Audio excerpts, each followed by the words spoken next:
And just trying to bull his way to the inside. Looks for that uppercut. Dangerous shot there from Huizar, but certainly not short of courage here in the early going.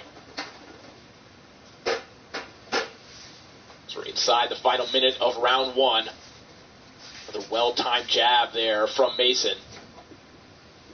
And Mason has not been out of the first round as a pro. He made his pro debut back in 2023 with an easy knockout win over Kamiko Hall.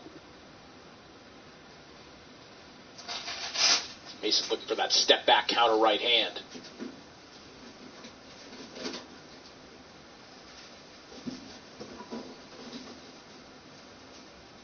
Already that jab of Mason in the early going, giving Huizar a little bit of pause.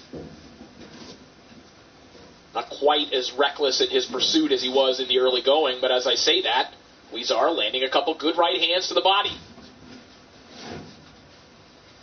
Final 10 seconds of the opening round as Abdulrahman Mason will enter the second round for the first time as a pro.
Round two underway. Abdulrahman Mason and Alvaro Huizar getting the action started for us here in Cleveland, Ohio. Abdulrahman, the first of three Mason brothers in action here tonight. And in between rounds, we saw the all-star cast in the corner of Mason. Two of the Mason brothers, of course, his father, Valiant, Stitch Duran, working cuts for Abdulrahman as well. Good chopping right hand there on the inside from Mason. And again, credit to Huizar, who is not backing down whatsoever. The body attack from Huizar has been consistent, but as we always see, fighters who are that dedicated to the body also leave themselves vulnerable to counters up top, and we're seeing that. You're seeing Abdulrahman Mason seeing those openings as he lands another good left hook on the inside, and Huizar in a little bit of trouble here in the second round. Oh, what a left hook there from Huizar, and Mason is the one in trouble here in the second round. Mason facing adversity for the first time in his young pro career. Again, has not been in action since April of 2024. And having to swim through some choppy waters here in the second.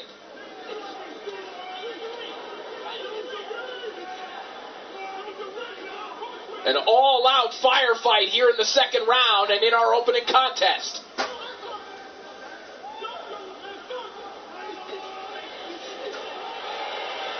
Good body attack there from Mason, and an uppercut pops the head back of Huizar.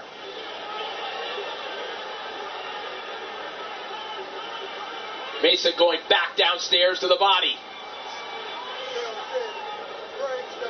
Less than a minute left to go here in the second round. This is on YouTube, guys. Good left hook there a moment ago from Mason once more. That's a shot that has wobbled Huizar on two occasions already in this fight. Huizar showing that he can be dangerous when hurt. Can he show it again? He was just wobbled by that left hook for the third time as Mason triples up on it and goes back downstairs.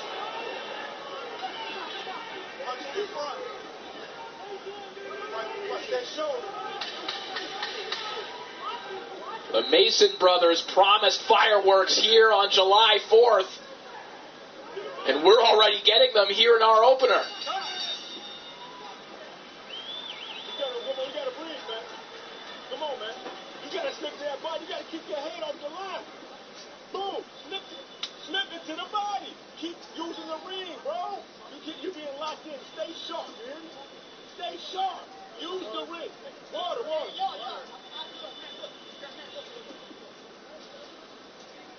You gotta use the ring. You gotta use the ring. Yo, you gotta move around. Pick your shots.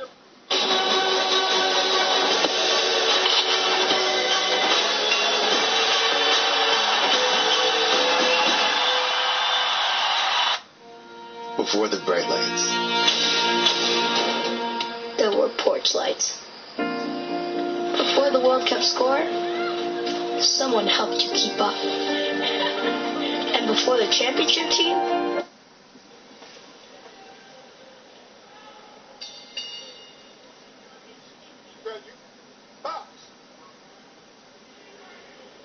So very explicit instructions in the corner of Abdullah Mason from his father Valiant to use the ring more and pick his shots.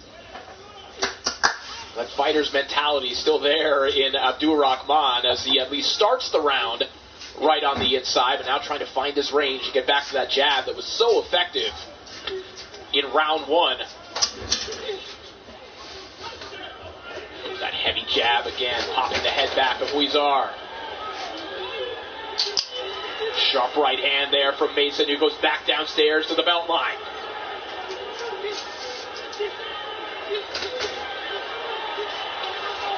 Mason now pouring on with Huizar trapped against the ropes, and his mouthpiece is loose. That'll be perhaps a welcome reprieve. The Russells have like don't they have the same name too? Like, fuck. Are all these Masons, there's 3 Masons on the card, are all 3 of them brothers? That's crazy. There's Abdullah, then this guy, and then there's another guy. Out of the 6 fights, there's 3 of them fighting. See the cut around the eye of Huizar. Already gushing down and streaming down that left cheek as Mason goes to work again on the inside. You see the blood of Huizar covering the gloves YouTube right now if you're interested. of Mason. And we're not even 3 rounds into this fight. Abdullah is phenomenal. If you guys haven't seen him yet, I don't know if you guys love boxing or if you're just casual, he's really good. Good body work again there from Mason. The left hook downstairs and a right hand. And you can see momentarily that left elbow of Huizar just tugging his side just a little bit more. He felt that one.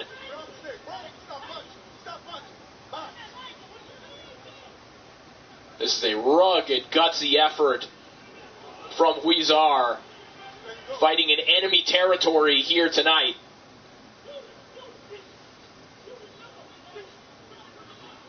And probably a wise strategy from Huizar as well, this relentless, aggressive approach against a fighter in Abdulrahman.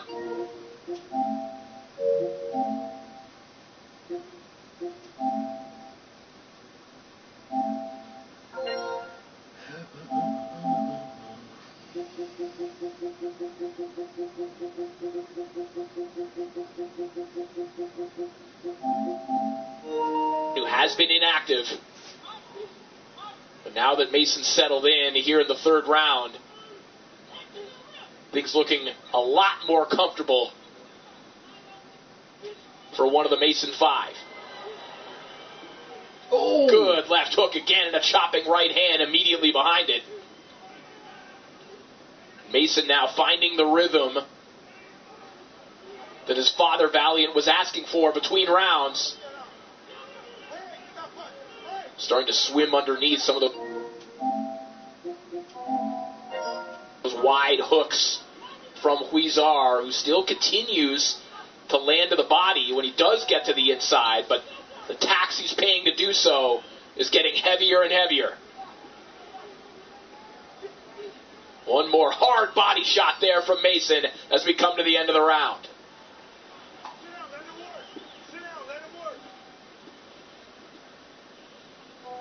okay?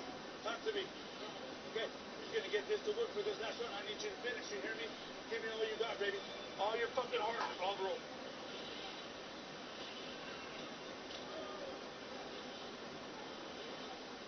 That was a legal punch. Now, bitch. Look, you just seen him go the whole round with it. He was fine. He'll be fine. He went the whole round. We're already going to be suspended anyway for it. He'll fight this last round.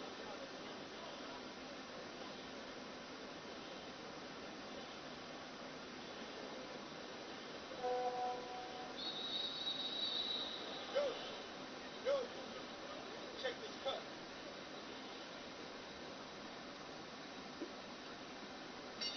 Time.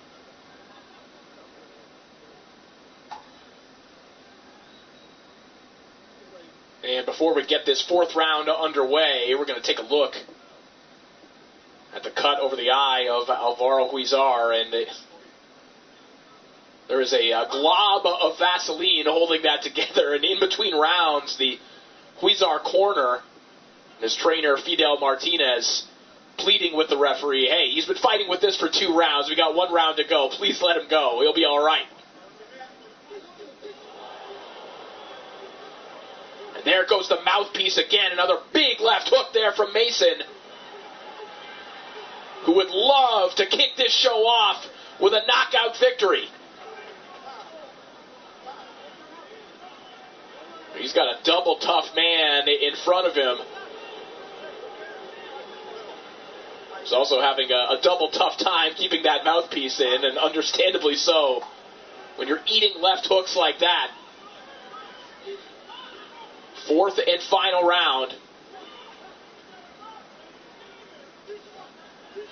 Abdulrahman Mason 3 rounds deeper into a fight than he has been as a professional. Along with his brothers, he's been training at the brand new Mason Brothers Boxing Gym. So new that until recently they were still training with the plastic wraps on the heavy bags. Spoils of the success of the Mason boxing family. Such an incredible and unique story. Mason goes back downstairs to the body. Good left hook. And now really starting to rattle Huizar with those right hooks on the inside. Short right hands like that one.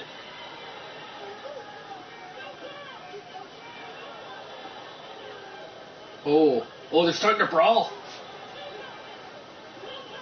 These guys are starting to go at each other. Huizar still trying to press forward. Breaks through with a good right hand there a moment ago. They're going at each other.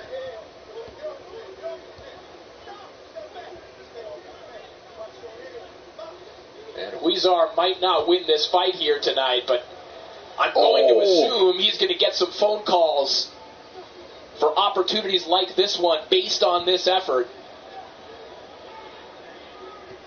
Mason just continuing to ravage the body of Huizar, but cannot deter him from moving forward. Mason showing a lot of sharpness here on the inside, like that right hand raining down once more.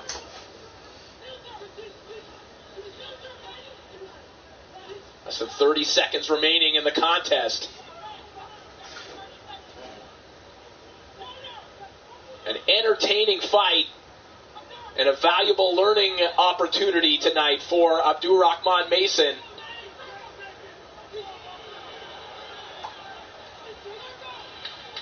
Good left hook again. That one sent Huizar back against the ropes.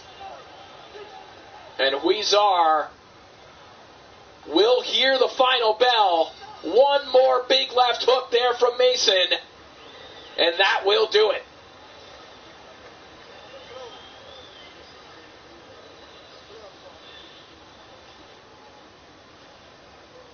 It's the first fight already. Gone. Goes so quick, man. One more prelim, and then we're on to the main event. Four main. And that is a nasty, nasty cut that Alvaro Huizar had to fight through here tonight. That was the first close look that we've had at it without the jaw.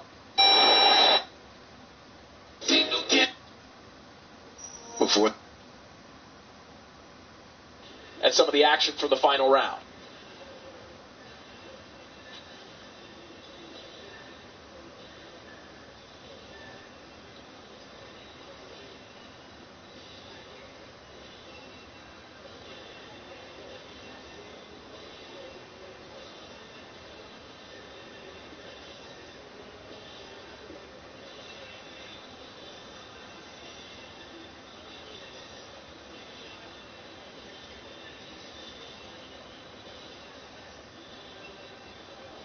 Muted response from Abdullah Mason, at least thus far. We heard in his corner there a moment ago, his father telling him, hey, just get back in the gym.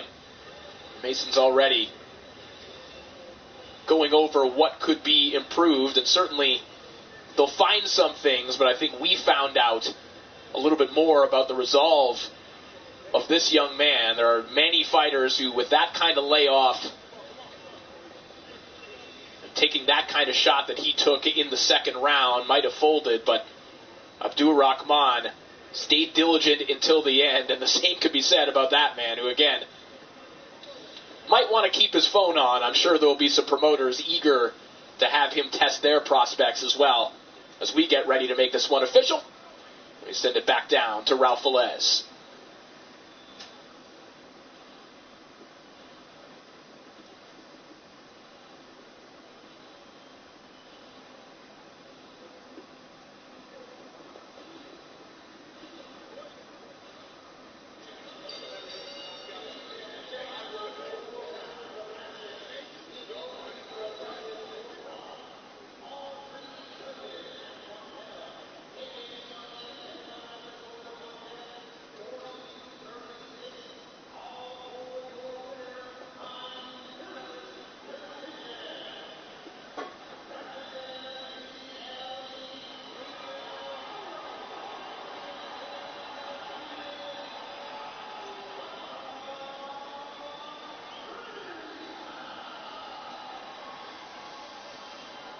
So put one on the board for Cleveland and for the Mason family.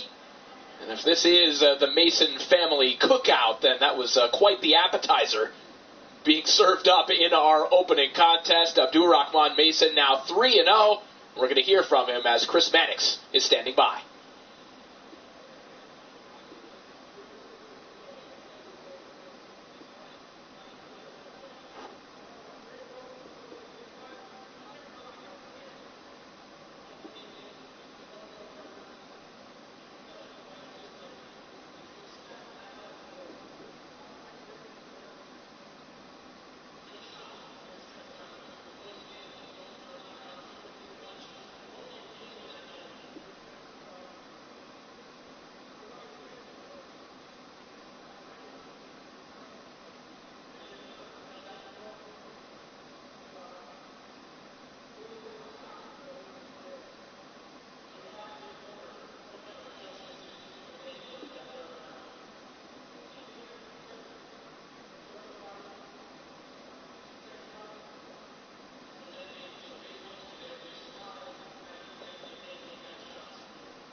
Mr. Tim, I'm not kidding. If he follows me from this reel and send this to me, I'll message him tomorrow morning. Thank you so much, Chris. So Abdul-Rahman Mason now 3-0 as a professional, and the Mason family 1-0 here tonight as he sets the table for, of course, his brother Abdullah in our main event as he defends his title against Albert Bell, but also Ibrahim Mason, who will be coming up next. But first, let's take a look back at some of the highlights from this one. And again, this is one of those fights that you'll look at on BoxRec and see, okay, a prospect Scored a unanimous decision victory, won every round against a 1-0 fighter, but that doesn't tell the tale of what Mason had to go through to win this one. This is one that is worth rewatching. I think I saw Sergio Mora standing and applauding ringside as well, and deservedly so. This was a fun 4-rounder, and frankly, this is why you show up early. This is why you tune in early, because you might see something like that. An excellent effort from Abdullah Mason as he celebrates with the Cleveland faithful. Of course, still to come a little bit later on tonight, his brother Abdullah defending his WBO lightweight title against Albert Bell, who's stepping in on somewhat short notice.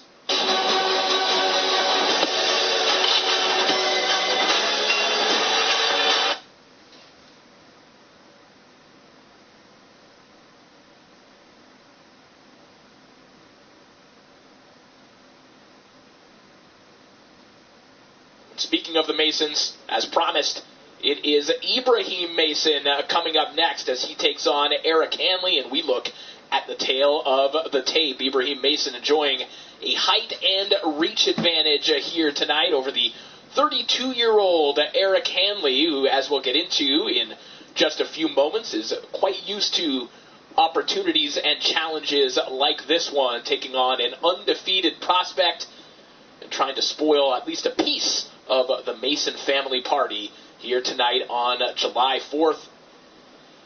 You see the crowd here at the Wolstein Center. They have indeed arrived early to support the Mason family in its entirety.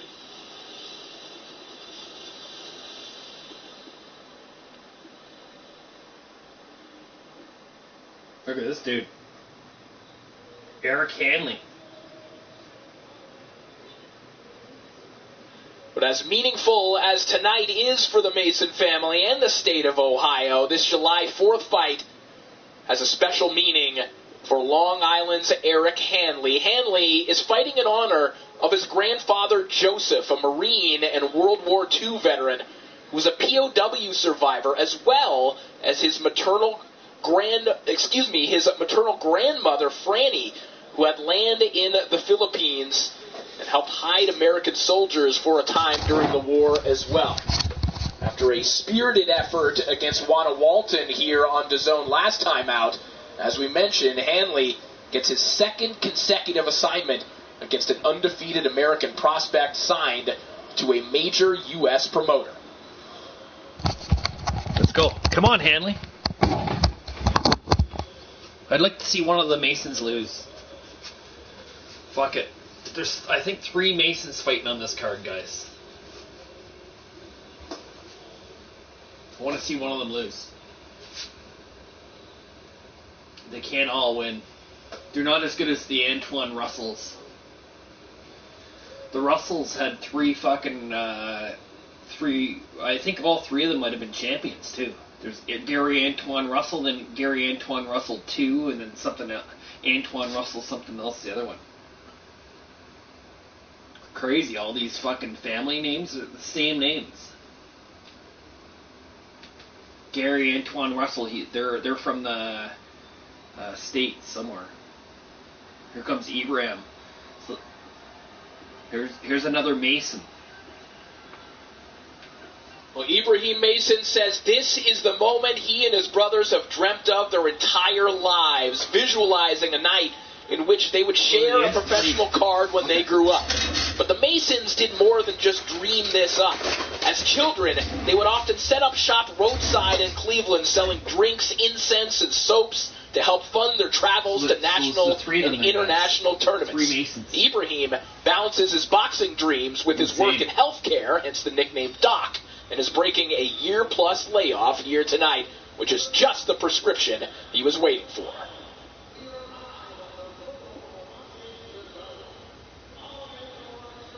So this is the second fight of the undercard. This is the last one, and then after this fight, it switches over to the main card because there's only six fights, guys. It isn't a big card. But it's crazy. Abdullah is a world champion. The guy in the main card, he's the main event. So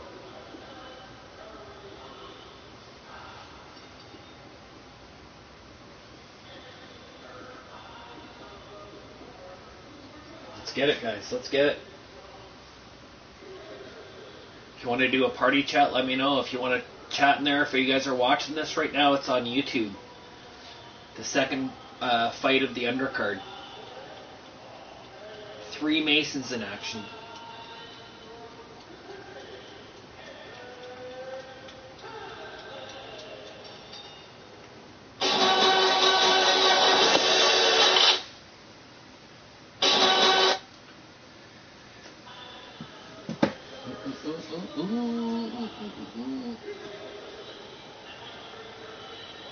It's in Ohio.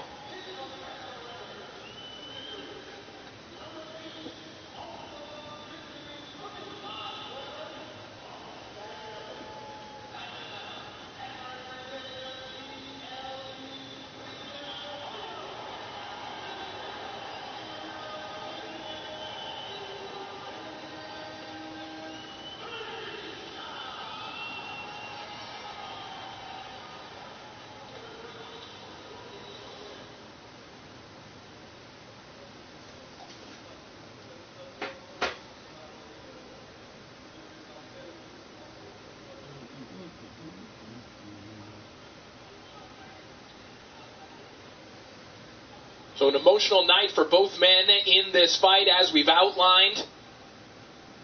Big night for the Mason family. Eric Hanley fighting in honor of his grandparents here on July 4th. As Ibrahim Mason officially breaks an over year-long layoff here tonight. We saw him scoring a first-round knockout victory over Andrew Scott in Dearborn, Michigan last April. Scott was a late replacement in that fight, and Mason said that didn't feel like he had shown up to fight, and indeed it was an easy night for Mason. However, here we go. If it wasn't a fighter as talented as Mason across from Andrew Scott, Scott's the type of fighter that might be able to take a prospect a few rounds, but there's certainly no question about Eric Hanley's effort level. As we mentioned, fought Juana Walton, the MVP prospect, to a majority decision loss last time out. So he's used to this kind of spotlight. As Mason started things off with that long, crisp jab.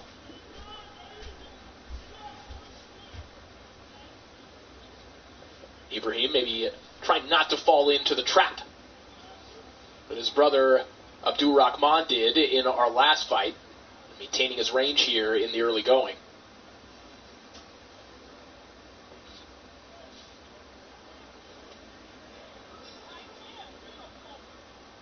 See Mason looking for that right hand over the top. Hanley, one of those combat sports athletes who will take fights in a variety of disciplines. He's an accomplished Muay Thai and kickboxer as well. You can see the build of his legs as well, the thick base that Hanley is operating under.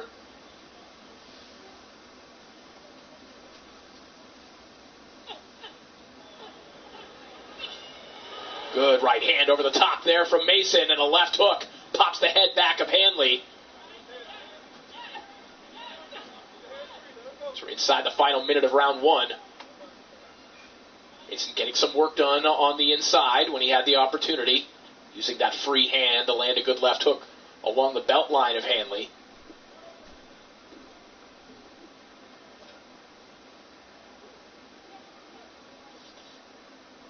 Mentioned the Mason brothers are always watching and evaluating one another in training, but Ibrahim has talked about the fact they don't spar all that often, as he lands another three-punch combination there a moment ago.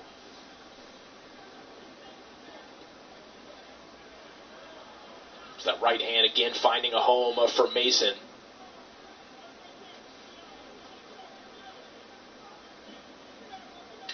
That quick, accurate jab that seems to run in the family continues to set the table for that chopping right hand as we come to the end of round one.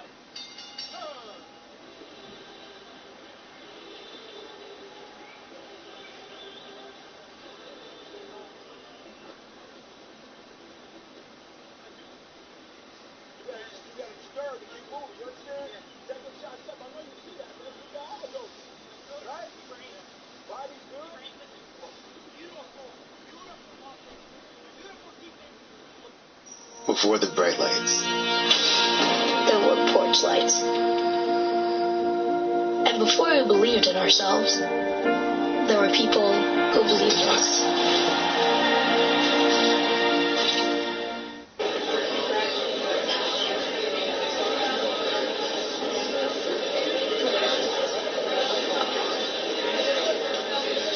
Collect one of 7 legendary cups with the FIFA World Cup meals. See McDonald's.ca for qualifying meals.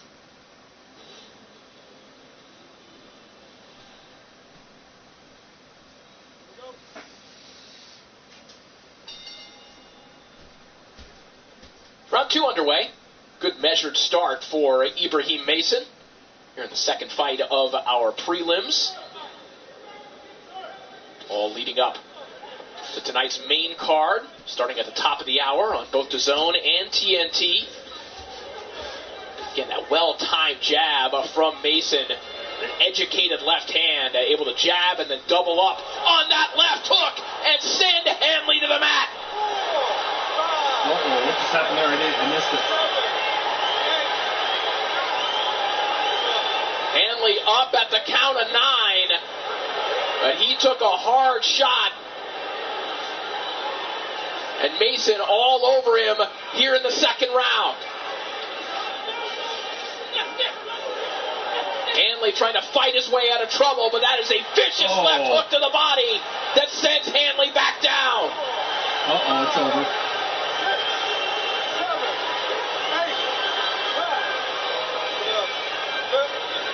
Up at the count of 9 once more. Hanley has been hurt to the head and the body. And there is an eternity in this round for Mason to work with. His corner told him between rounds, believe in your offense. And he is letting it fly here in the second.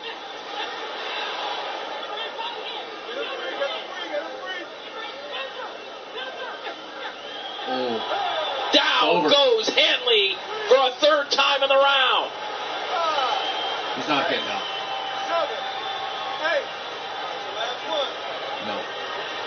No. He's been knocked down 3 times. The referee giving Hanley the opportunity to fight his way out of this. But Mason just continues to batter him, and that is it.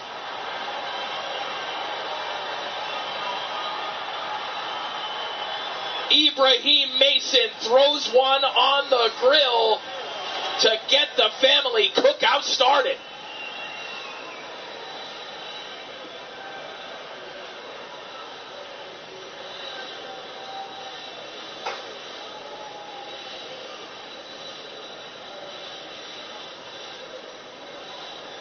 That is an impressive performance from Ibrahim Mason. Again, Hanley, a guy who had been in there with the top prospect in recent times, had a good account. But tonight just had no answers for the power and accuracy. As you see the free fall after that beautiful left hook. Credit to Hanley, who wanted to fight after each and every one of these knockdowns. But the speed, the power, and the talent disparity too much for Hanley here tonight. Ibrahim Mason.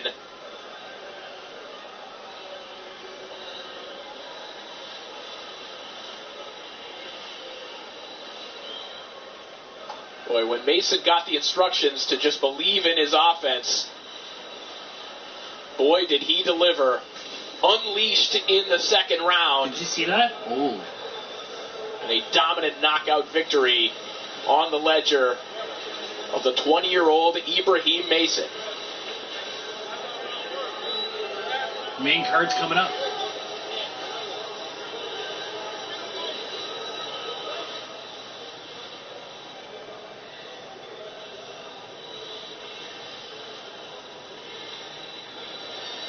Let's make this one official. Let's send it back down to Ramblin' Ralph.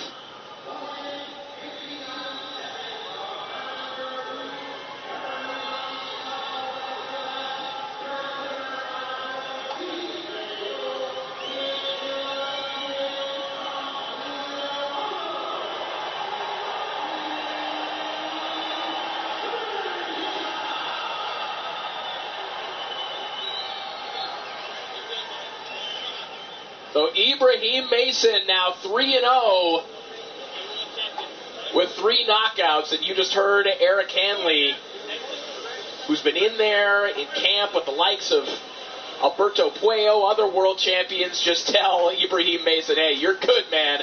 You're going to be world champion, and perhaps he will be one day, just like brother Abdullah, who will be in our main event. That main card starting at the top of the hour on DAZN and TNT. Abdullah.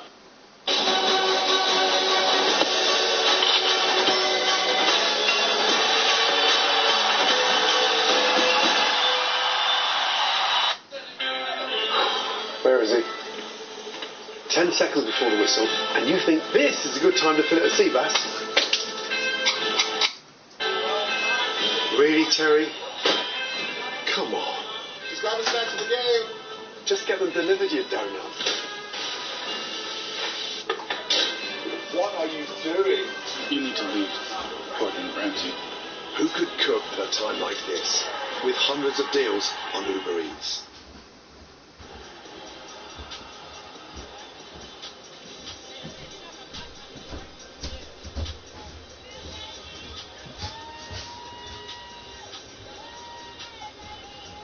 Jam-packed crowd here in Cleveland, already fired up, and they can stay in their seats because the main card is ready to go in about 14 minutes time. Again, at the top of the hour, that main event, Abdullah Mason and Albert Bell, the WBO lightweight title on the line. Don't forget about Shushu Carrington, another one of the brightest young stars in the sport, putting his WBC featherweight title on the line against Rene Palacios in the co-feature.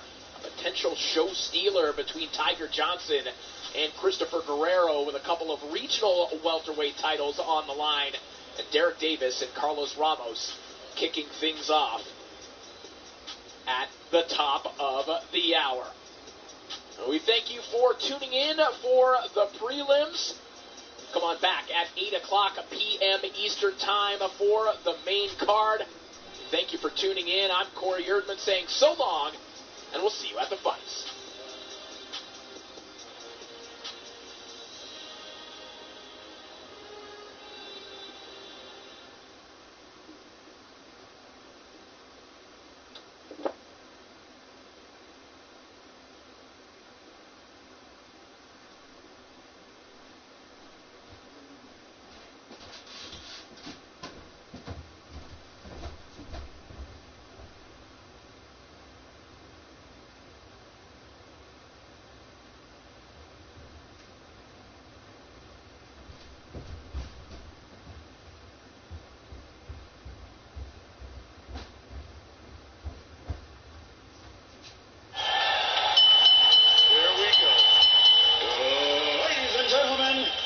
Attention, please. Tonight here at the 1996 WCW Bash at the Beach, an event like no other in the history of professional wrestling is about to take place. A group of outsiders have threatened the sanctity of the WCW with a hostile takeover. A lottery has been held among the great superstars of World Championship Wrestling, and 3 men have been selected to defend the honor and possibly the very existence of the WCW. Ladies and gentlemen, are you ready? Damn right we are. WCW fans, are you ready? Let's do it. For the thousands in attendance here at ringside and the millions watching around the world on television, ladies and gentlemen, let's get ready to rumble! Yes, sir, baby.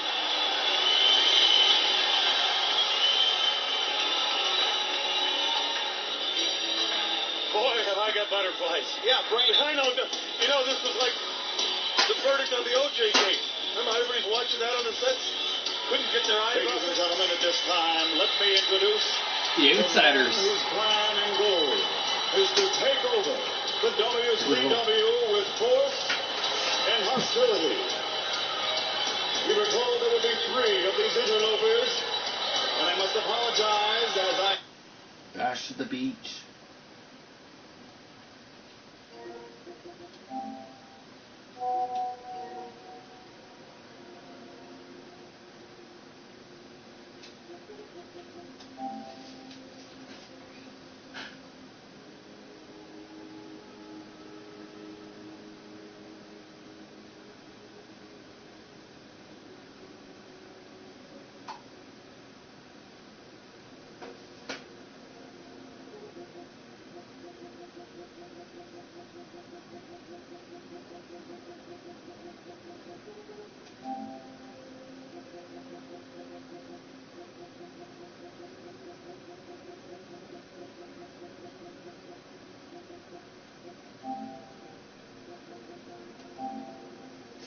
Alright, here's the main card, guys. Let's go.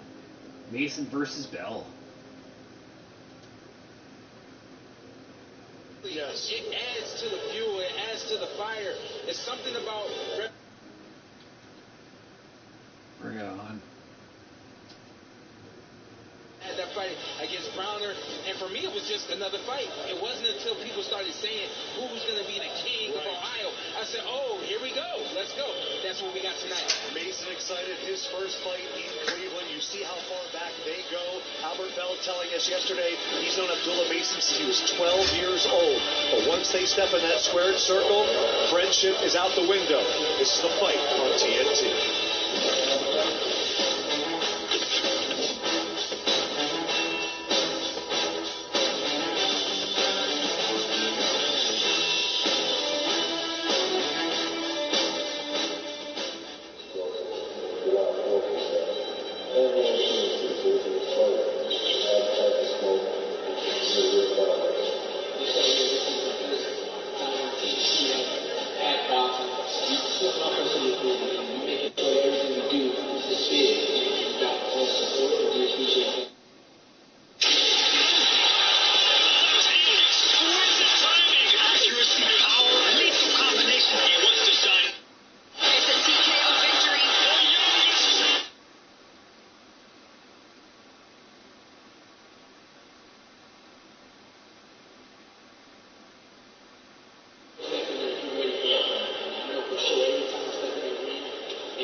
Mason, the youngest male fighter to win a world title this decade. And if you look at some of the other top names in this sport, he's right up there among the best, and he has the potential to be the best. It's been a wild ride these last few weeks, but fighting at home and a little change of opponent, it's got Abdullah Mason locked in.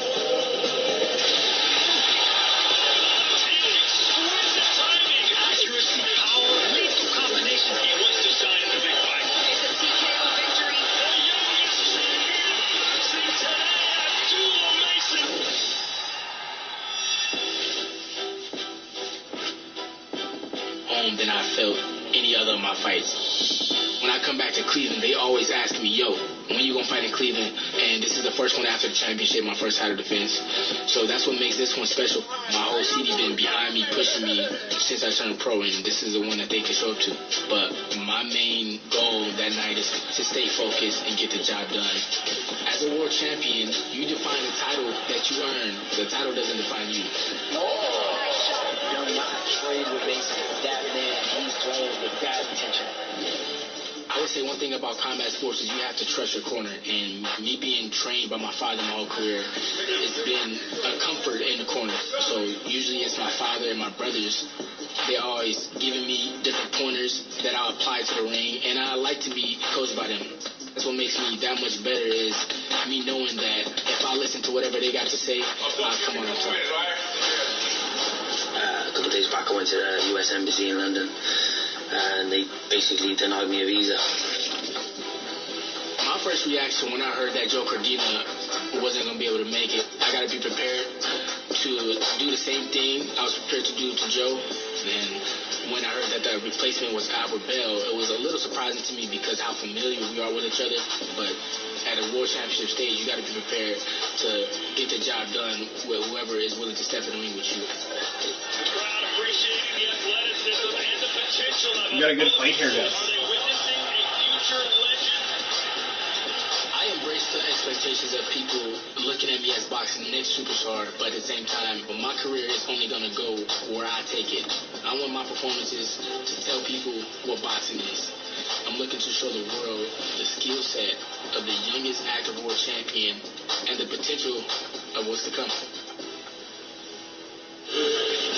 A wild 10 days. So yes, Albert Bell getting ready to face Andy Cruz. The Olympic gold medalist had to switch it up when Cordina wasn't able to get a visa and had to withdraw from the fight. Bell named as that replacement. Sean, you experienced something like this. Took on Eric Bonet. I think that was even less than a week of notice. What is that like for a fighter? That was the day before the fight notice. The day before the fight. It was the weigh-in. My fighter wasn't able to make weight, and we were talking about two different names, and we ended up going with Eric Bonet. And what you do in that situation, you go all the way back to the foundation, the fundamentals. We start with the jab, we see what he's got, we move on from there. These guys know each other very well, so it's much easier in some respects for Abdullah Mason to make the adjustment from Cordina to Bell, simply because they do know each other the way that they do, sharing the ring together. So, that being said, I think that both these guys are more prepared for this fight than anyone ever knew or expected. But you were on the other side of this. Freitas Prescott, you get a call 2 weeks to go. Suddenly you're going to be in a main event. What is it like to suddenly get a chance in a situation like this? Well, it was a co-main event, and me, along Sean Porter, you got to go back to the basics. You think about the amateur days. You don't know who you're going to face the next day. You may face the short guy, the tall guy, or the stocky guy. You got to be prepared for whoever it is that you got to face in the ring. Then experience come into play. You spar taller guys, you spar shorter guys. So I'm pretty sure both of them are going to be ready for whatever. Tim, quickly, I mean, these guys sparred 5 times last year. They know each other beyond well. Yeah, you can know each other very well, but I'm going to let you know this, that most these fighters, the top fighters that we see today, didn't want to face a guy like Albert Bell in their career. So this isn't just a new opponent. This is a dangerous opponent, I believe, for Abdullah Mason. So, look, we'll see what happens, man, but I think this is a very tricky fight for him. Ryan, I agree. So cool to see boxing back on network TV. Excited for the TNT card tonight. Always great. Adam, appreciate you. It is the fight on TNT ringside. We'll be back after this.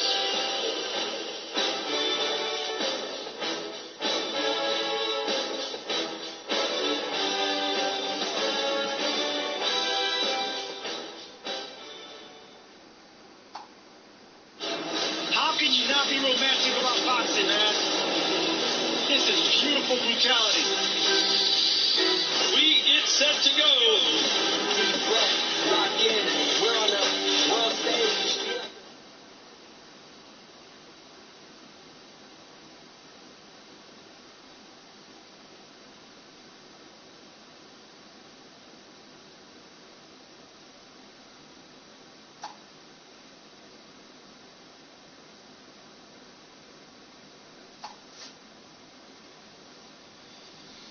That's crazy.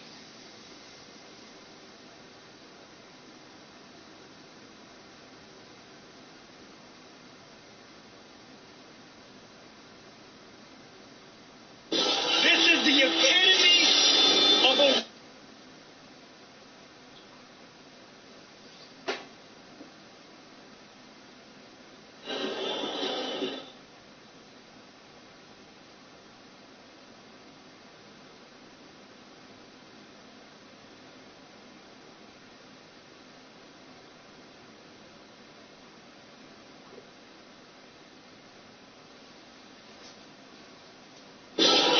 The epitome of a war of attrition. How can you not be romantic about boxing, man? This is beautiful brutality. We get set to go. Lock in. We're on the world stage. We like an animal locked up in a cage. Ain't no worries. Can't box, can't cage. This is all of it. Everything you've been working for, all that hard. All that stuff we've been doing. Dig deep, give it all you got. Everything you're working on, let's see it now. Are they witnessing a future legend here tonight? Release the beast sometime, James. Bosco's got to like the fight. The Shushu era has arrived. What a performance. A star is born. You watching this? Yeah. It's a late night replacement. Let's do a party chat. Let's watch this, buddy. Yeah, let's watch this. This will be good. There's 4 fights. Hey, what's up, buddy? What is up? Fresh off the 10-point game. How you feeling? Fresh off the 10-point game. How you feeling?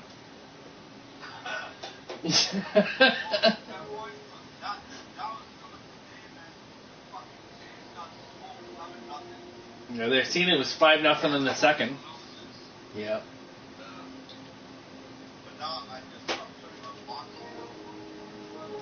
That's crazy. Did you know that these guys have sparred 5 times in the last year, and Albert Bell is a late replacement, and he's 28-0.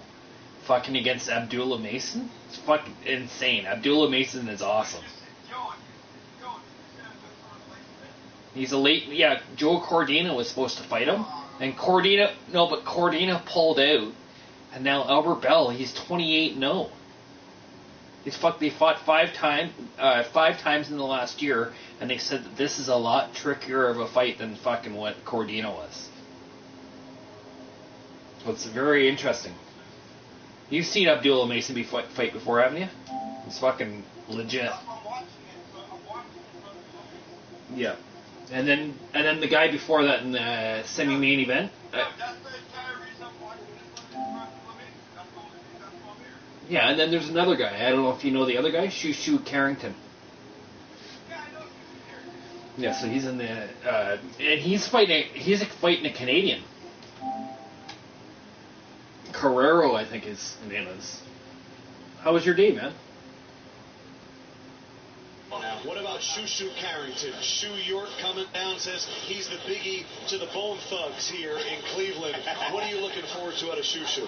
Well, I'm looking for Shushu to step up tonight Yeah. and demand respect. I know a lot of people giving him a lot of credit. Yeah. Waiting a little bit. And I think he's going to step on the gas today. And I think he's going to come out with a hell of a performance. That knockout he had at MSG. And then did you get some good food in you? You're feeling alright? Yesterday he said, shoe program! Shout out to Denzel, shout out to Ito. A lot of people missed that. They didn't catch what that was. That was training day. I said, I'm ready for the shoo-shoo program. I'm ready for the shoo-shoo show.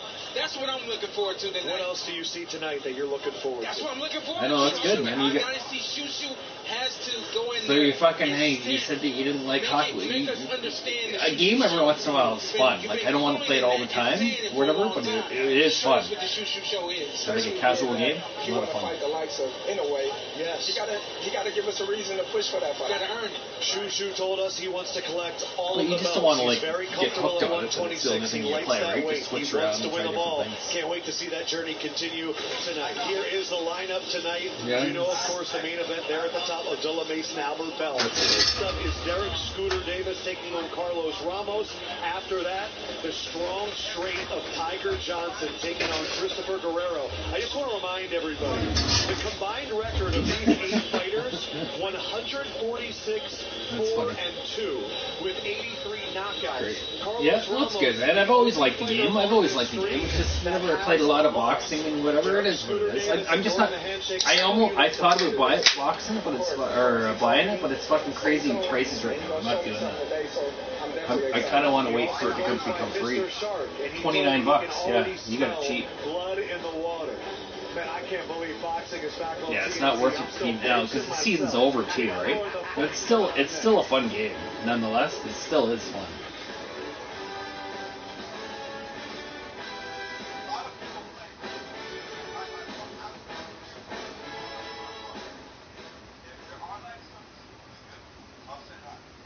That's good. Nice. The one thing I know is when NHL 26, I'm very disappointed in, and they have these big things. You know, if you ever play Dynasty,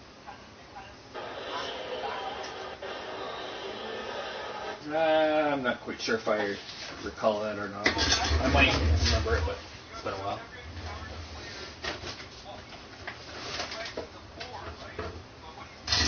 Holding the L2.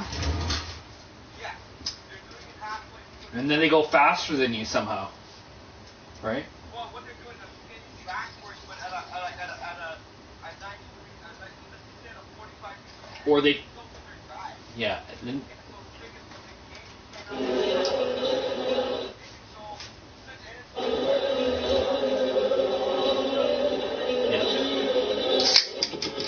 and I don't think they're holding it. I think they're tapping it. That's how they're doing it at. I think they tap the L2. I don't think they're holding it.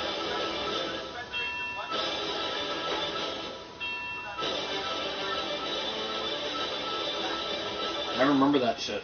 I totally remember that. Yeah. I played it just as long as you, brother. It was a good game. I had a lot of fun with it, but I just wish they would bring back GM Connected. That's what they want them to do, but fuck, they won't do it.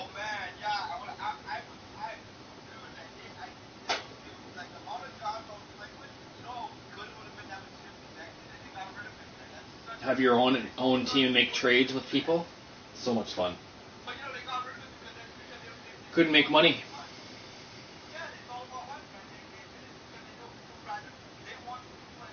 Yeah. Yep, they're a fucking greedy company. They have a 30-day. They'll have like a 30-day season, play like once a week, and if you don't play it, yeah, then you simulate it. Yeah. GM Connected was the best. Yeah.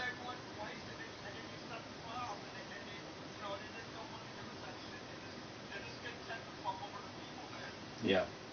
Yeah, no, it was the greatest thing ever. It was there for like 2 or 3 years, and then they got rid of it. And we had to get one of ours made. It is the official title for the fight. And here's how this is going to work. Trade like 2 draft picks for your best player kind of thing, or you know what I mean? At the end of the night, the most accurate picker. That's like a GM, but then you could play the game, and then you could also, if you can control other teams, you can, you know what I mean? You could fucking jump in and have it help like a fucking thing or whatever. And then it was a week schedule, and if you didn't make the thing, it just automatically simulated the match, right? Whether you were against like a computer guy or whatever. It's just, yeah, you had to play, I think it was like, you had to play 5 games within 2 weeks or a week or something like that. That was so much fun. after NHL 15. When the game went from GM Connected from PS3 to PS4, and then that's when they got rid of it. PS3 they had that, 14 and 15 on the anniversary edition, they had all that. And then once they went to PS4, there was none of that anymore. Can't wait to get this thing going. Yeah, thanks, Adam. Great to have you on board for the next 12 months. It was fabulous. It was the best thing ever. I mean, like us as gamers or whatever, like I don't know myself, and lots of other people have always said, fucking, this is the only thing we want back. We don't want Be a Pro. We don't want HUT. We don't want, like, yeah, bring all the online and whatever EA, SHL, do all that, yes. But leave GM Connected in. And they fucking cut it. It's the best game ever, man. The best. So much fun. You can come home on like on a Friday night or play one game against the computer. Let's jump into our tale of tape for our first fight of the night. History is being made here in Cleveland, Ohio at the Wolstein Center. We're expecting a packed house, nearly 10,000 fans here tonight. And right out of the gate, we got Derek Scooter Davis taking on Carlos Ramos. Davis just 23 years old. He's got a 2-inch reach advantage, and he's 4 inches taller than the Spaniard, who originally is from... This guy's really good. Yep. I hear you, brother. I hear you, man. I'm just saying, GM Connected was a big game, and so you obviously remember that. It was a great time. And making his way to the ring first is Tiger Williams. Ramos, 18 wins, 4 losses, 1 draw. But Sergio, he does have this going for him. He's left-handed, and Davis has never faced there was a huge community that fucking wanted us. Fucking everybody wanted that. And fucking people that spoke out and said that, and they didn't care, and they just got rid of it anyway.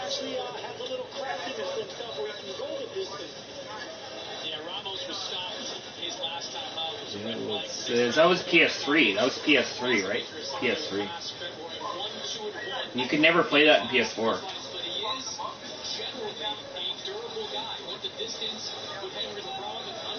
Same.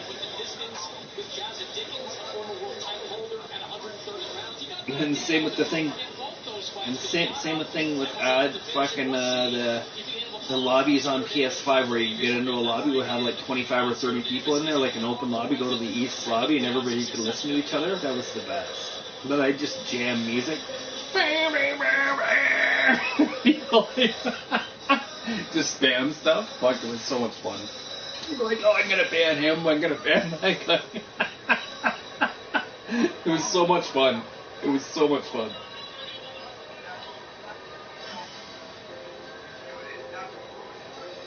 I know. It was still fun, though. Fun as hell. I was drinking heavy then. Drinking like fucking 2-4 a night.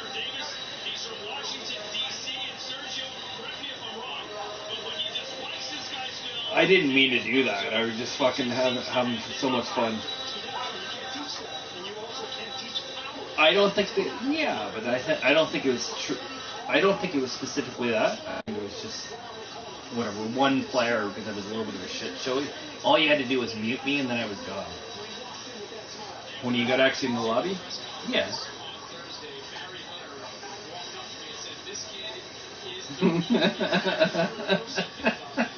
It was still a lot of fun, though. I used to love it. That was my favorite game, man. That's the only game I played for years. I know I was. I'm not saying that I wasn't. And then there's Bolt Upright.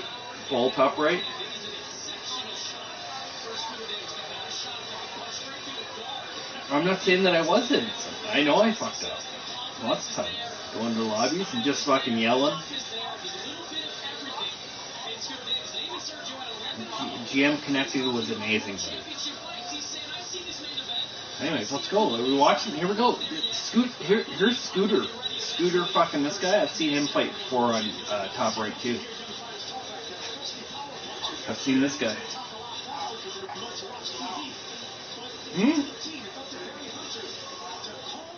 Which one?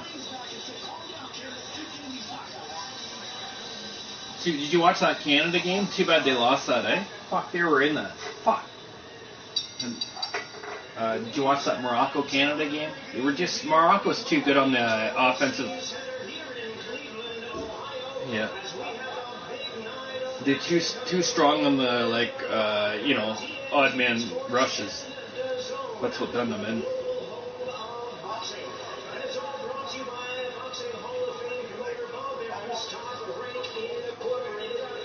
Yeah. Oh, well, we tried. At least they got to the final 16. That's decent, but that's the third time they've been there, and they can't get past that to the final 8.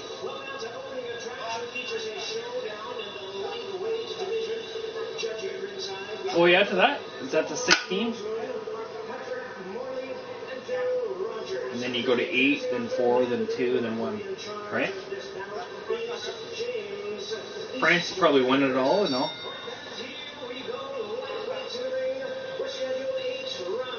Here we go, guys. We got some Miller Lite boxing. Fucking top ranks the best. Pardon? No. No, not at all. No, earlier we were messaging, but...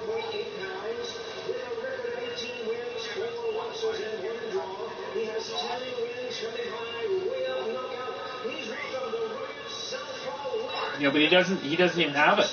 He doesn't even have hockey.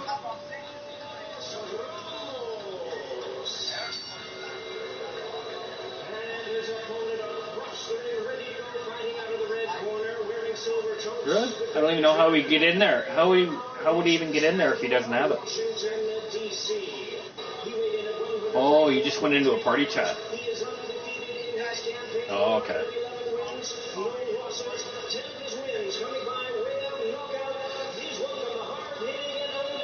Right on, brother. So this guy's Derek Davis, 11-0, Washington, D.C. Yeah, there's Scooter. Yeah, that's what I said before I got in the ring. Yeah, Scooter. He's like a little bulldog, this guy. Let's go. I think what's his name might join too for a fight or two. You know, the English guy.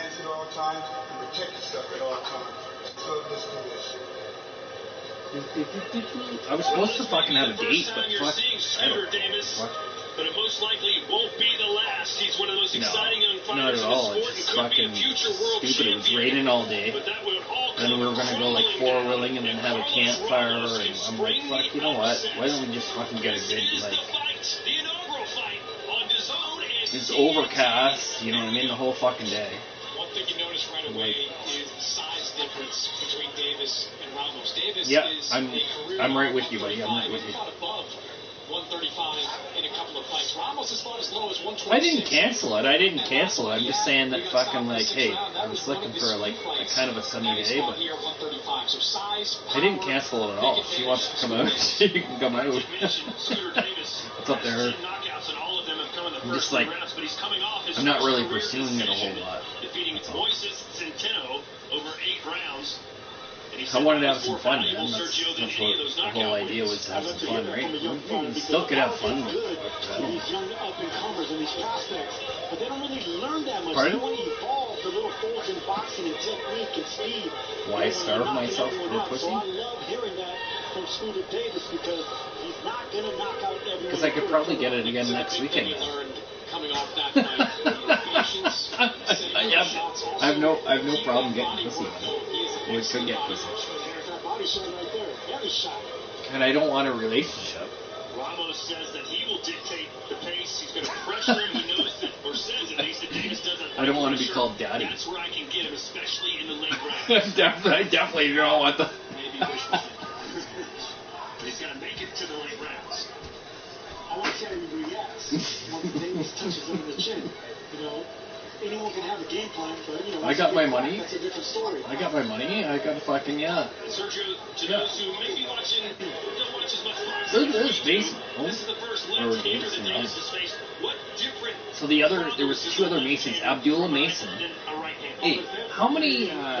You would know this. You know your boxing. How many Antoine Russells are there? Each other, so both of you guys are looking for the same shot. There's three of them, isn't there? Of course, you're always crossing feet left and right. Antoine Russell. So there's Gary Antoine Russell. There's Gary Antoine Russell, and then there's another one. Doesn't feel comfortable. And you're already seeing the feet of of these two guys cross up. So this is crazy what we're watching here on Top Rank right now. Is that there's three Masons, but they're all different. There's Abraham, there's Abraham, and something else. But it's not only the front foot battle. It's not only the front foot battle, it's the jab battle. What's another family Who's that's going to actually have the jab on top of the other person's jab? That's domination as well. it's like fucking 5 minutes away? 20 seconds to go here in round one. Yeah, Kayla. Carlos Ramos basically told us his strategy was to take Scooter into deep waters, meaning later rounds. But he's doing okay here in round one. Yeah, he is. You know, crafty, left hand hook. This Scooter guy, yeah, Scooter with the dreadlocks, he's tough. Supposed to be really good.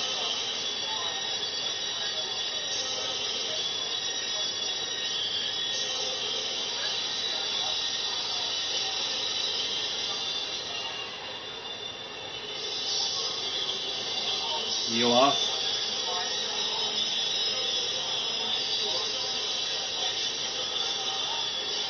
DraftKings is now live in all 50 states. New DraftKings customers can spend $5 to get $200 in total bonuses. Just download the DraftKings. And they're catching you clean or what? Promo code DAZN when you sign up.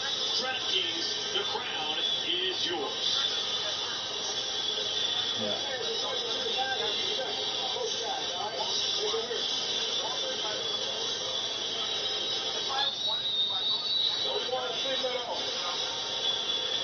Yeah.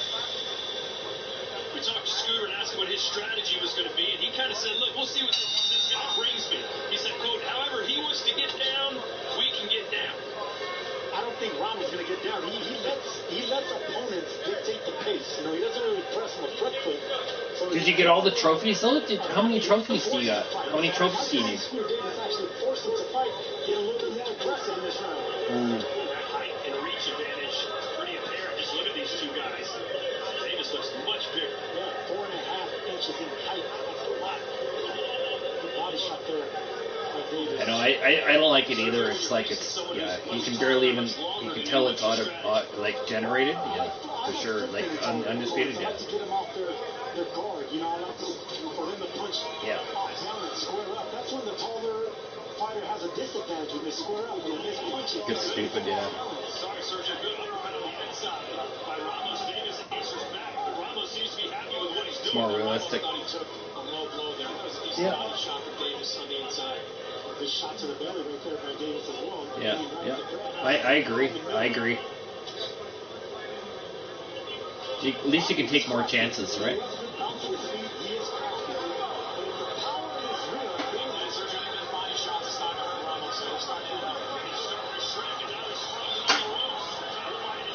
Hitting the same button and spamming. That's probably what you're doing, yeah. Yeah. Yeah.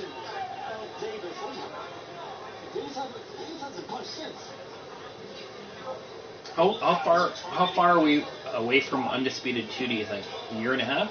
A year? Looked like Ramos was hurt for a minute, and Scooter backed off. You don't think it makes it 27? Look at this Scooter. He's tough, man. Gets on the inside. Does some damage.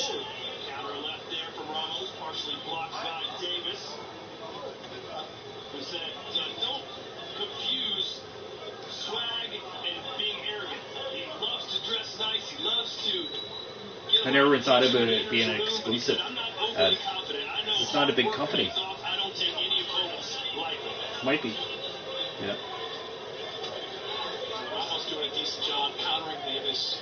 Davis is a little bit too sloppy. Good counter body shot there from Ramos. Beautiful with the left hand. Ramos sending overhand left as Scooter was... I agree with you, brother. I agree with you. Ramos having a decent round two. Yeah, I know. You're like deleting stuff, eh? I didn't expect him to be in this fight like he is, being pesky and picking and poking and actually aggravating Scooter Davis right now to get to the second.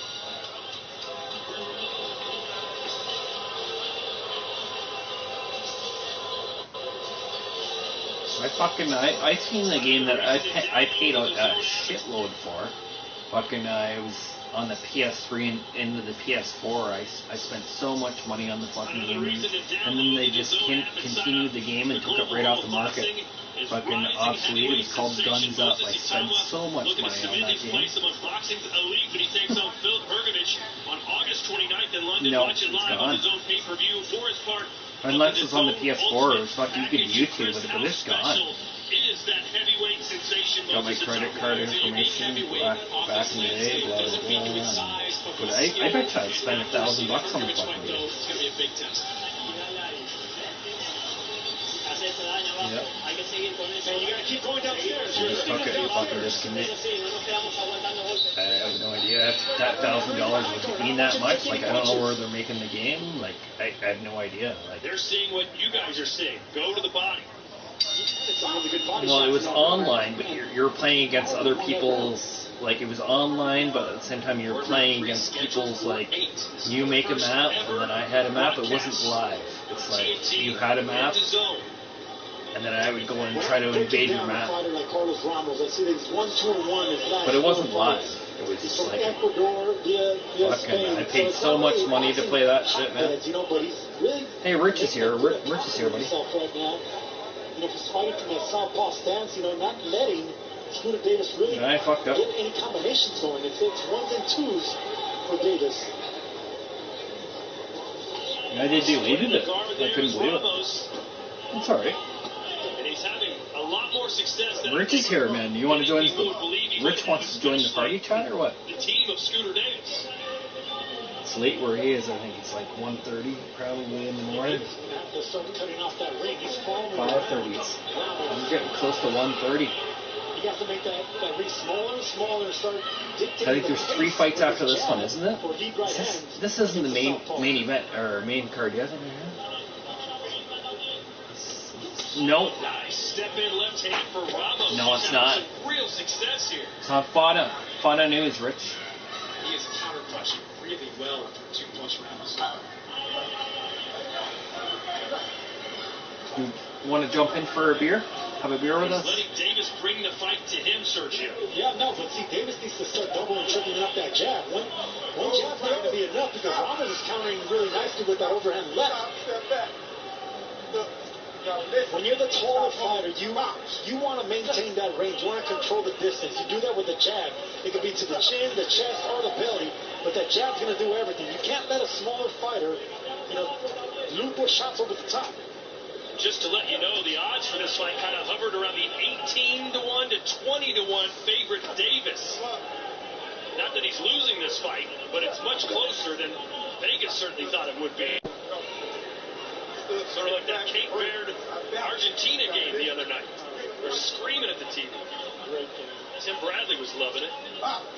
Speaking of Tim Bradley, Scooter Davis said Tim Bradley is one of his heroes and listened to some of Bradley's criticism and said he took that into the gym and worked on it. I wouldn't say the Scooter guy, he's good or whatever, but I think he's going to get tested. Someone's got to fucking fight him back and I don't know. He's good. Scooter's good, but he's not he reminds me a lot of fucking the guy from PBC, the dreadlocks. You know who I'm talking about. He's on the commentary right now. These are all things that Davis needs to start. He's an inside fighter. Good, strong muscles with the dreadlocks. You know what I'm talking about. Reminds me of him. Not champ. He's not a champ. Yeah, Sean Porter. Yes. Exactly. Yep. I'm going for a pick. I'll be right back. The new father, Maddox probably loves that baby flying shark. Baby shark. Have you learned Baby Shark yet? The song for it? No. That kid's not going to count on, alright? Let the jab be your guy. Shuffle your feet. Don't find yourself reaching with none of those punches, okay? Give me some hand trails the next time on that apple. Alright? Jab will get you there and be patient. Okay? That's what I want. Speaking of Sharks, Scooter Davis' team wearing gear that says Shark Season.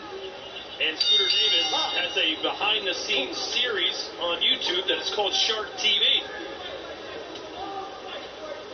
But he's not exactly smelling blood in the water here on his opponent, Ramos, who's giving just as good as he's getting so far. Are you surprised by what we're seeing, Sergio? I'm very surprised. I'll be honest with you. I really think, Scooter is following him around. He's not dictating the aggression and the forcing the fight like he should. And he's letting, Ramos fight his fight, box his fight, which is crafty. He's good on his feet. He makes things difficult.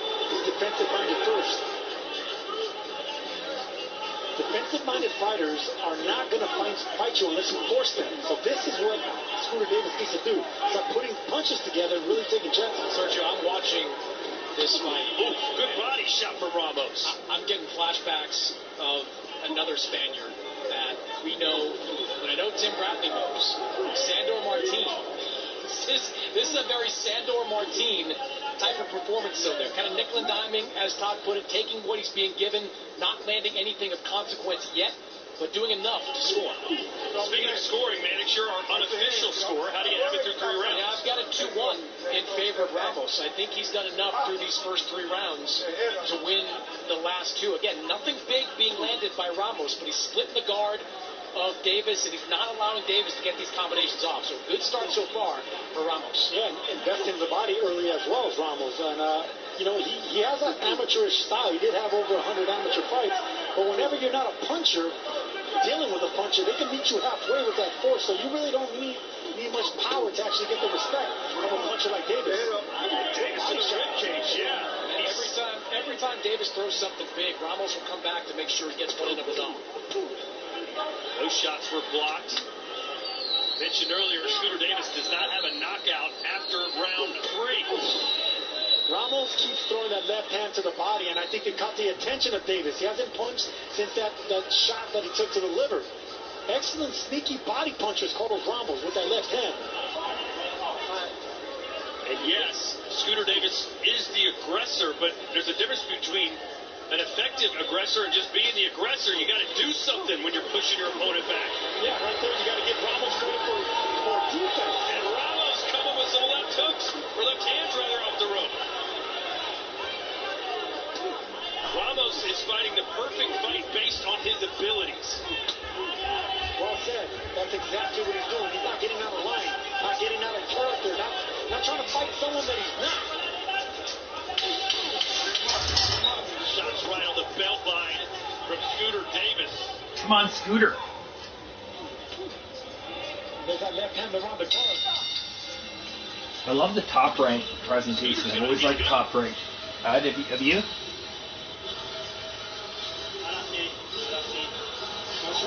Yeah, but it's still Top Rank. Yeah, but it's still Top Rank. Because Top Rank is signed with TNT in his own, right? It's two different broadcasts. But the still commentators are still from Top Rank. And the ring's still Top Rank.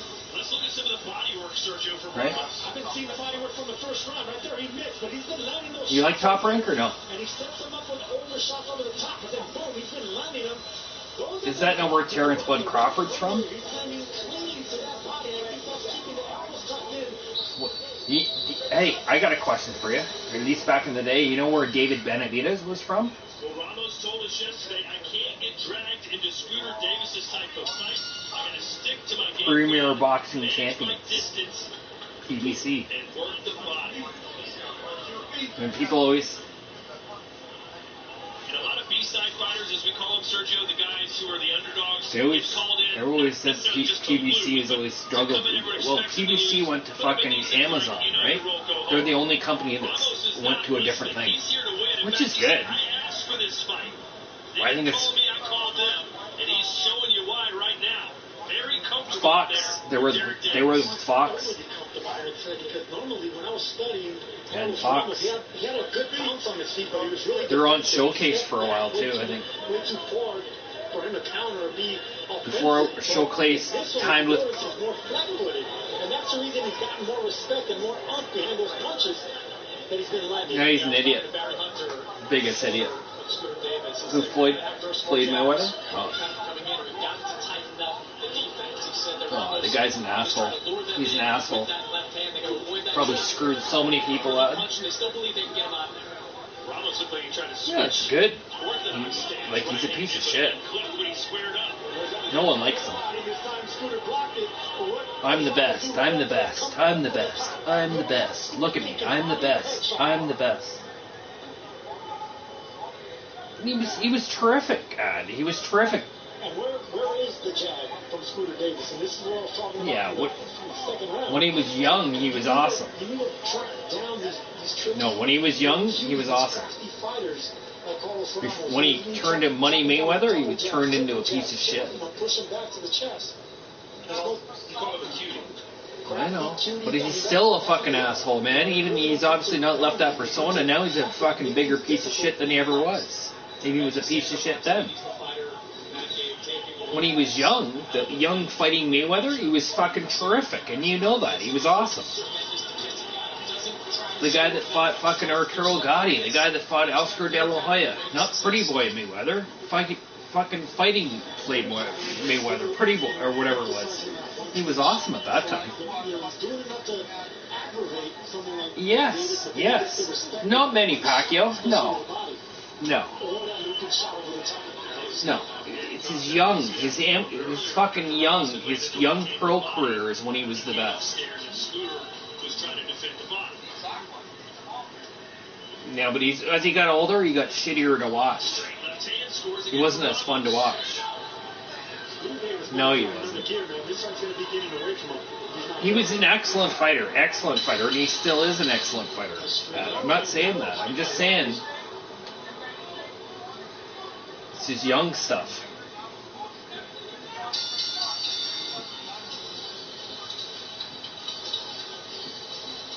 No, there was other people that fucking say that they were very close to beating him too. That drunken fucking boxer gave him a good fight. Yes. Hey, Rich, the young stuff. That's what you want. Not money. Money was terrible. Just by the win. Like, fuck, the guy's an idiot, man. He fucking... Have you ever seen him? I've never seen a boxer fucking fire a ref in the middle of a fight. You ever seen that? Well, Floyd Mayweather did it. Emmanuel Augustus, yes. He said he was... yeah, Mayweather said that Augustus was probably his toughest fight because he had that drunk style. Well, we're not talking about exhibition. We're talking about like just general Floyd Mayweather, man. I like his young stuff. I didn't like his old stuff. He's a fucking pansy. I like it when he took chances. This is the problem, Matt, with me and you or whatever. I want action fights. You're technical. It's not the second time that we've had problems with it. I want fucking people to go, wow, holy shit. I don't want, like, I'm trying to draw a crowd, right? And that's what got me, was his young, fucking all-energy fighting man. He was great. And then his style changed. And then fucking, it didn't, like, they're still awesome just because of the name or whatever. It wasn't as good. It didn't take chances. When I want to watch a fight, I want to fucking watch all action and that's it. Take chances and knock people the fuck out. I'm not here necessarily, I like the boxing, but I'm here to gain fucking fans. I want people to come watch this. I want the wow factor. Look at this fight. Davis and Ramos.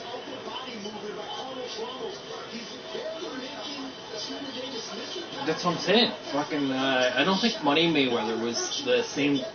Even though he probably had more of a draw, he probably did have more of a draw. I want a war. That's all I want.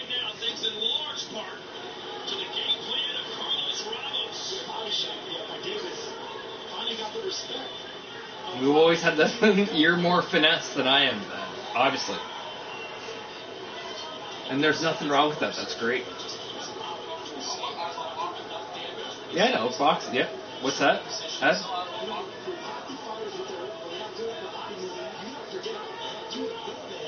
Davis and Ramos. I know you are. I know you are. We just have two different styles. That's all. That's all it is. Respect to both. But I think you love like a fucking an entertaining fight too. Like.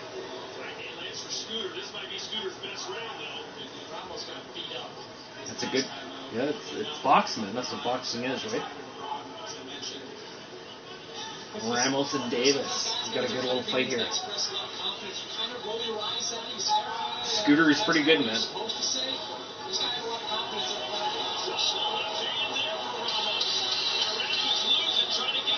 Oh! Oh! Scooter just got nailed with two left hooks. Oh, another one! That's three!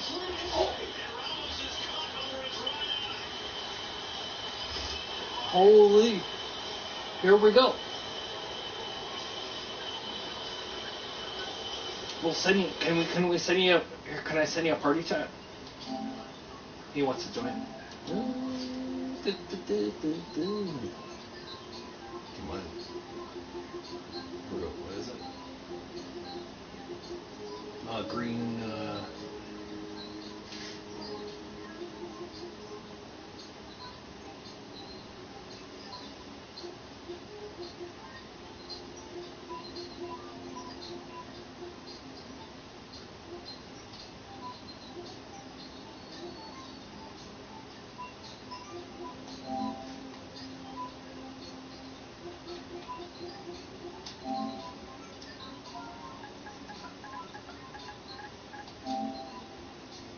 Let's see, PSN child, PSN.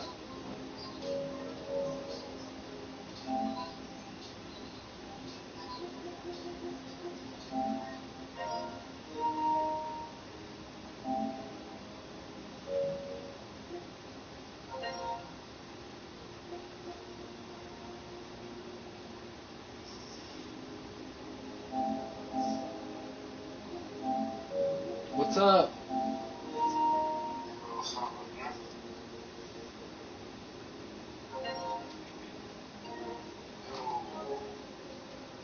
Alright, we got some fights here. What's going on, man? How you doing?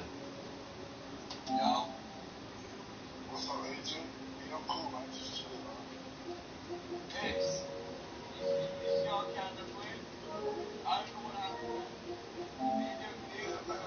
They were great the first, and they couldn't finish it.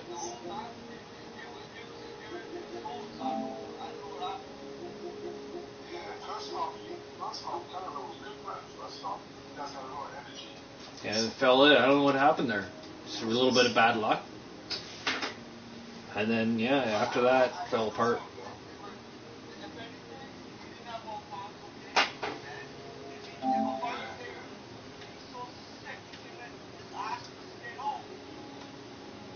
He wants the time to go by. Managing that clock, let another round go by, and maybe even squeeze out a decision. We asked Thanks Scooter for Davis joining, man. I tonight appreciate we'd you. see the best version of him, and he said no because I don't think Ramos is good enough to bring out the best version of me. And if he wants to win this fight, he better find that best version and quick. Look, you got to fight with more urgency, Scooter Davis, because I'd love to see Mexico fucking knock USA the fuck out of there. For that perfect punch. That perfect punch is not going to come. Ramos is too crafty. Sergio, I know you're all about boxing and sticking and moving, but does there come a point in a fight like this where you say, forget boxing, go out there and fight this guy? If you're Scooter Davis, that's going to be your only choice. You probably are behind in this fight. You're showing frustrations. You can't land that big power shot that you're accustomed to landing. There's a Canadian fighting next. Caution to the right time. Time to start throwing some shots and getting some respect here. Even if it means getting caught coming inside. Caution to the win time if you're Scooter Davis.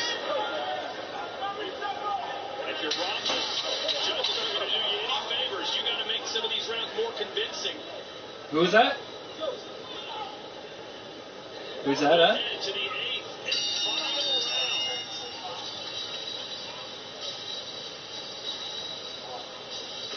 What'd you have for dinner tonight there, Green? Next, another Cleveland native, Tiger Johnson in action, and that's What'd you have with it, though? former trainer of Some the rice? year, had so much success, of course, with Bud Crawford, who's on our desk upstairs.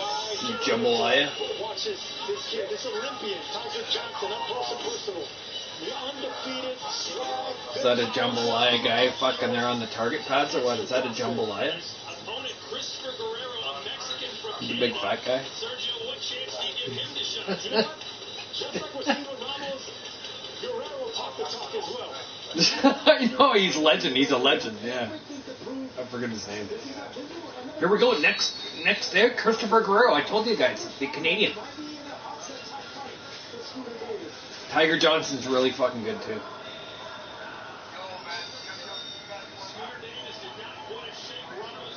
No, I didn't. I just watched the Canadian fight, the Canadian game. A little bit, really, anyways.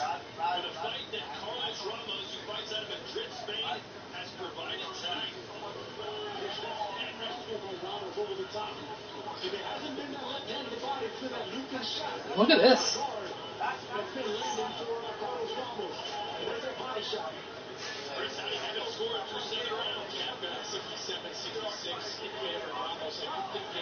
Davis Ramos. We've got a good fight here, guys. What do you guys got in this fight, Davis and Ramos? It's a good little fight. Oh, it was a good body shot. Oh, another good left hook. What time are you at there? Rich, what time are you at there, bud? I'm at 157, 156.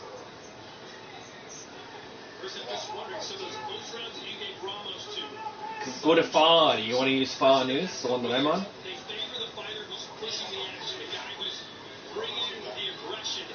You're at 142, 140, 130, 139? That's where you are? Close?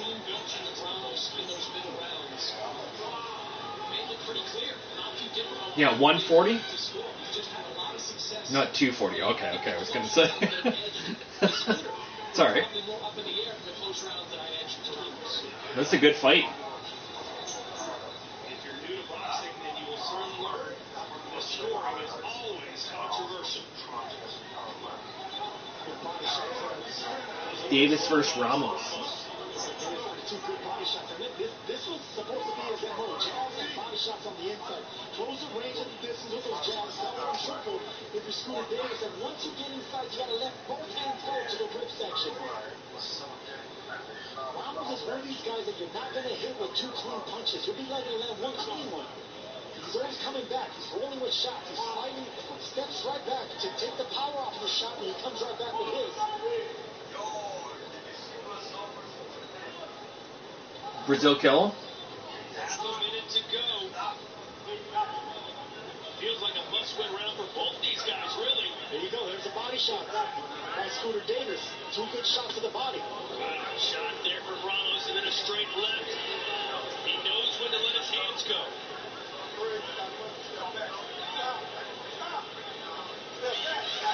We're going the distance.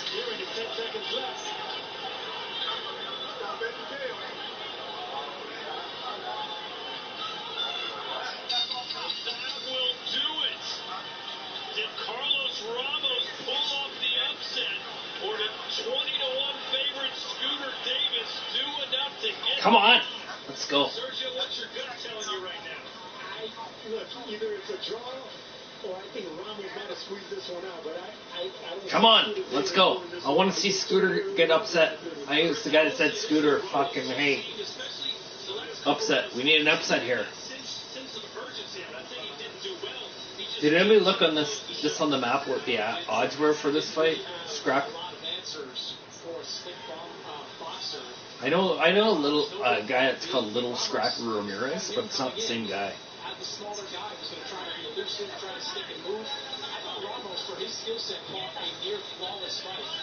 Who wins this? For large stretches, I'm with Sergio. It's either a draw or Ramos squeezing this one up. I have a feeling that they're going to give it to Davis. 6 rounds I believe 5 rounds to 3. And if I get it right, I want Wow, they got this as a real close fight, guys. It could be a draw. All right, Nostradamus, we're going to find out. But look, from what we're seeing, the two sides, and this was boxing. This is boxing 101 by Carl Ramos. Not betting the heavy-handed punching. Land his feet, land his punches. Anytime Davis did get something started to the body, he would pivot away and not let. Come on. The longer they're taken, it's a draw. I mean, this is going to be a tricky fight for the judges. Interesting thing Ramos said yesterday. He said, look, I'm not just going to drain him. I've seen this guy. I know him. I have before. Just fucking not a lot, but I definitely have seen him before. Top Rank doesn't have a lot of shows, you know what I mean? They don't have him fucking every week. Like you get confused, right? Because you get with the different promotions, there's boxing every week, and they're all signed to the same network. You know what I mean, Ed? So you get confused which ones are which.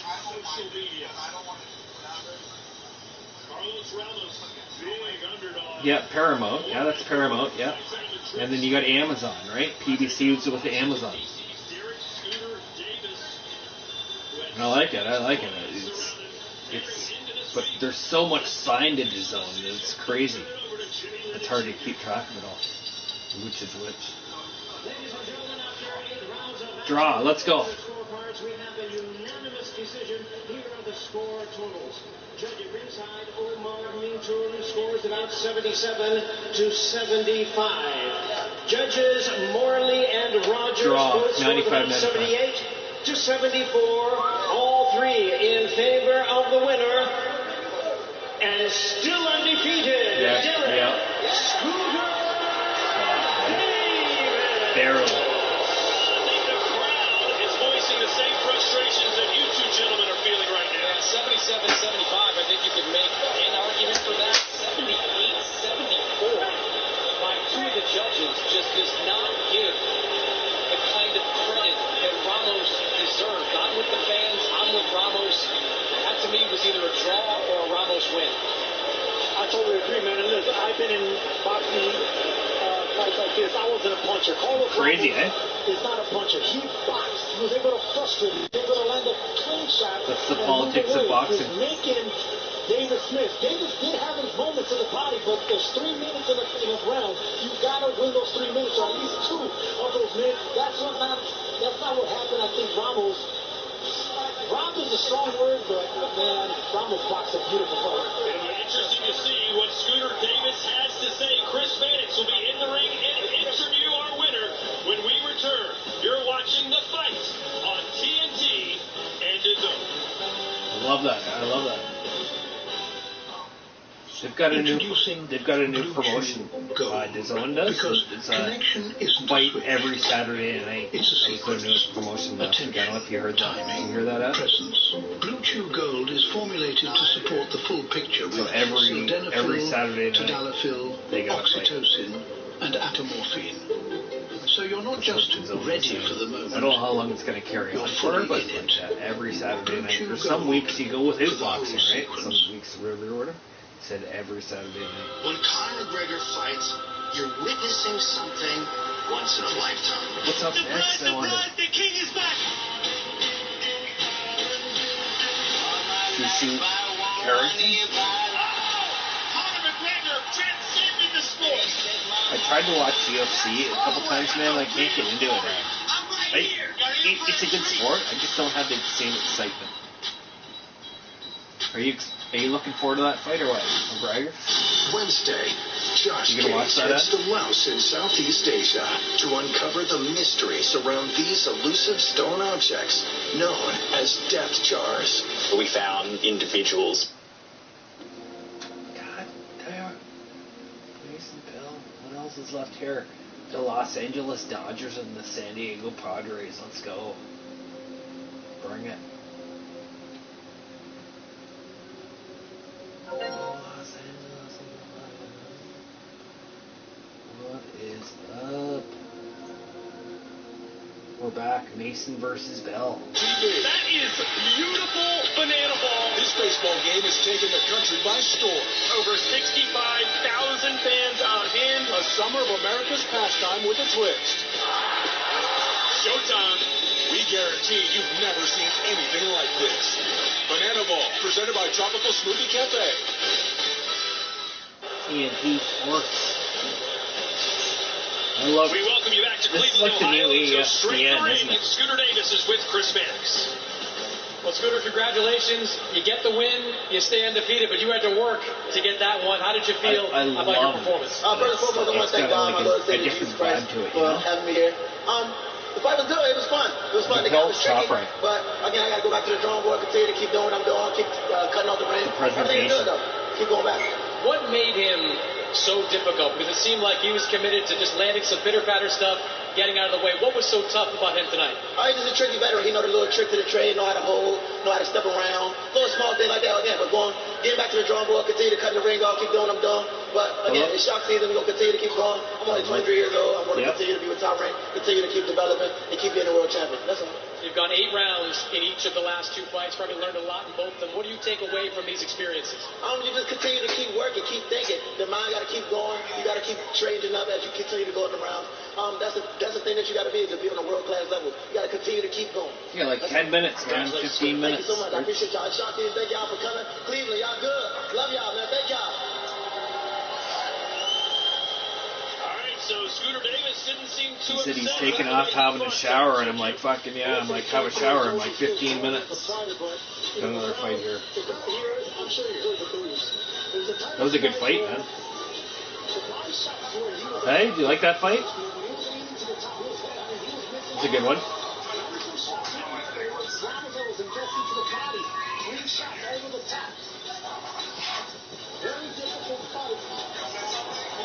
What did you think of that fight? Did you like that fight?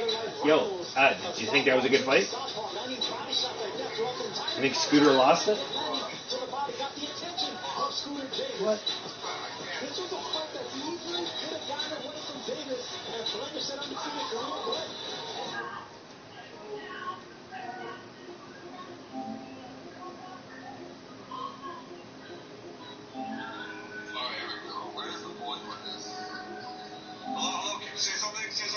Hello. Hello. That was a good fight. That was a good fucking fight. All right, ladies and gentlemen, Scooter Davis said one of his heroes was Tim Bradley. I'd love to hear what he has to say about his performance. We'll send it upstairs when we return right after this. I should just put it in there live boxing instead of Top Rank. Top Rank is fucking screwed us up. No one's coming in to watch this. Why? Will's looking down at us from above. See that I made a little combo with the champion there and the C and the combo? Fuck, I had a good run here. Just please stop it. Come on, man. Why is no people here yet? To your perfect fit. Abdullah Mason is a fucking great fighter. I don't understand why that's fucking dead. Shouldn't be. But first, a light beer brewed to taste like beer. There's nothing like it. Legendary taste from 96 calories. Happy Saturday night, bud. It's Miller time. July 4th. My last night of my party, and then I gotta go back to work. And more winners! Go for glory with Candy Crush. Yeah, right on, man. Living it good, man. This is my last night of my partying for at least 2 months. And then I'll just stick her to just for the weekends because I won't have a job here soon. But I plan on just going the weekends, having a little bit of fun. Where the brightest stars will shine.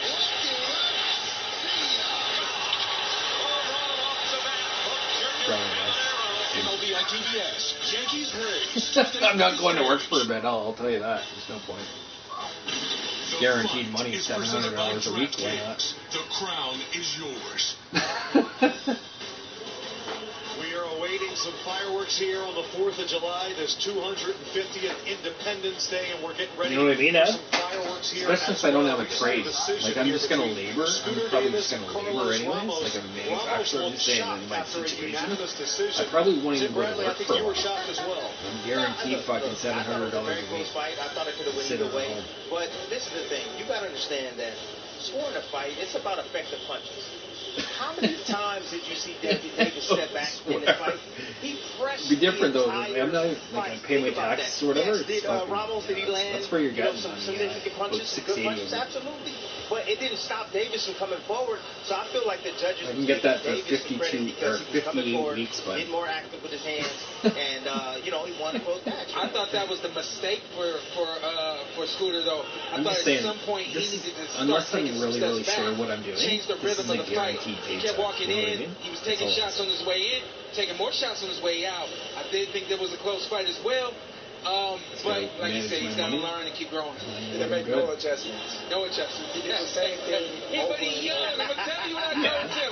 He's young. But that's where I live pretty cheap. Your corner got to tell you, let's switch things up. Let's change the rhythm of the fight.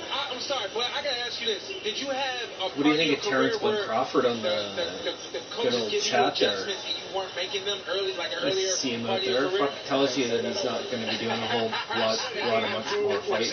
How old is he? Like, is he 36, 37 years old? Terrence Glenn Crawford is old.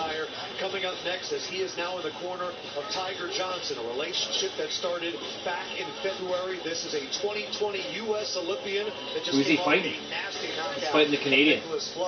That is our next matchup. Yeah. What do we think? You worked with Womack for Here comes Guerrero, Christopher Guerrero, the Canadian. David is an Italian, but he's Canadian. It's a Tiger arsenal. He's going to sharpen him up. He's going to make sure. I bet on the last two fights. I bet on draws on both sides, and then I bet on upsets on both sides. As well as stepping over. I'll show you the. Do you want to see the cards? Do you want me to show them? I can show them right now. So it's going to be a lot that Womack is going to bring it to the table with Tiger Johnson. Tiger also talked Show about him, sparring with you and the impact it had. What did you think being in the ring, feeling his punches? Well, it was cool. I was, a little. He was a big age gap at that time. But he did real well. He got great snap on his shots. He got a great jab. And he's going to do good tonight. And I'm looking forward to him getting a KO. And he's a hometown kid right here in Cleveland. So why don't we ask the dude dressed in Cleveland Browns attire right now? Yeah. John, the pride you got for this kid, Mr. Cleveland. Absolutely. We've had an Olympian. Cleveland has had an Olympian on every quad since, I believe, 2000. So that's the rich history. He carried it on being an Olympian in 2020. I think exactly what you said is what this kid needs. He needs somebody that's going to pull it out of him. He's got a lot to bring to the game, to the ring, and hopefully Womack can pull it out of him. I think it's going to start tonight. We have an undefeated battle coming up next. Tiger Johnson 17-0. Christopher Machine Gun Guerrero 16-0. You are watching the fight on TNT and DAZN, presented by DraftKings. And it's a good one, Tim. I can feel it, brother. It's going to be good. It is. You know what? I'm real good. Check this out. Coming up, TNT and DAZN. Exactly. Check your socials because there's big news in the sports world. No, it's not a blockbuster trade or a big game free agent signing. The DraftKings Sports app is now available nationwide. So if you're anywhere from Florida to Texas to California, you can get the game at the speed of sports and feel the sweat in all 50 states. The DraftKings There we go, we got some bets. all in one easy-to-use app. Available now nationwide. New DraftKings customers spend $5 and get $200 in total bonuses. The crown is yours. Palacios to knock out or beat Carrington. It's crazy. Financially irresponsible. Well, not everyone. Get any toppings on any pizza. Now includes the stuffed crust for just $9.99. A draw. Carrington and Palacios. Prepare for a wild new ride because Dr. Squatch just released their first ever natural spray deodorant for men. Dr. Squatch deodorant that your spray do the talking.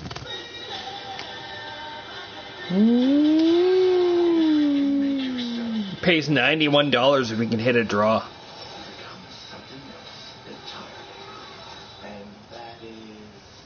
Probably won't happen, but you never know.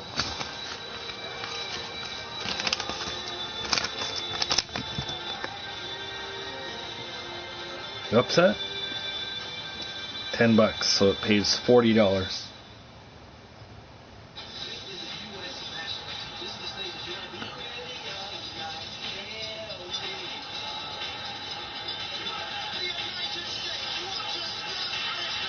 Albert Bell.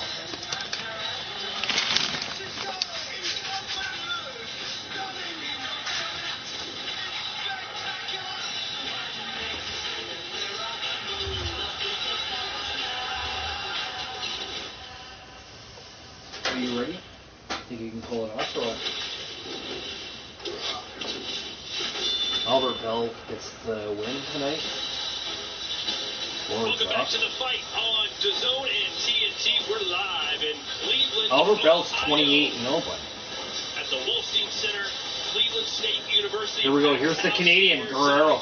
As we get set for our second of 4 fights. He's undefeated. 16-1-0, 9 KOs. The Canadian. The other guy's 17-0, 8 KOs. Holy shit! Oh my god, the guy from Canada, he's only 25 years old. Guerrero. 16 wins, 9 knockouts, 0 losses, 0 draws. Well, we got a fight here. Let's go for the Canadian. Here comes the man known as Machine Gun. Here he is, there's the Canadian. You ever heard of him? I've never heard of this guy. Bring out my best. I'm ready to pull off the upset. I'll be faster than he thinks I am. I will pressure him more than he thinks I will. This is Sanders IS 2.0. Player than a brawler. I'm going to outthink it, Sergio. Well, he wants a quick check match, he said. You know, he's more of a defensive-minded fighter, but he is undefeated. He likes pressure. He puts... 5th consecutive scheduled 10-round fight. Nice. And he's undefeated, but 15-0, 9 knockouts.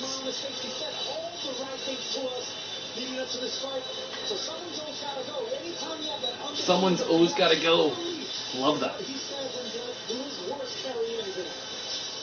Says Johnson's favorite punch is the jab. He says once I take that away from him, he will panic. Oh, this is a good fight, guys. Have a pint if you got one. I know I've had a few.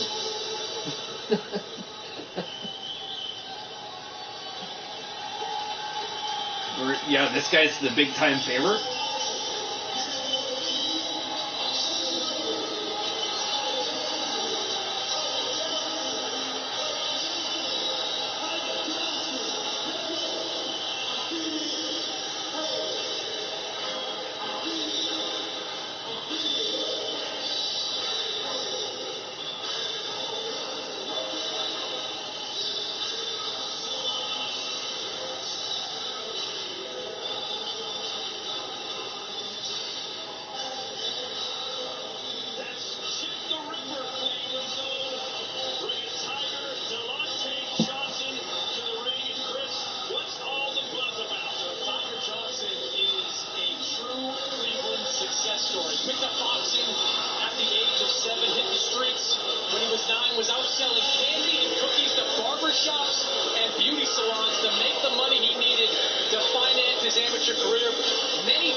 A fucking Canadian, 15 wins, 9 knockouts, no losses. Let's go. He looks so nervous around me.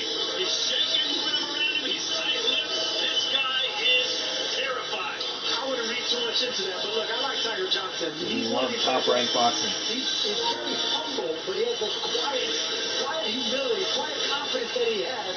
He has a amateur background behind him. He's smart, he's patient, well-rounded, good pop behind his punches. I think he has a high ceiling, especially with a trainer like Bomac in his corner.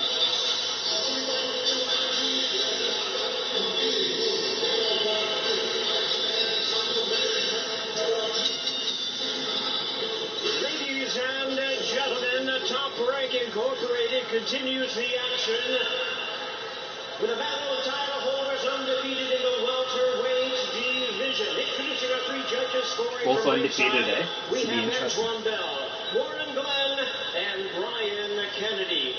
Introducing our third man to the ring, the referee in charge of this See the Canadian? He's like, yeah. You see him down in the corner there? The mullet. rounds of boxing scheduled for the unified Look at this guy. WBC Continental Americas, NABO, and IBF North American Welterweight Championship.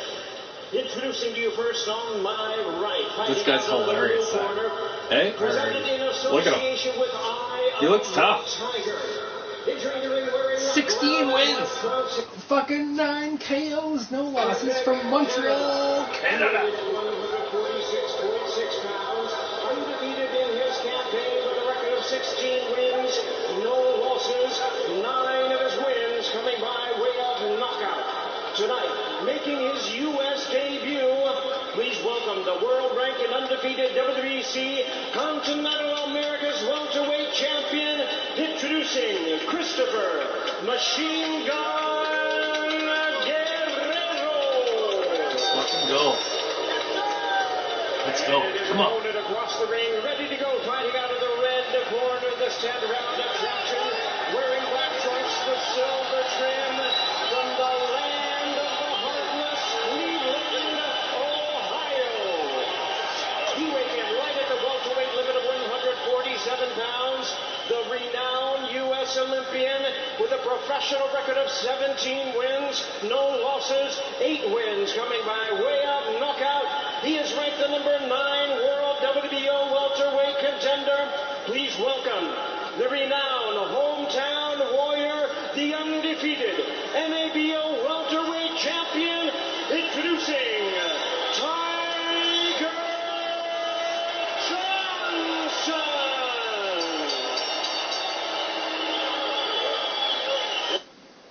Come on, I'm investing in this Canadian. Let's Now go. to give instructions. Let's go. Let's get it. Come on, Gutierrez. I think he's going to give it a good go. All right, John, I'm being instructed to Dude, he's shaking, man. He's ready to go. He's bouncing up and down. He's ready to go. Gutierrez, he's ready. Hopefully he can throw a punch now. He doesn't just do that. Well, Tiger Johnson has been building towards this moment ever since the Olympics. This is the biggest fight of his young career in front of his hometown fans. Across the ring, though, Christopher Guerrero has come from Canada undefeated and plans on sport. No one talking. Oh my god. Oh my god. What did I just miss? I just missed something. Oh my god.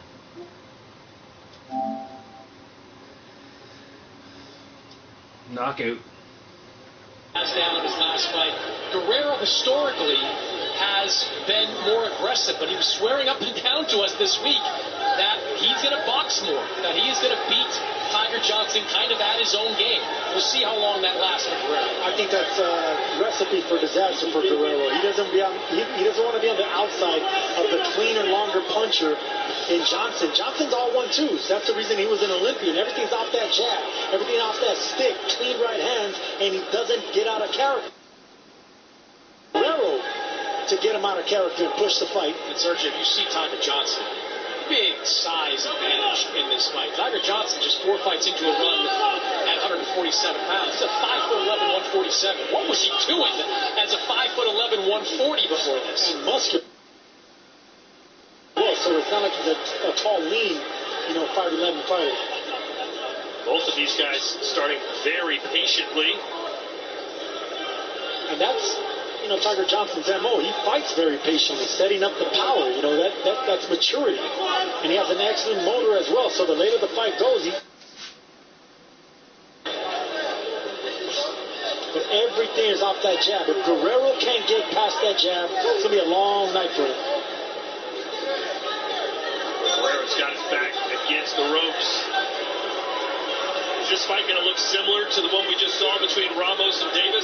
Because I thought Ramos was throwing punches while he was backing up. I think a much more disciplined approach to Tiger Johnson. He's not getting lured in the same way that Scooter Davis was lured in.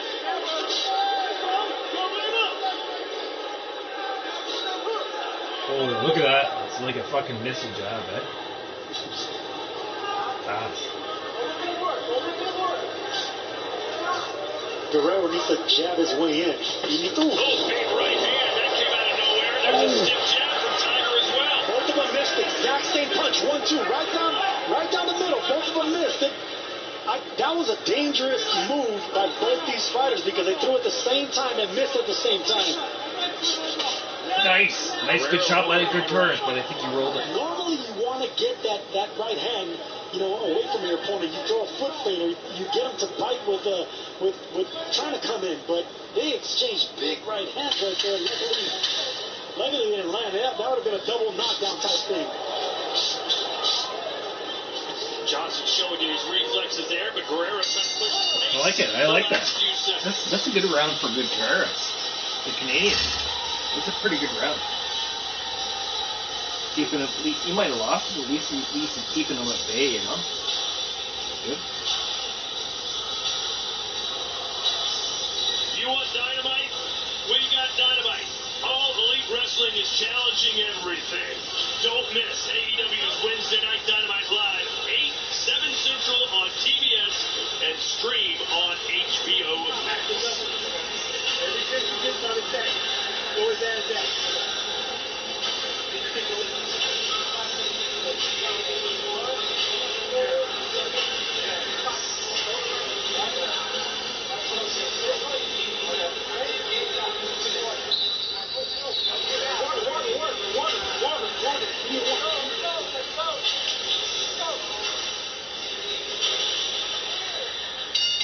You see Brian McIntyre work at the corner of Tiger Brian Johnson, McIntyre, that's his name, the big guy. longtime trainer of Terrence Crawford. Johnson told us he reached out to Bomac back in February because he said he needed some structure in his game. In his words, he had been winging it here in Cleveland, and he knew he had to get to the next level. He had to have structure to get to that next level. The difference, he says, in Omaha is that everything is about the training. All he has to do is get to the gym and go to work. There were some signs of life in the end of the last round with Christopher Guerrero. He pouncing on Tiger Johnson. I like the fact that he does have some speed, some explosion there. I want to see more of that because Johnson's going to stay behind that jab, and they want him to double and triple up to that jab and maintain distance and control of the pace of the fight. Well, Guerrero said the obvious at the fighter meetings. They had to take away the jab search. I'm not sure he's doing anything right now. Fighting at the end of the round, trying to steal round is not going to be enough whenever you have someone like Tiger Johnson dictating the middle of the ring. He's in control of that ring behind that jab and just body presence. See jabs like that, they're not landing, nothing clean, but he's backing up Guerrero and trying to initiate the fight. Come on, Todd. Come on. Get in there. This city has been asking for a major card to come here for the longest time, so he's so excited. He's kind of luring him in, you think? All he's ever wanted to do is or do you think he's nervous about him? Yo, lad, what do you think? Guerrero is not even trying to. I think he's just luring him in? Or you need to do you think our Canadian guy, do you think he's in a lot of trouble?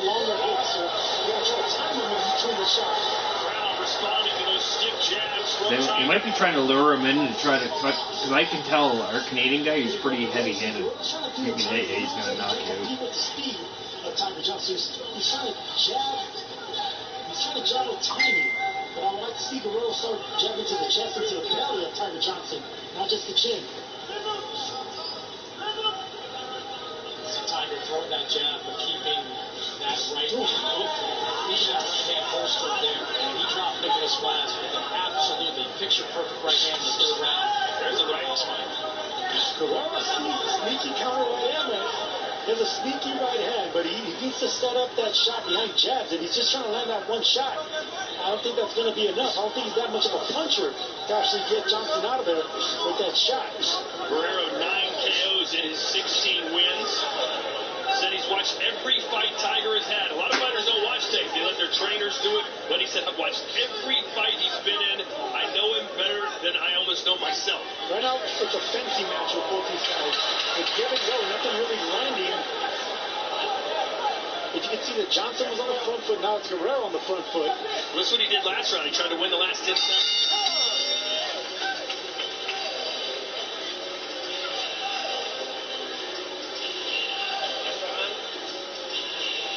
Clarissa Shields chases history again on August 15th, dropping 3 weight classes to challenge unified WBC and WBA middleweight champion Kay Scott, live and exclusively on DAZN Saturday Fight Night from Atlanta, Georgia. Download the DAZN app now and don't miss a moment of the action. Chris, how special is Clarissa Shields? I mean, it goes without saying. She's one of the best, if not the best, in women's boxing of all time. You can see Johnson walking down Guerrero, that long jab. Guerrero's trying to time that jab. Quick Guerrero does, just barely coming up short. That shot could have been a lot more effective if he would have stepped in a little bit deeper. Come on, Guerrero. Come on, Canadian. Guerrero's hitting the respect of Johnson. Nice job by Johnson. Once Guerrero's done this, it's going to be 16 and all. All about that Fucking knockouts. If Guerrero wants to land that shot, he's going to have to inch that left foot closer and closer, and he does that with little jabs. He's not tired. He's got a 10-round fight. Wait for his time. Scheduled for 10. Johnson coming off a 4th-round knockout victory back in November over Nicholas Plaz. As for Guerrero, a 10-round unanimous decision over Williams Herrera. That was back in October in Montreal. Yeah, that Plaz fight really opened some eyes when it came to Tiger Johnson. That was considered something of a coin flip type of fight, 50-50 fight. And Tiger Johnson just dominated. 3rd-round knockdown, 4th-round stoppage. You gotta like it though. The Canadian still, even though he's fucking might get dominated, though, he's undefeated. He's 15-0, 9 knockouts. There's something with him. Predictably, he's controlling this fight with a jab. You know what I mean? Might be losing, but it means something to do that kind of. He's not 5-0. He's 15-0 and 9 knockouts. That's pretty good. Control at the center of the ring as well. That's always something that judges, keep an eye on. Johnson backing up, trying to push back. Getting into levels, nothing really landing, at least he's in control of the center of that ring. And he's backing him up the whole fucking time. He's scared of him. We asked Johnson during our fighter meetings who would he like to face, who's his dream opponent. He didn't really give us a name, but he said, I'll tell you my dream venue. He was to sell out Cleveland Browns Stadium in the Flats. He thinks he can do it one day. Yeah, some of the top-ranked folks thought he might say Rocket Arena, which is right down the street, but he went straight to the 80,000-seat stadium by the lake. Yeah, he dozed away, yeah. Find the perfect opponent for that. I can tell you who he wants to fight. Just now? His name is Dedicated. That's who Tiger Johnson is. That's cool. Minute to go here in round 3. Oh, for sure. Not exactly a barn burner type of fight. If Guerrero wants to win this fight, he's not going to land anything on Tiger with the first initial 2 punches. He needs to put combinations together. He needs to jab his way in, double and triple the jabs, and dig the body. Just like that. See, you got to sneak attack a guy like Tiger Johnson. You can't just go punch for punch with him because he's longer, taller, and sharper. There's one fight after this, and that's Harrington, the next one I bet on. At the end of that punch, Tiger Johnson's always going to have the upper hand. And then fucking Abdullah Mason, I bet Guerrero on needs that to time that and get on the inside and just let his hands go 4 bets to the on the next midsection, the torso. 2 draws and 2 upsets. Who would throw more jabs? Haney versus Johnson, Chris. That would be a jab fest.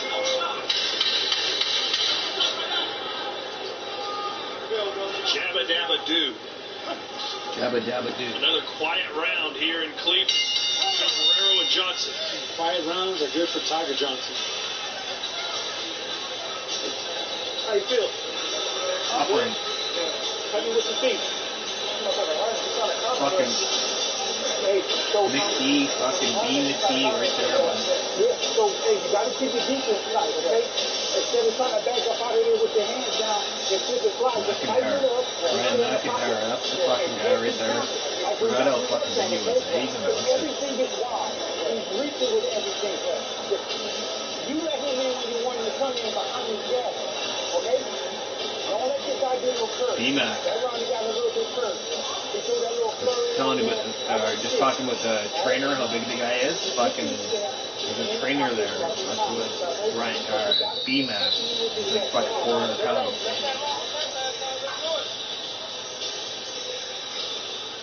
He's a classic trainer. I've seen him lots of times in boxing. He's a trainer, man. He gets in the ring there, fucking 400 pounds. But you heard Brian McIntyre say, stay in the pocket a little bit more. Agree with that? Well, stay in the pocket behind that long jab. Absolutely. You want to get Guerrero start getting offensive. You know, whenever you're dealing with two guys that are looking for a jab, you need to open them up. You know, Guerrero is the type of fighter that if he's not unleashing more than that jab, it's going to be hard to get anything started. Right hand Guerrero is blocked. Tiger misses his as well. So what Bomac is asking of Tiger Johnson is, yes, stand your ground a little bit and make it more of a fight. Let's see if Guerrero obliges. This is good. This is what Guerrero wants to get him into. Maybe a little bit of a swing show here. Might get knocked, but fuck, okay. He might know that this is his only chance, you know? He's still behind that long jab. He's landing that right hand. That check left foot landed cleanly. Good body shot. Use that power though. He's gonna use some power. Crush those body shots. Don't just touch the body. Guerrero's with him as of yet. He's getting there. Told him he wants to stay in the pocket a little bit more and throw that right hand after the jab. And he is staying in the pocket. Notice he's right in front of him now. A little bit more flat-footed. Looking to land something hard is Tiger Johnson. Guerrero can sense that. That's the reason Guerrero's not pouncing on him. Nice. Left hand from Guerrero. A nice. Small victory for him. A ray of sunshine on a cloudy day. Good. That's the fight Guerrero needs right there. There it is. Just touching anything, banging away at the sides. Nice. Got him again there. But trying to land that long right hand from that far, it's not going to land with a taller Johnson. You got to work your way in.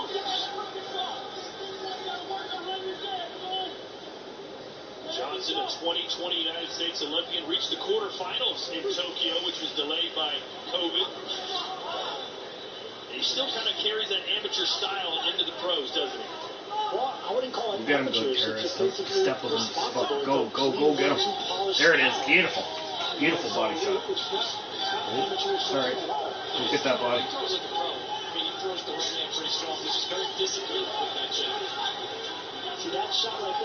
Get him. Get that body. Go upstairs. Oh.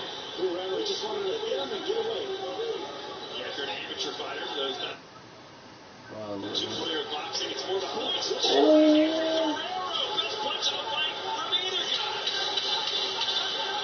Tiger Johnson, even the back foot now, caught him cleanly with that overhand right. Come on, Cortez. We got to fight here for the Canadians.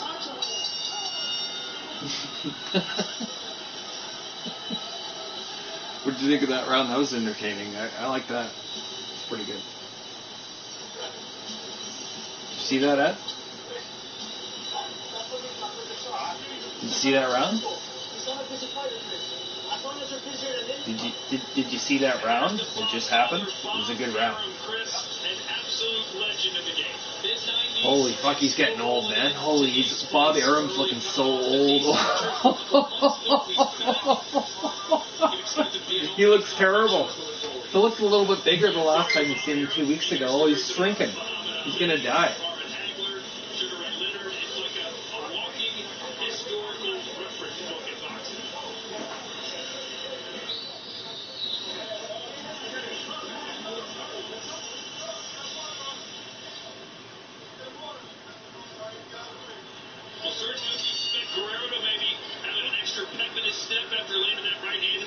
Absolutely, I would love to have seen that shot replayed back because it landed cleanly, got the attention of Tiger Johnson. So yeah, this is momentum coming forward for Guerrero. But look, Guerrero needs to figure out, is he coming to put up a fight or to win a fight? Because if you want to win a fight, you got to start going forward and looking for those shots, looking to create openings and land that punch again. Guerrero lets his opponent dictate fights, and you know he lands good shots. That's how he's undefeated. He lands clean shots, win around. But in order to win in the other level, the punches that you need to land, you need to start putting together behind the jab. Yeah, you can tell the body language that Guerrero's starting to feel himself a little bit. He's like, maybe this Tiger guy isn't so big and bad after all. Tiger's off to a pretty good start in this round. Landed several good jabs, followed up. Gutierrez is in this. The Canadian's in this. Guerrero finding the front foot, you know, trying to push. What do you think? Tiger a little bit back. that right hand to the body that Guerrero threw. That would set up over What was the phone call? later on. But quick reactions is Christopher Guerrero. I can understand and see why he's undefeated. He just needs to put him into another gear, a dangerous gear, but he needs to put himself in. Kayla just like, didn't mean to call him. She just called him. Yeah, I thought that last shot was the most consequential punch of the round. So I gave him that round. So I'm giving Tiger Johnson. Come on, Gutierrez. Come on, stay in this, Canadian. Fuck, 15 wins, 9 knockouts, 0 losses. Let's go. This is a big step up for him. He's an active fighter, man. Guerrero, he's staying in it.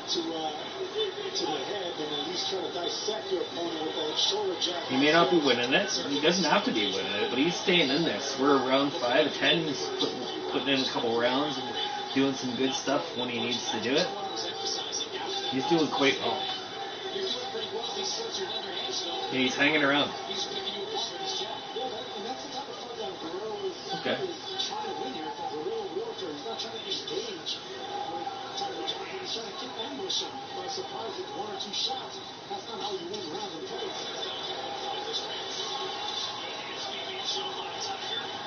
There it is. Come on.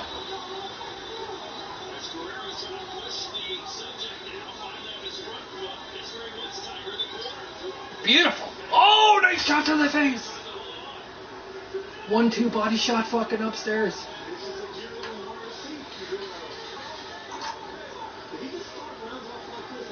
He's tough. There it is. He's not perfect, but he can fucking go. Oh, you heard that. That was a good body shot. That hurt.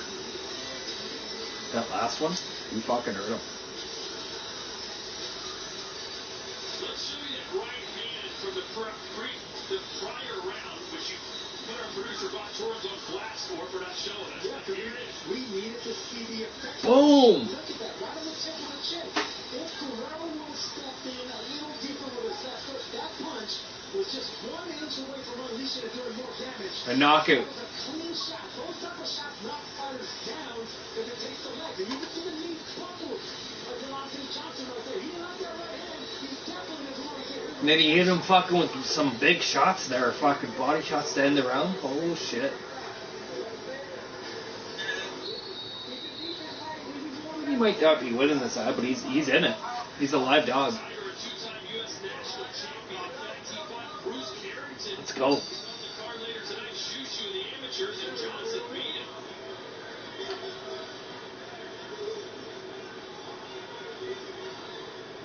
Sergio, what's the biggest issue for successful amateur fighters when they make the move to the pros? Slowing things down, turning your punches, and not really going for these pity pat punches.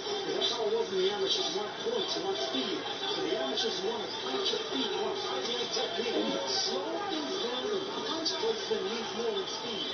Chris, how do you have it in 5 rounds? Yeah, I've got 4 rounds to 1 in favor of Tiger Johnson. I thought Guerrero snuck out that 4th round in the back.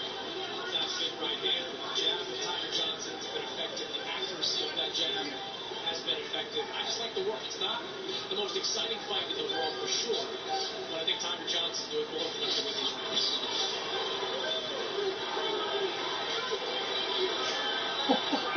It's a hell of a fucking hold there. Took him right to the ropes.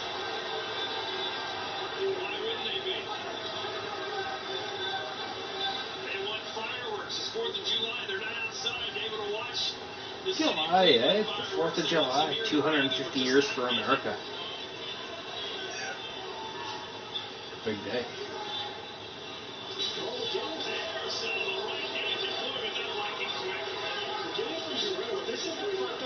He said he wanted a quick chess match. I mean, he's getting this one. Look at that. See that combo? Wow.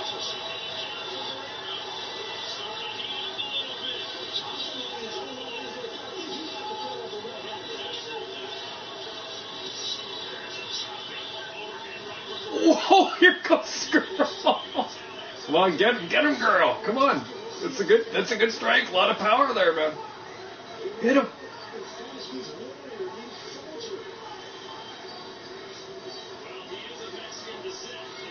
She's got some good power though and speed coming forward there, eh? It's fucking quick, man. if he ever hit you, he'd be fucking lights out. You'd probably never wake up. Even with that, like.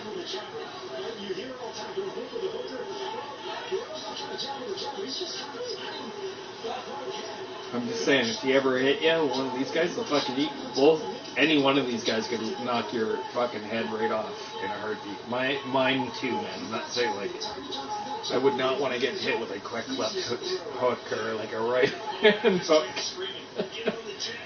But I'm just saying they're lethal. They're good.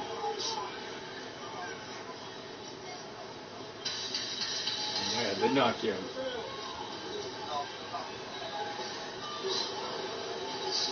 Oh, look at that punch. Couldn't land it, though. He couldn't land it. He's got a crazy fucking overhand, right? That guy? Canada? Holy. Reaching overhand.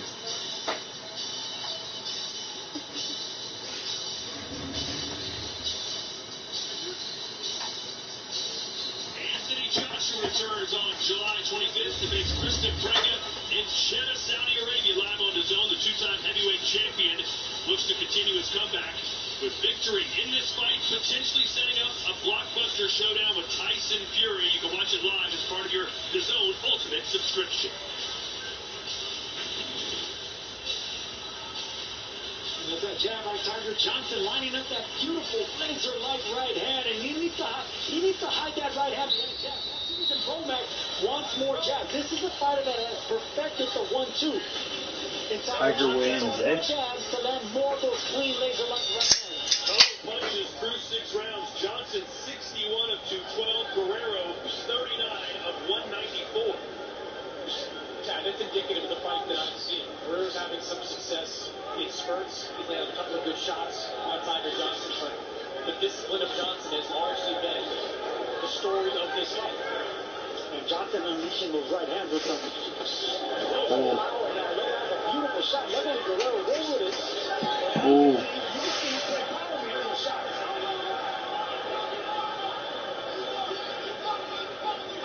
Let's go upstairs and check in with Sean Porter. What are you seeing so far? Those moments, just like we just had right there.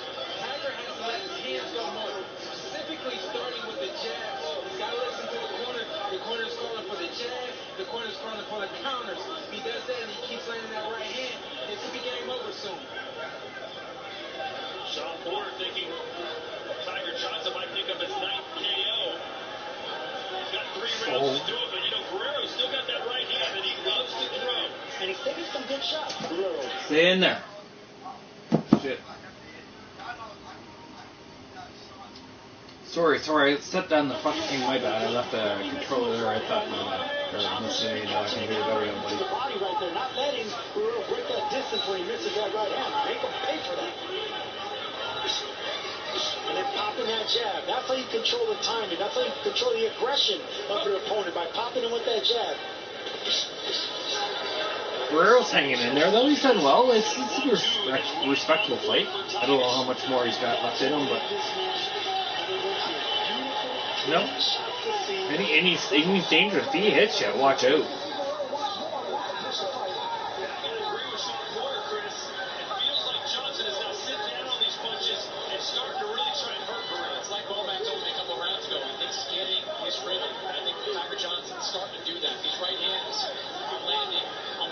I also think he's doing a great job to get that left. Canadian's doing well, though, man. Tough, man. Tough.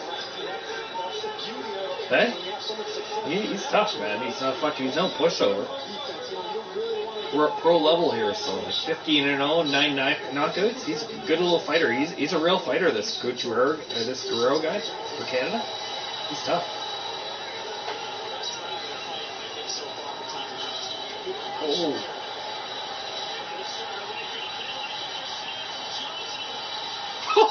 He wants to go! Bring it! Shit, I can't speak so loud. I'm like, yeah, let's go.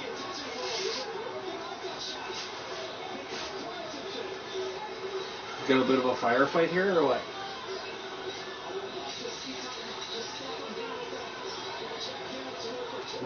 Tried.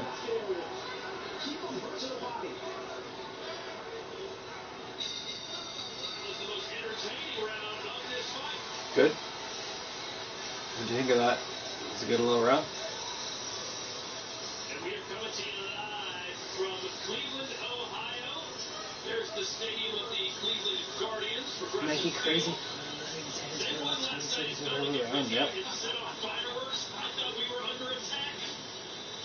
Our hotel is right next to that stadium. It was loud. Yeah, the Canadian, he's trying to stay in there, Mankey. Cheers, buddy. Happy Saturday.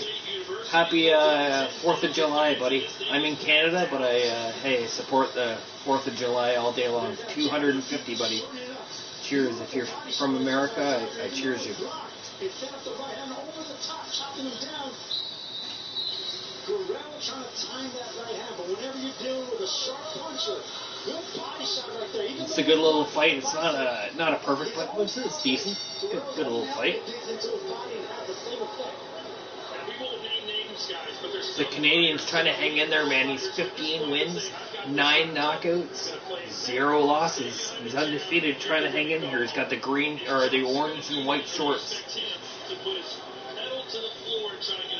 Based on the success we've seen the last couple rounds, you will see Tiger Johnson step on the gas here over these final 3 rounds. I think he wants to do something special here, not just because he's here in Cleveland, because there are a lot of eyeballs here on national U.S. TV. And I've got to be in control of this fight. 69-64 sweeping in the last 3 rounds. Guerrero landed that pretty good shot. Guerrero got a round off him. That's good. I'm happy with that. It's not a terrible game plan. Yeah. I'm just happy the Canadians even hanging in there with him, Mankey. You know? These are fucking us Canadians. We're not like, you know, we're not known for boxing the same as soccer. Even though I love the sport of boxing, there's not too many champions that are Canadian champions. Not too many. You rarely ever see any of them. We had Cody Crowley, and then he had that fucking problem, and then we had fucking guys from Cape Breton there. Ryan Rozicki got his ass kicked. Hey, remember fucking that guy? He's fucking nuts, eh? An animal? Hey, Ed? Oh my god. The fucking animal. Brian Rozicki?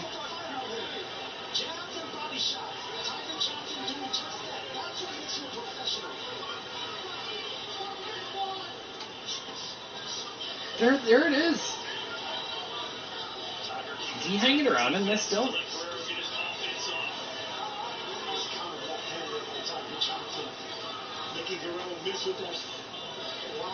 Is this Canadian still hanging around? I like that. We talk so much about Tiger Johnson's jab. In your opinion, who's the greatest jabber in boxing? Right now in history. Give me both. Well, in history, I love Tommy Hearns. So you loved NHL 26? It was a good time, man? You enjoyed it?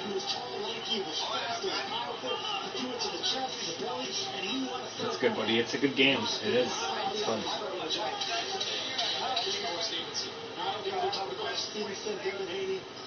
I know you did. And I was going to say, like, fucking, I'd get it if I can get it on sale, but I'm not paying the full price for it right now.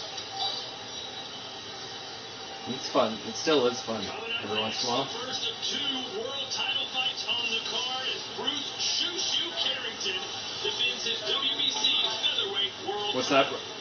Love me some Shoo, man. I think he's coming off his best win in his hometown, getting that championship. Now it's time Are you cutting out? that championship. Coming off a knockout, can he get another one against Palacios, a determined Mexican who hasn't been stopped? Yeah, Palacios coming off the biggest win of his career as well. I bet on this fight. I took Palacios and then I took a draw. A couple of years ago, there's a lot of confidence emanating from Palacio, who has been asking for this specific fight for almost a year. And then the next fight I took a upset and then I took a draw on that one too.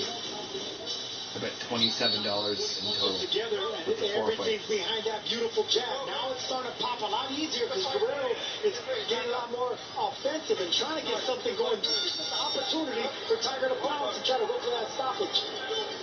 6 minutes to go here. We're in round 9. The fight Tiger Johnson has. Come on, Guerrero, hang in there. From the opening bell. But how will he close the show? Maybe not. Maybe that right hand if he does close the show. Right hand from Guerrero. Got Johnson off balance. Just hang in there. That's all I want him to do, man.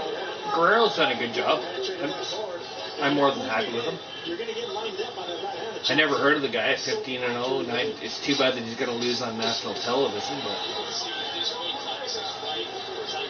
He was at 140. Wasn't a big puncher down there. 2 of his 3 fights here at 147 pounds. He scored knockouts, including a spectacular one he had against Glass. I definitely did not buy the fucking pay-per-view to ask for Guerrero to be on the card. This is a bonus. And who knows, he's still probably growing into his frame, but he definitely has pop behind those punches.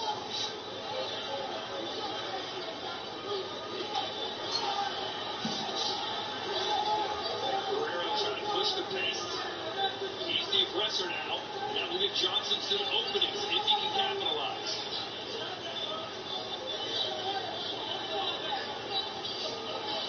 Johnson the body. Johnson doing the right thing, not staying against the ropes, because you can see that Guerrero has great just a combination. He's not afraid for it, trying to get aggressive. But Johnson not giving him that. He's not allowing him to get in this fight.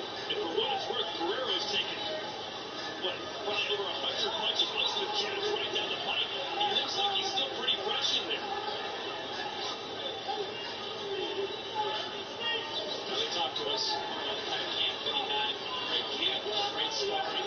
He's gotten sparring in the past with Boots Ennis as well. So he came in pretty locked in, pretty great shape, but just being like a little bit outclassed.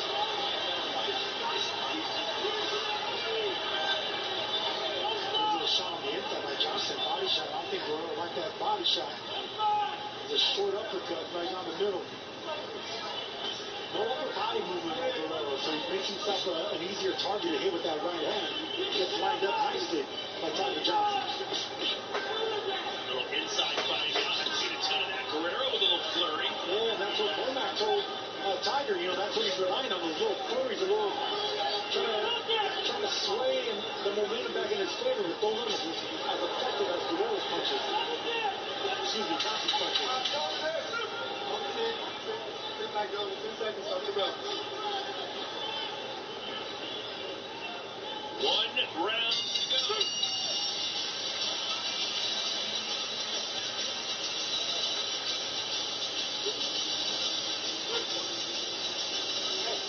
Last one, because you don't come, because you know it's down. Okay? So be real careful with this. Work your jab, work your feint. If you feint, walk off. Wow, so you don't want it to be close and shit. That's out. Yes, right?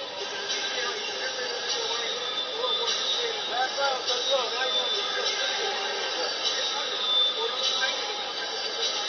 that's right. Let's go. All right. Go.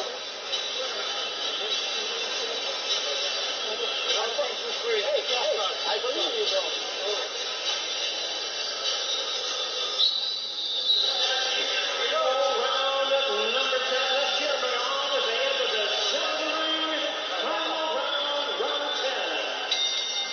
Let's see how aggressive this Canadian gets. Christopher Guerrero down substantially on all the judges' scorecards. He needs a knockdown, knockout most likely. Or will he just kind of be happy making it to the final bell? There's Chris Mannix's unofficial scorecard. Yeah, 89-82 again. Relatively easy rounds, I thought, to score. Good jab from Tiger Johnson, great right hands, and Guerrero's activity, his accuracy, strong shot. Making crisis.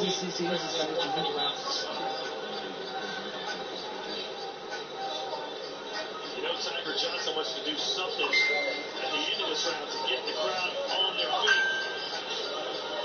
These are good rounds being put in by Tiger Johnson, though. He was in there with a cagey, determined fighter in Guerrero. Outclassed him, won pretty much every round.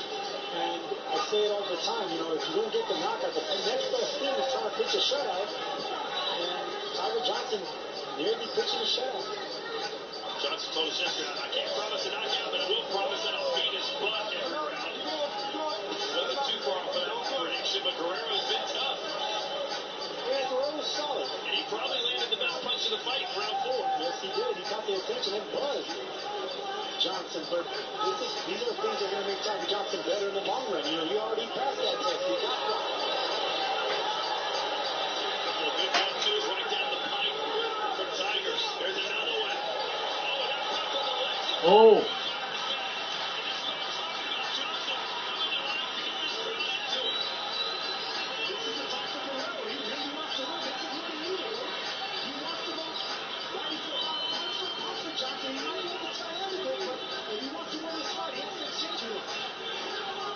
Go get him.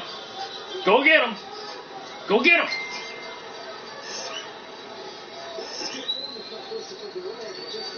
Go get him. Go get him. Go get him. Don't let him wait there, man. Don't let him set up. Get him. Go get him.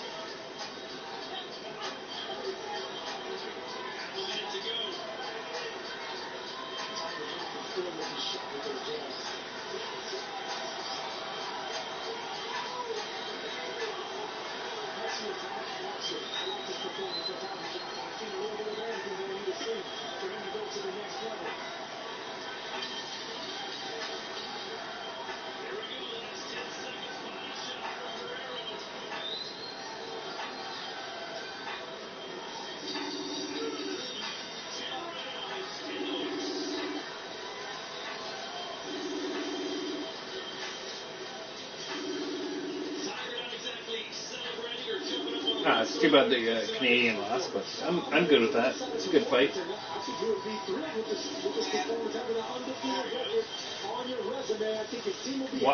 Watch him fucking win somehow by upset.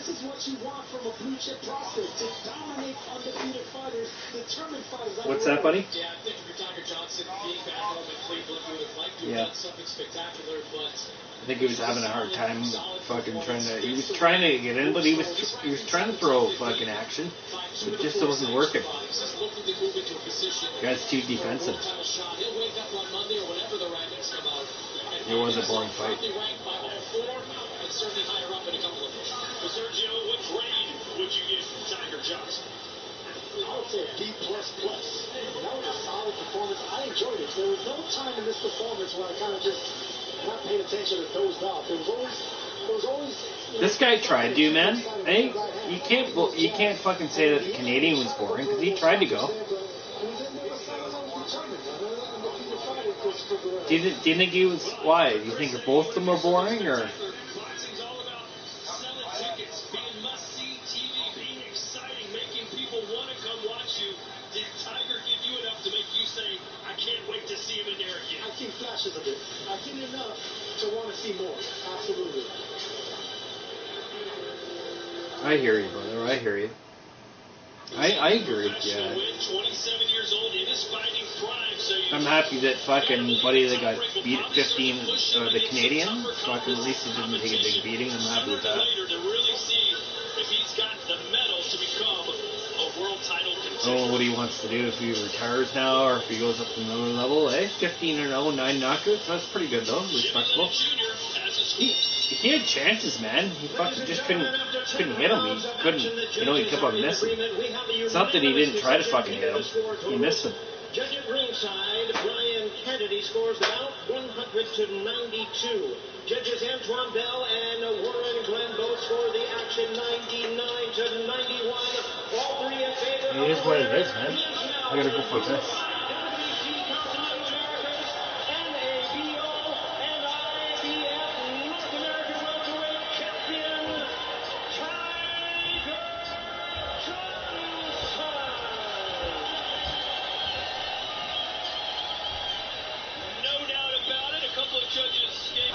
To Guerrero, but the decision never in doubt.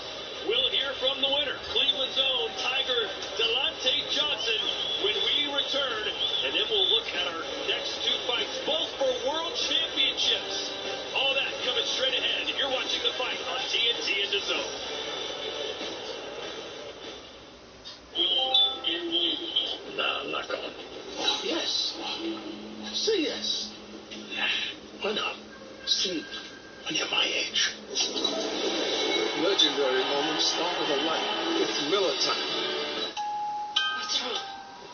look under the bed. Make sure there aren't any monsters.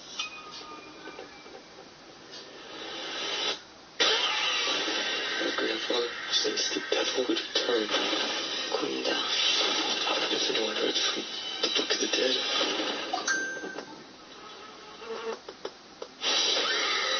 Evil dead burn. Good night, Mom. Rated R, July 10th. Adding stuffed crusted Domino's best deal ever for just $9.99 was all Lindsay's idea. If millions of people don't order this, I'm definitely fired. The deal is too good. Any pizza for $9.99 should mean stuffed crust too. Dom, no.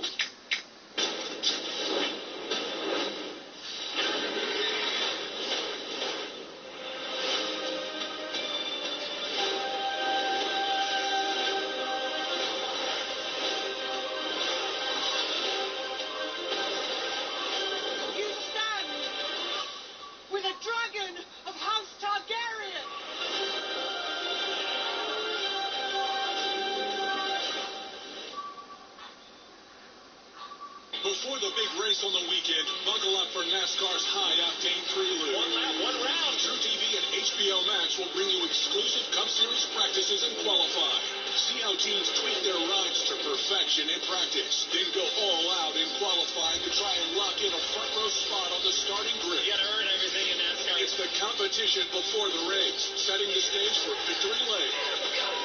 NASCAR practice and qualify every week on True TV and stream on HBO Max.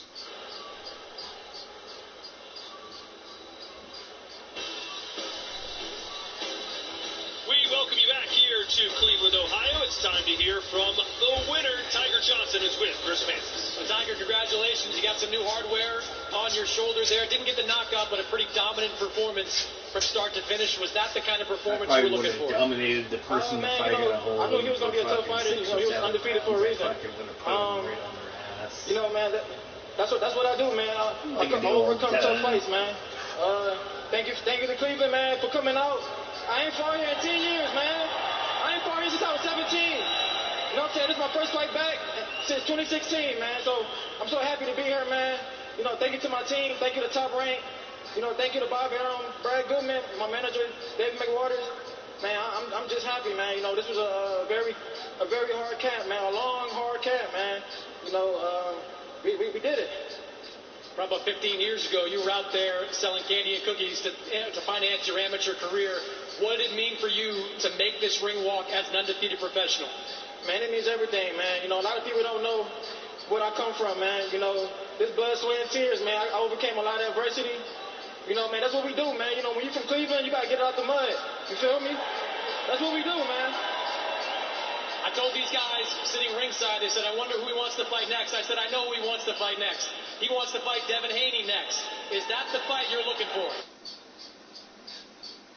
For me, man. Oh, my mama. Tell her to come see me. You think we can get a championship fight here in Cleveland? For sure. Hey, Devin and his whole crew, y'all know what it is with me, man. Y'all niggas ain't want to fight me one-on-one because y'all know what it is. Tell Devin come see me. Congratulations, Tiger. Yup.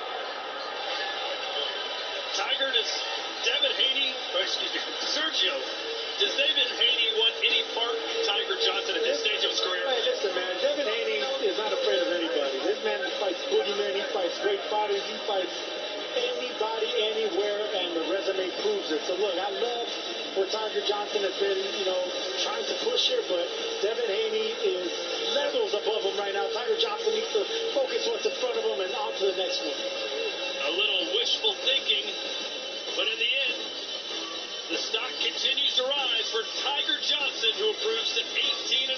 The fight rolls on after this. Check your socials because there's big news in the sports world. No, it's not a blockbuster trade or a big-name free agent signing. The DraftKings Sports app is now available nationwide. So if you're anywhere from Florida to Texas to California, you can get in the game at the speed of sports and feel the sweat in all 50 states. The DraftKings experience you know and love, all in one easy-to-use app. Available now nationwide. New DraftKings customers spend $5 and get $200 in total bonuses. The crown is yours. We know that over 5 million men trust Blue Chew. What makes you wonder how many wingmen stayed behind, how many bar tabs walked, or rides rerouted, or how many U-ups, buzz-me-ins, and group chats silenced, how many pitchers emptied, waffles ironed, and hoodies stolen, how many dogs exiled, rooms banged, and calves cramped. Wait, how many fitted sheets unfitted? We'll never get the exact numbers, but we do know what counts. Blue Chew. Losing your hair? Tired of hiding and looking older than you really are? With Bosley, you can get your real hair back. Permanently. One visit, one day. Guys, it's so easy. It takes one day, and this is my real hair. Bosley, America's #1 hair restoration experts. Exclusive high-density Theragraph technology will give you a thick and natural hairline. Bosley gave me back my real hair in one day. We're giving away a free real hair starter kit and a $300 gift card to everyone who scans this QR code. Bosley has performed over 500,000 procedures for men and women and has over 40,000 5-star reviews. I'm a medical doctor myself. If you want the best result, you go to the best place, and that's Bosley. It's affordable, 0% interest. If I can afford it, you can afford it. Plus, it's all backed by the Bosley Real Results Guarantee. Dude, scan the code, get the free kit. It is easy, and it'll change your life. Scan, call, or go to Bosley.com right now. Welcome, Pitmasters. I'm Andrew Zimmer. This competition never stops. For the next 6 days, this is where you'll sleep, this is where you'll eat, and this is where you'll be cooking some of the best damn barbecue of your life. 24 hours a day in the woods. This is going to be something special. Only one team is going to come out on top. This was playing it safe. I want to see. I can't wait for the next fight. Shushu Carrington. July 13th at 9 on Food Network. Never know when the moment's come. The lights are on. Ready to go. It's about to go off. Tosses it out. I need a spotlight against the moon. It's about to go off. Carolina on to the Eastern Conference Final. Coco has conquered the clay. Brickyard belongs to Bubba. Hail to the champions. On the block, go 4-3-2. A moment to remember for a lifetime.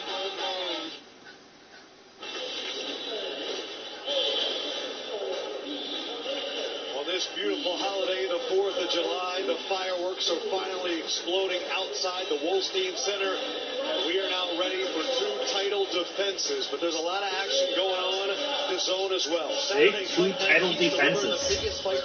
Hey, 2 title defenses, not just one.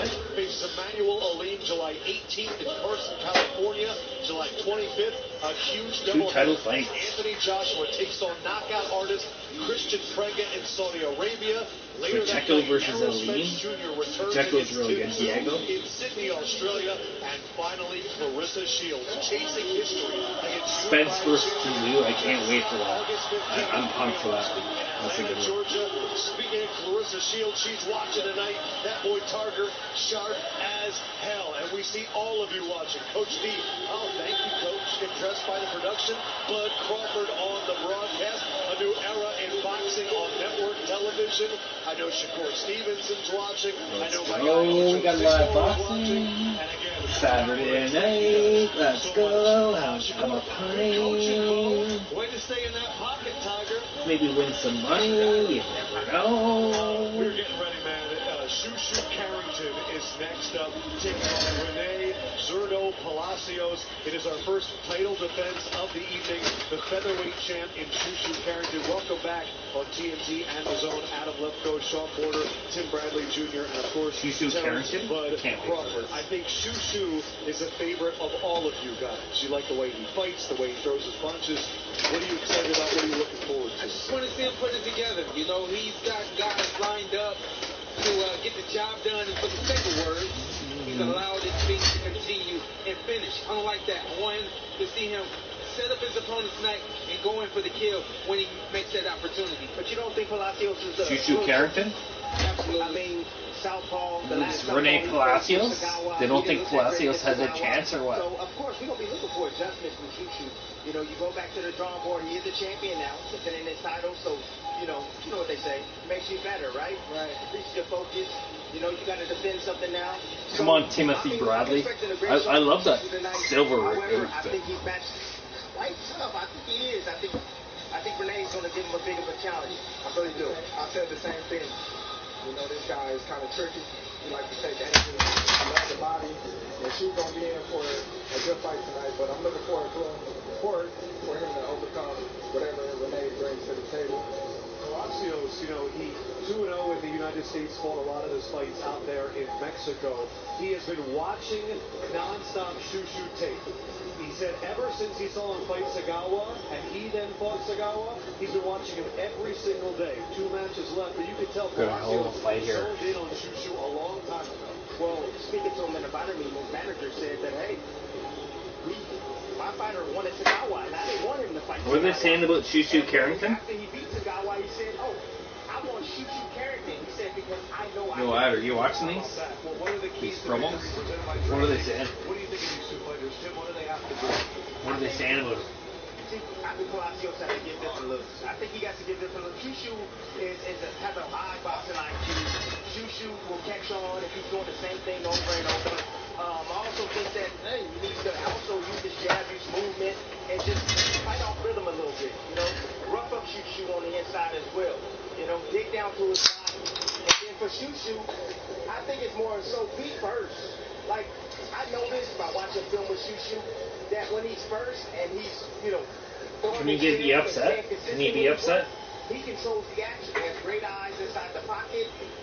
He's good mid-range. This guy, to be honest with you, like I seen him on Top Rank a couple of years, like maybe 2 years ago, maybe and I forget who I was watching, but he had the fucking nickname before the fucking guy even that I was watching had a nickname. There was already a Shushu. Abdullah Mason taking on Albert Prince Bell. I'll start with Porter, then go to Bud. What do you think, Sean? Yeah, sure. For Mason, I think it's intelligent. That guy's 28-0. Bell likes to fight from the outside, and I know Bell is going to want to make this a boring fight. What does that mean? Shoot the jab. We got two fights left. Mason has to use intelligent pressure and force Bell to fight. Force him to get out of that comfort zone of just using the jab and I'm just going to win. That's the next one after this one. Yeah, this is only the co-main. He will win the fight. I honestly think Mason's going to do real well in the mid-range. Yeah, it was Joe Cordina. And Cordino. I think it was he might have even been a champion. And they're saying this guy, the step-in guy, is actually tougher than the guy that he fought originally. Because they've sparred 5 times in the last year, I think. You like Bell? I don't know. Supposedly they sparred 5 times in the last year. I did not know that. They said right off the bat, they said, this is a lot tougher fight for fucking Abdullah Mason than the original Cordina fight was supposed to be. A lot tougher. But I want Bell to come forward. Be a little bit more aggressive. I don't know. They said they sparred 5 times in the last year. You know, let them get a little bit overzealous or so they know each other pretty good, you know? And then make them pay, you know, with counters. So it's a little different. Come forward, Bell. On 3 days' notice or 4, like a week notice. Yeah, it's really. Yeah. The new one, you spend $5, you get 200 in total bonuses. Download the DraftKings Sports app and use promo code DAZN when you sign up. DraftKings, the crown is yours. Shushu, was it Joe Cordina? You want to Google? Was it Joe? Is that who it was that he replaced? Joe Cordina. But Palacios looking to shock people. The southpaw standing at 5'7". Took down Suleiman when he was a plus 410, and we got Abdullah Mason. He's fucking unbelievable. This guy right here, fucking the bodyguard, he's unbelievable. Unbelievable. I don't know if you've ever seen him. He's fucking phenomenal.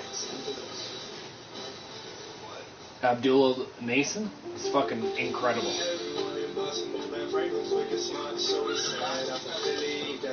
Did you see him lots of times before though? Before this?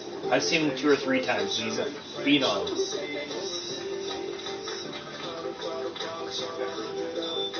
Yeah, I know we've both watched him a couple times probably, right? I just always say that. No, I don't mean it like that, Ad.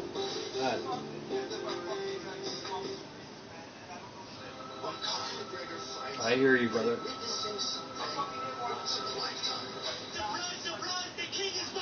I know, just because he's young, right? He's fucking... And you're watching it just as much before. When I first started watching this, it wasn't very long. I was watching this all by myself, and then you fucking started watching these cards the last whatever, and now I'm fucking like, you know, it's all in recycle. But even, you know your stuff, like, I'm not saying that you don't know your stuff, I'm just saying fucking, like, I watch it every week. You know, so, fuck, like, dude, have a few beers, hey, that's what I think. He's down below. What's that? NASCAR on TNT and the in-season challenge continue as they make their long-awaited return to Chicagoland. Now, that being said, it's got character, it's got fun. A lot of speed, that's a good fight. Great fight. It's going to be spectacular. Coverage begins tomorrow with 5 on TNT.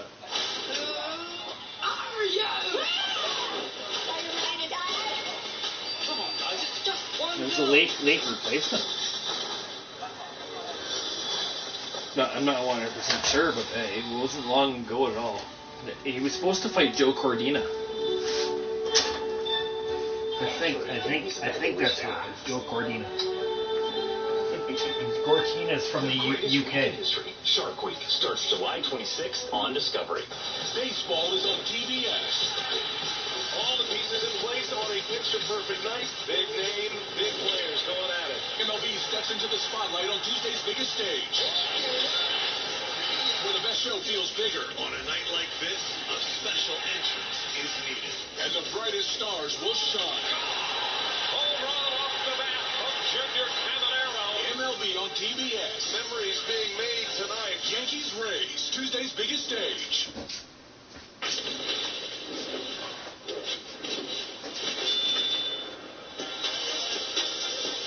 We welcome you back to the Wolfstein Center here on our Independence Day as we are gearing up for the first of 2 world title fights. This is our tale to take for the co-main event of the evening. The champ, Shoo Carey. Come on, Palacios. 19-0. 1 draw. He's 3 inches taller. Palacios only. Go ahead. Then the challenger, that Zurdo Palacios, who fights out of Mexico. Oh, you gave him a good run. Yep.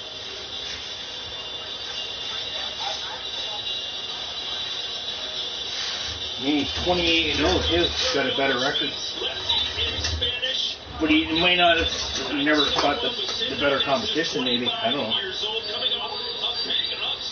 Yeah, it happens. Who was about a 7-1 favorite, and Palacios Sergio said, "Listen, I was underestimated in my last." But I don't think Albert Bell's fought the same quality at going to Sevilla as he can. You look at his replays, he doesn't have the same. Not the flash. Maybe he does, I don't know. I didn't see it. But he's experienced. Against Abdullah Mason. Yeah, that's a huge. Do a bet. Go run down to the corner, man. It's paying almost 4-1 right now.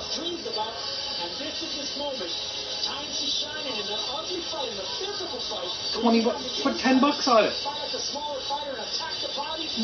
Fuck, get you $50 there, bud. It would take you 10 minutes. That's all it would take. 10 minutes. Makes it more fun to watch it, no?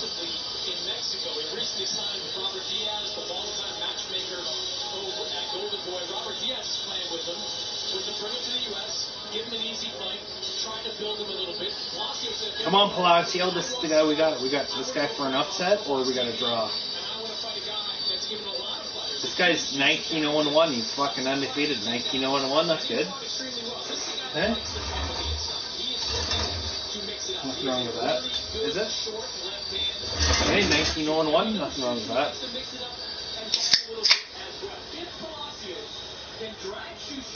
Into his kind of fight, he can make this a little bit interesting and maybe score an even bigger upset than he scored the last time out.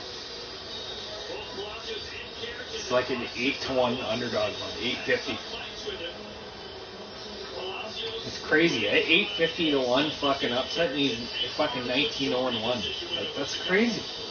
How is he that bad of an upset? You know what I mean? When you're 19-1.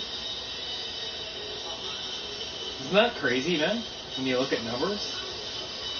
Because they're not fighting the same comparison level. Hey, that's boxing. That's what you get. 17-0. Shoo. I've seen him fight, and he's been really good, and then I've seen him fight, and he hasn't been that good.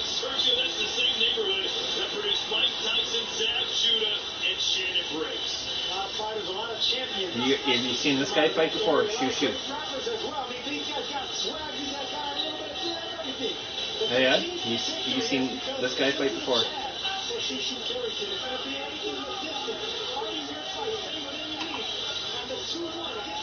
He's normally on the undercard, right, of the main event on top right. And he still is. How long? Like, when was the last top rank event? Hey, Ed, when was the last top rank event? When was it? They don't fight as much as what you want, you know what I mean? Normally it's like once a month. It's been a while since we had a top rank event, isn't it? Never read it, maybe? Maybe. Remember, like, fuck, we watch all this stuff on fucking DAZN, right? So you don't think of the companies. Because everything's on the same channel, right? So it's like it's hard to keep control and everything. Top rank. The Valenzuela, the one we watched last weekend, that was fucking Premier Boxing Champions, PBC. Our three judges scoring from ringside, we have David D. Young. Then you get Golden Boy fucking under this, then you get Queensbury. I don't even know where Queensbury comes from. It's over in the UK, right?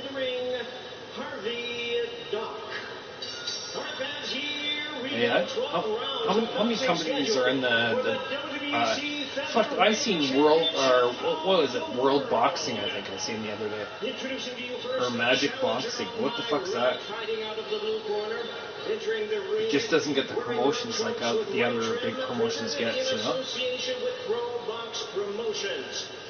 Look at this guy, 19-0-1 from Chico, Mexico. Oh, he's going to be tough, man. Mexicans are always tough. Rene Palacios. We need a draw or upset. We should win some good money tonight. Tonight he is making his first attempt at a world title as he holds the NAB at welterweight belt. Ladies and gentlemen, please welcome the undefeated WBC number 10 world ranked featherweight contender, introducing Rene Palacios. I can pronounce it.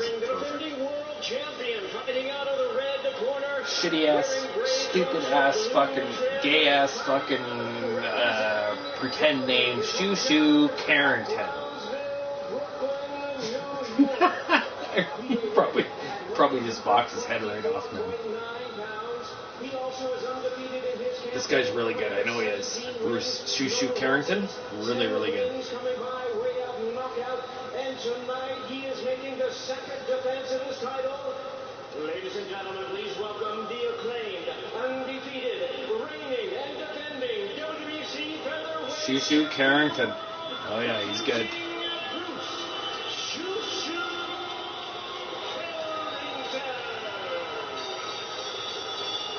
Yeah, he's really good. You're gonna love him once you see him. Now to give instructions.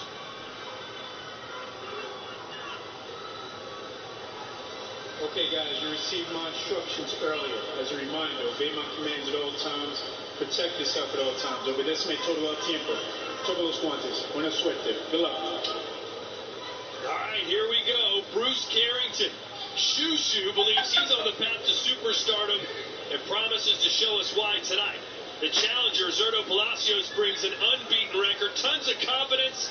Here we go. Absolutely nothing. We need a draw. This is for the WBC Featherweight Championship of the World. 12 rounds live from Cleveland, Ohio.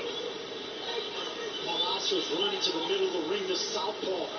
He's going to want to impose his will, try to get on the inside. He's going to have to make it a physical and ugly fight because the thing about Shoo, when he's outside and in control, He's just too hard to break that distance, so sharp with that jab. And like we've seen in his last fight against Carlos Castro, he brings pop as well behind the punches. And Chris, it's interesting because this is for a WBC championship, so there will be open scoring here tonight. Yeah, after the fourth and it's a 12-rounder. It's not 10 rounds. We got a championship fight. Let's go. Hey? Bring it. Love it. I didn't even realize that. System that they have in play. Now, most states don't use the open scoring system. Yep. Most of the major boxing states, New York, California, Nevada, they don't allow the open scoring system. The Ohio Athletic Commission has elected to allow it for this fight. So, what do they mean by they allow the boxing system? What do they mean by that? Sergio, as a boxer? You know what? No, I'm not a fan of that because Can you explain that? Because when you're ahead and you're ahead on points, you just put on cruise control. You really don't want to be exciting to go for the knockout. You just go for the win. And when you're behind, you start making mistakes trying to get overconfident. It just takes. Oh, it just means if you're ahead or whatever, they let the public know. And if you're behind, they let the public know. Is that all it is? I don't know. I'm just guessing. I have no idea. Bruce Carrington from Brownsville. I thought everybody got that scorecard. I guess not. 126-pound featherweight world title on the line. Palacios is not moving his head. Everything's down the middle, and Carrington's bound to catch him with something big. He has a faster hand. He has a more accurate hand, and if Palacios doesn't bend his back, doesn't make a smaller target, he's going to be an open target for Shushu Carrington. Shushu can fight up that jab all night long. 72-inch reach. That's a basketball player's reach at 126 pounds. And when you're dealing with a fighter at 5'5", and you have 5 inches in reach, you're going to be popping them all night long. Palacios needs upper body movement. He needs to get on the inside as fast as possible to dig at those ribs. Aim for the body. Carrington coming off a star-making performance, Madison Square Garden, knocking out Carlos Castro with a 5-punch combination, which set Madison Square Garden on fire. He promises another knockout win here tonight over Palacios. That is what dreams are made of for Shushu Carrington. I mean, as a Brooklyn fighter, to win a Jordan's good. You like him? You probably love him. It's technical boxing. You probably love it. Right hand got Palacios a little off. Reaching in, boom, boom, boom. You probably love that style of boxing, but Carrington, he's pretty good.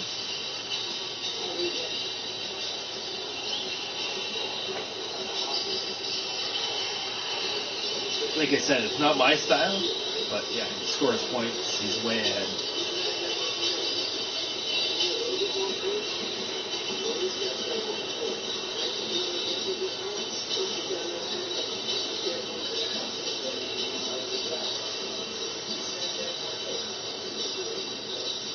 Extremely boring to me.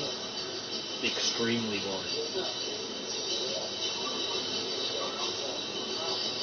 I know already, and I'm like, can I change the channel?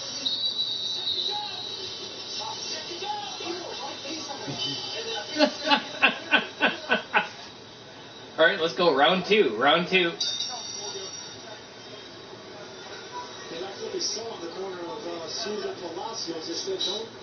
Slow him down. They don't make it a boring fight.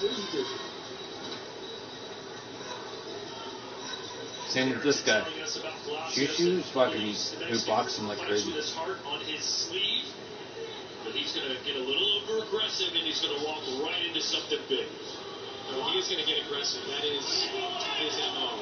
He wants to get on the inside. He wants to try to clip you with that chopping left hand. Look, we saw in the last fight against Carlos Castro, Carrington has the tendency to dip down and to the side there. They tried to work on that during his camp to get him away from doing that. If he does that, that's right into the wheelhouse of Carlos Castro. The thing about Palacios is he's not your typical Mexican-style fighter. He's crafty with angles. We've seen a little flash of it right there.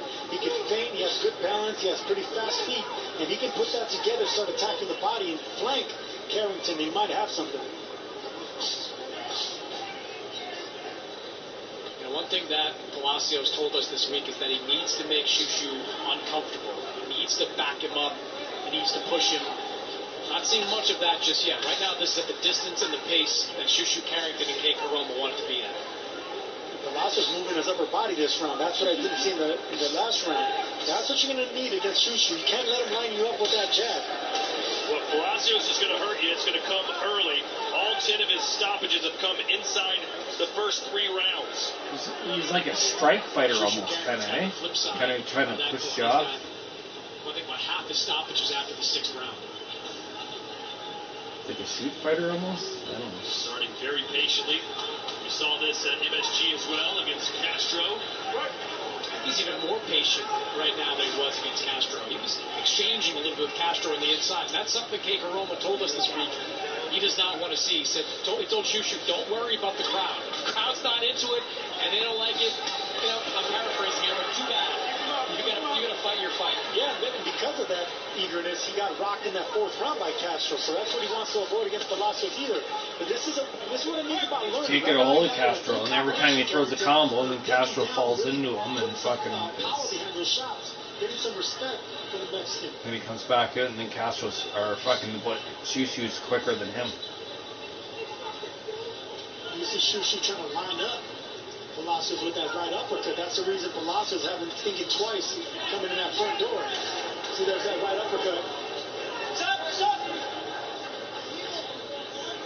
That right hand's going to be key all night against him. That jab and right hand straight down the pipe. It could be an uppercut, right hook, or straight right hand. That keeps southpaws in check.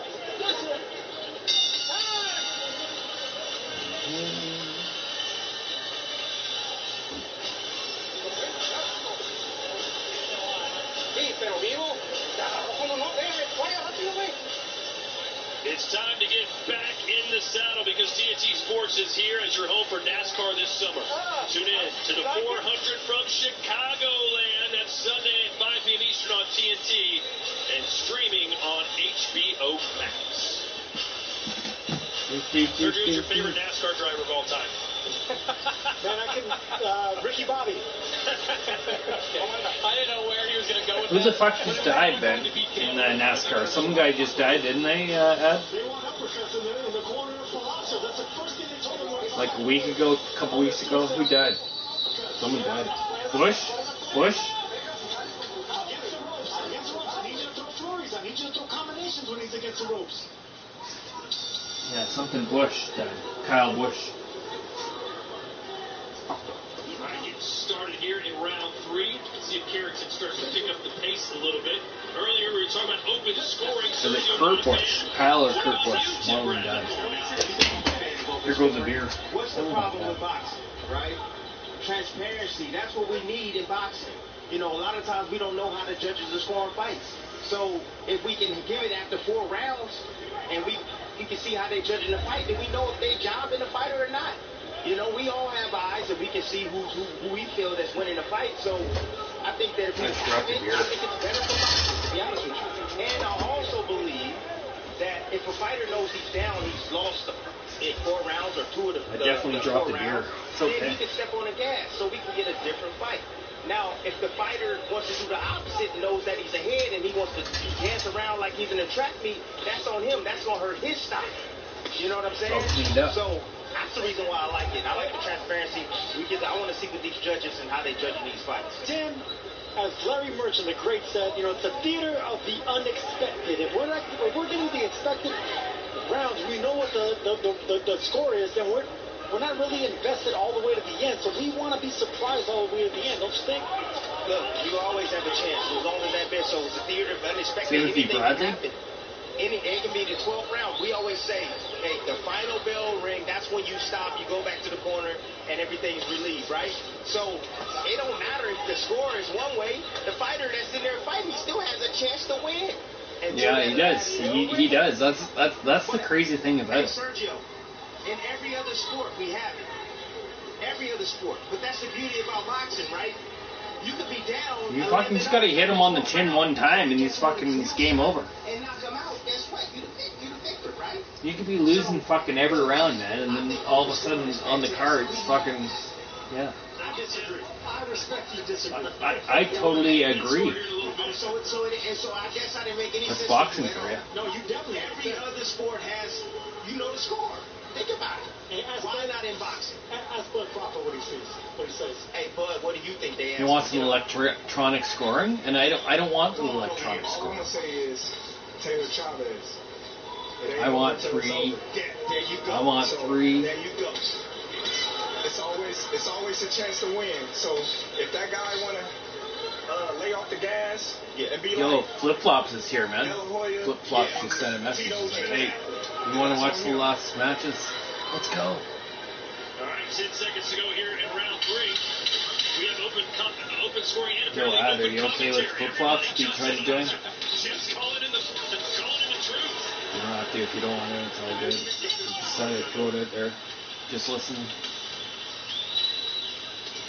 You don't have to either, man. I don't care, man. I'm gonna get ripped anyway, so it doesn't matter.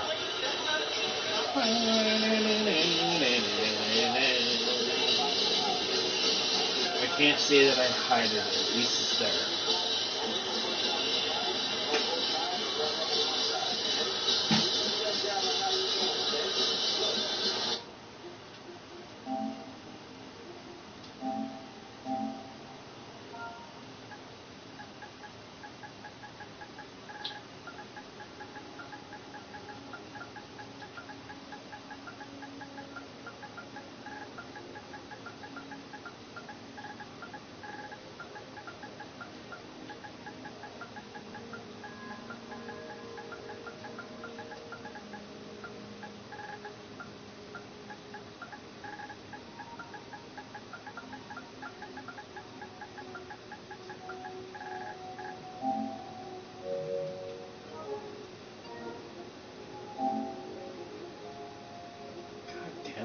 People always try to just interrupt my fucking bullshit. I'm trying to watch the goddamn fucking fights, and this is what it is. This is what you gotta deal with. To the body and to the head. All right, let's look at Chris Mannix's unofficial scorecard. Yeah, I've got it 3 rounds to none in favor of Shushu Carrington. Just Come on, another disciplined fight by Shushu, operating behind money. that jab. He picked up the activity a little bit more in that 3rd round. Just not enough right now from Rene Palacios. He promised to put the pressure on Shushu, to make him work, to push him back. Hasn't really done any of that up until this point. 3 rounds to none in favor of Shushu Carrington. Yeah, that jab is keeping Palacios from doing anything. That's what a sharp jab does. It keeps you in check. It keeps you thinking twice. Those foot feints, those little shoulder rolls, everything sharp and strong. Shushu looking very, very confident right now. Shushu's starting to have a little bit of fun in there, Sergio. Some of that shoulder shaking. No upsets on top the right. arm out there, a little bit of the bolo shot. As long as he keeps that stick in his face, it's going to be up to Palacios to do something. Because, look, Carrington's going to stay in that one gear as long as he's popping that jab and controlling it this easy. Carrington, as great as he was in his last fight, said he only gave himself a B for that performance. Saying, though, he learned a lot, it's going to make him better. Says he looks training like he's the challenger, not the champion. It's like, hey, then you're going to play flip-flop? Well, I'm not guaranteed.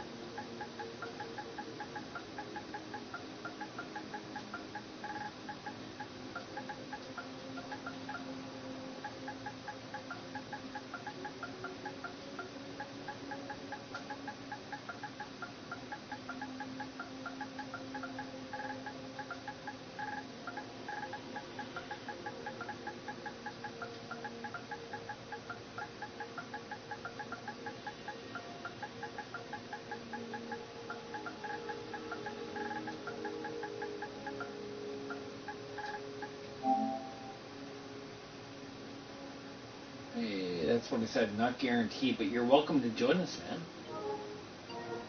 I'm just watching the fucking boxing, buddy. That's all I'm doing. It's hey, I invited Flip Flops if you wanted to join. I was like, hey, yeah, but it's like, hey, if you, not really.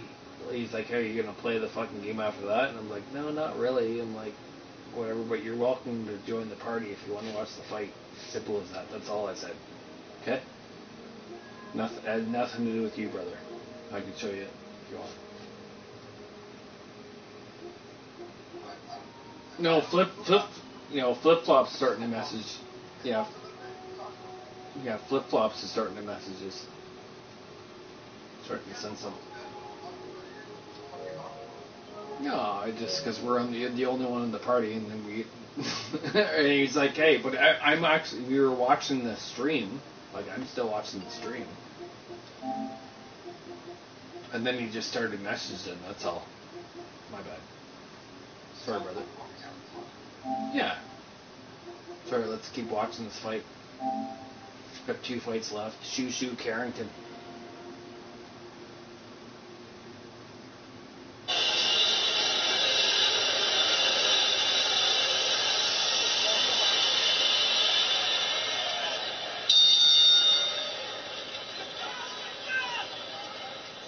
All right, round 5 of 12. We're about to hear our open scoring scores here in just a minute. Round 5 but I don't think there's going to be 12. much drama behind them. It's got to be 4-0 Shoo. What would you do if you're Palacios right here, Sergio? He's got to change it up. Yeah, I would get the upper body moving really Albert Bell, eh? Are you curious about that next fight, Ed? You think Albert Bell's got a chance? 28-0? Try to get Carrington to shoot a right hand and miss, hopefully, and that way he squares up and you can just. I don't even know if he's able. Right here, see, this is what he needs to do. Well aware of the body before you allow Shoo that next fight, that's crazy that they've fucking sparred 5 times. As long as Carrington's behind that stick, it's going to be cruise control all night for him. Did you see that? That's really crazy.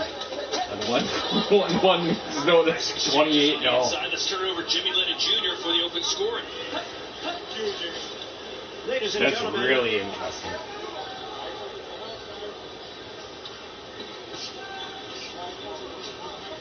I should have put a bunch of money on that.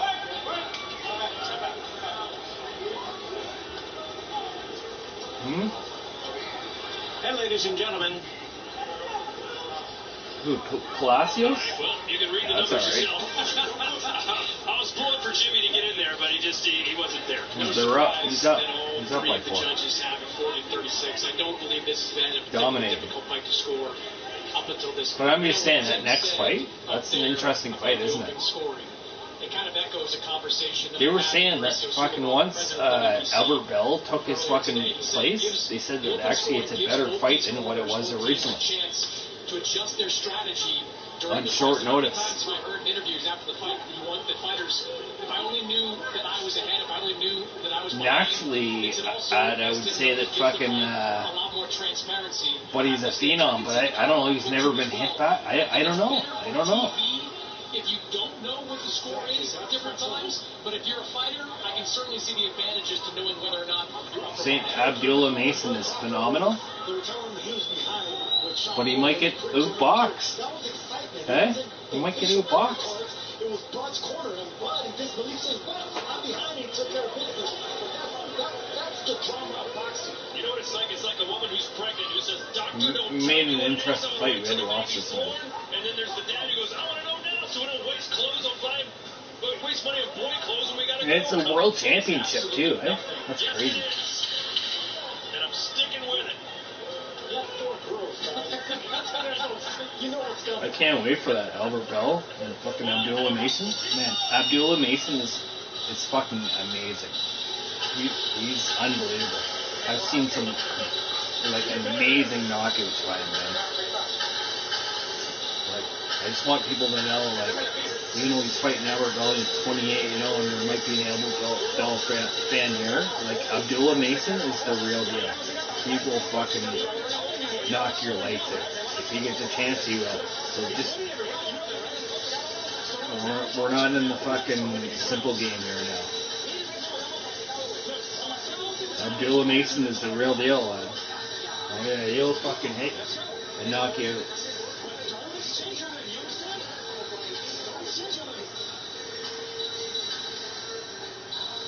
I don't know if Albert Bell can handle that. Like, that's the thing. Like, I don't know if he's in that same level, but like, he might get run over, man. He could get run right over by fucking Abdullah Mason. The hometown hero, Abdullah Mason, will defend his title, the lightweight championship. Oh yeah, it's gonna be good. Abdullah fought another guy just a little while ago. It was unbelievable. Unfucking believable fight.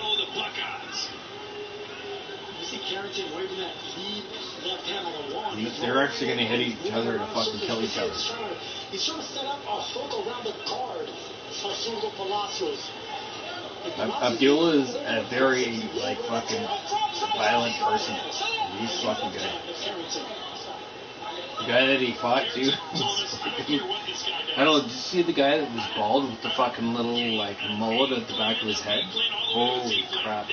I think that might have been his last fight, the Mexican. He dropped Abdullah twice in the first round. Yeah, he says he was kind of a weird, deceiving fighter. Confusing fighter is the word he used because he's not really a boxer. He's not really He's a probably puncher. grown from it a lot. So he doesn't know what he has, but he knows he was dominating. And right now, Abdullah Mason kind of reminds me of a new Gervonta Davis kind of quick strikes and fucking knock you out real quick. Opening rounds, I just walked over to Kay Karoma in the corner of Shushu Parent. And obviously pretty happy with how it's going. He's a big star. Abdullah Mason's supposed to be huge. They want to see Shushu start to walk him into some punches. They think Palacios that he wants to rumble in there. He's going to What happens? What's going on there? Turning around, Palacios getting a hold of him? Which is coming in the later rounds of this fight. What? Shushu did not like that low blow.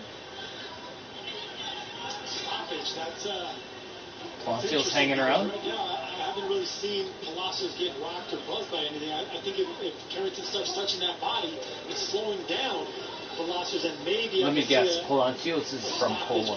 By combination. Good right hand for Palacios. Is that a good guess or what? Palacios from Poland?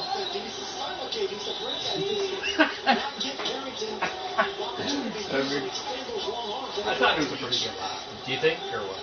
You don't think that was funny as hell, or what?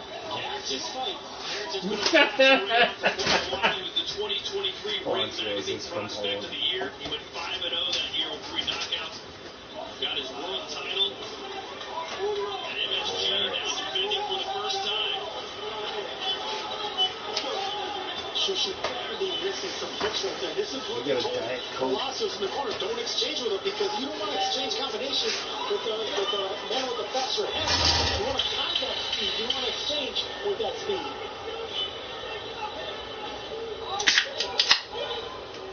Definitely don't want to do anything.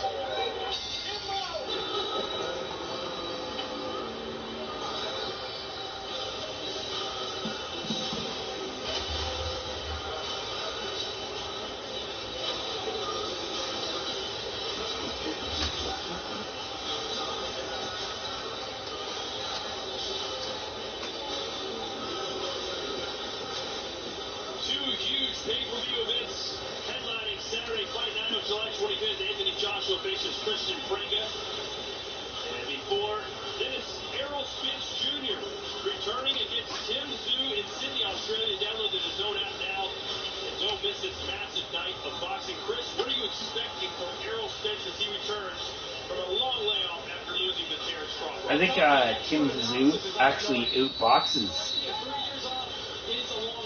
Errol Spence.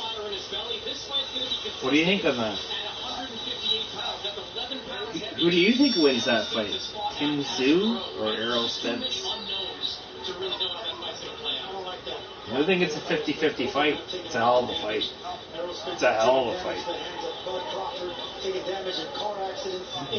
I love the Aussie boxing and the strikes. I gotta go with Kim Zhu. Let's bring in Tim Bradley. How you doing, Tim? He's probably not, but you're probably right. But I love the Aussie boxing, so I'm going with Tim Zhu. Love the attitude. I agree with you, man. Fucking, yeah. Spence is probably the better boxer. I think it's going to be great. It's a good matchup.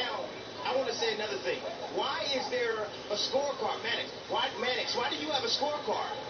Like, if you're going to say, oh, this is the way the fight I believe is going or projecting to be, well, Look at Bradley go, man. Apart from the actual judges themselves and not just you, because you're not a judge. My concern, Tim, is that if you... Bradley just keeps yapping. Why? Could be a positive for these things. My concern... Did he go to the BKFC? Going into the 9th round, he just thinks it's the gas and cruise to a victory, as opposed to maybe he wonders... Timothy Bradley should be in the BKFC. Come on, do you think these corners and these athletes are that dumb to just, even though if you know you're down or not, okay, well, what do you say? It doesn't matter. I think it decides, the fighter decides that, right? Okay. Yeah, every round, I agree. From a television perspective, watching it at home, I do want the uncertainty, the little bit of unknown drama going into these final rounds. And one more thing, there's a lot of fighters that just lay off the gas. There's a lot of fighters naturally good without even knowing the scorecard. So you got that element. Palacios hanging around. Come on, get in the body. You just hit the body there, good. Come on, he's smothering him. Come on, Palacio, get him. Look at this, Palacios. Come on, go get him. Go get him, Palacios. Oh, that was a big shot there by Palacios.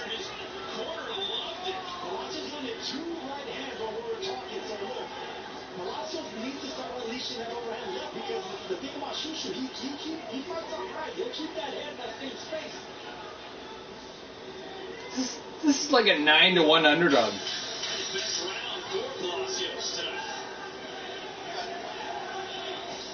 Oh yeah.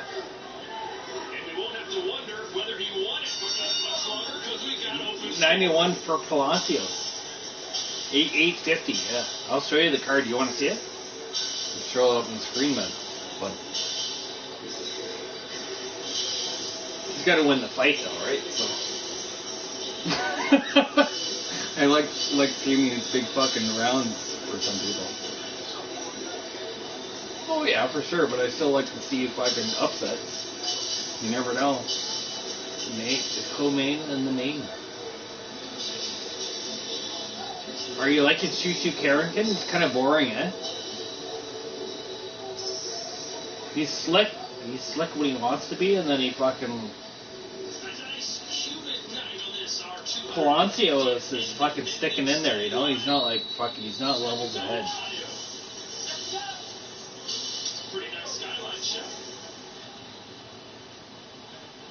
Top ranked boxing. As for us, inside the Holstein Center, counting down to our main event coming up next. Abdullah Mason. Oh,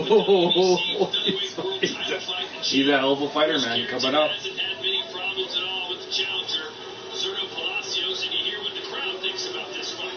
Palacios is... This is what Kate Karuma said to Shushu before the fight. Grow. Out the crowd. Don't worry about the performance. He does not want to see the type of exchanges that Hang he in saw there. against Carlos Castro back in January. That's where Shushu... Look at that. He's trying to... There it is. There it is. He's trying to fucking get that lead hand or whatever and trying to wave that lead hand down and then nail him, eh? Then he's only got the one hand to block. That's what he's trying to do. Every time he comes in, he tries to fucking wave that hand over. What? Muscle that hand down and then nail him. That's what he's trying to do. Is going to get a late stoppage, or is Palacios going to make it all 12? No, I don't see a late stoppage. I think Palacios is going to do it well. I think the fans, booing him are actually just going to continue. It's a trip. Yeah, it's a trip.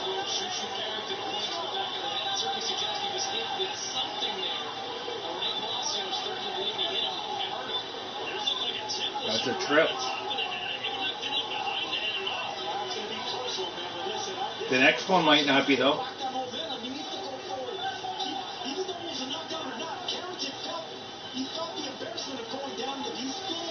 Go get him.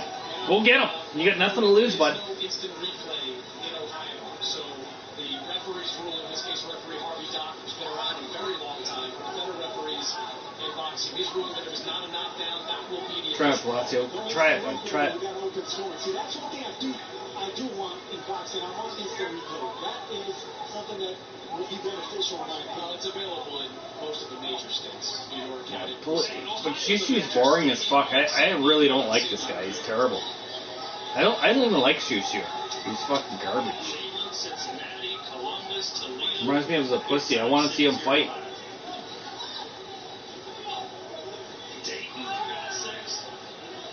So I don't like fucking boxing with some stuff. Can't get tested.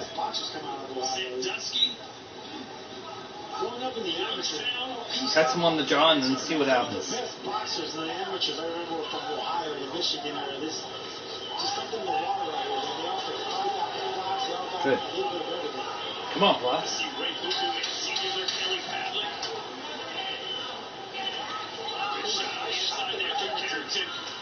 threw away 2 shots and then that straight left jab slash. Shitty fight so far. Shitty card so far. Oh, 5 fights have been horrible from Top Rank. Oh, 5 fights have been horrible. He went down from the punch. The punch was an illegal You got shot one more, to the back one of the more head, left. but that was not a slip. Shushu Carrington went down for that right hand. EDC last weekend was pretty good. Carrington turned his head, but I think that's borderline. That should have been a knockdown, guys. That should have been a knockdown. Well, I think Joe, the punch is what caused the knockdown. It's unclear. Yo, I want your opinion. Who do you think got the best boxing company? Which company? Golden Boy? Queensberry? That was a bad call by the ref right there, in my opinion. Well, I think in that situation, you either have to call it as a foul. Premier Boxing Champions? A knockdown. No, not when the Top rank? in his own head. You're giving him I know, but with the referee one way or the Green other, Boxing? has to call it.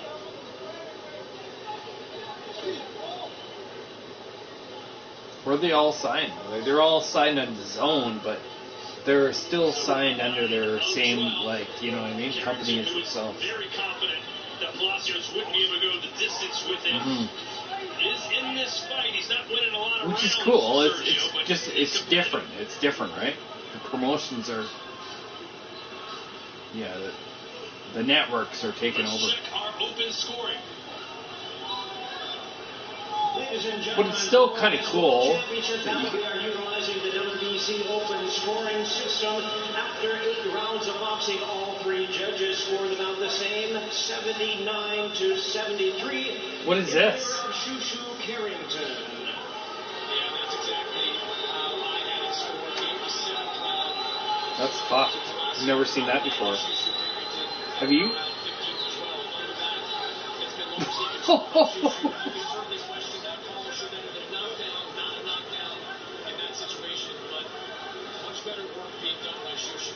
Where do they come up with a deal like that?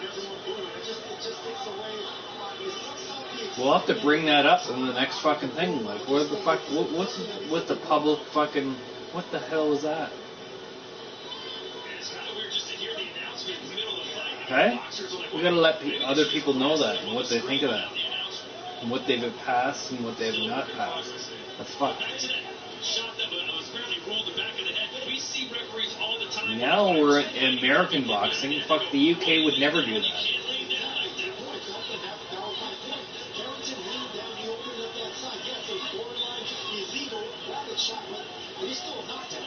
I brought this up earlier in the fight that this is something that Shushu and Baker Roman are working on during this camp, not leaning down quite as much. Remember, in that round against Carlos Castro, where he got clipped, he leaned down to the side and allowed Carlos Castro. Then you have, different deals or whatever, fucking in whatever the 4 belts, right? So all those 4 belts, are they all 4 in America? Or how many ones? And like, I'm drunk. Those 4 belts, how many of them are American?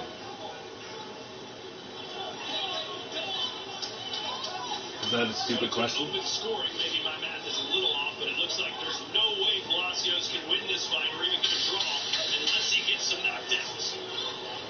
I'm curious about the rules. So how aggressive will Shushu be in trying to shine? I just wonder where that fucking came from. Because I did not like that you said, hey, fucking, I got it this, blah, blah, blah, blah. I did not like that at all. Palazzo's bending down, aiming for the body. He's right there.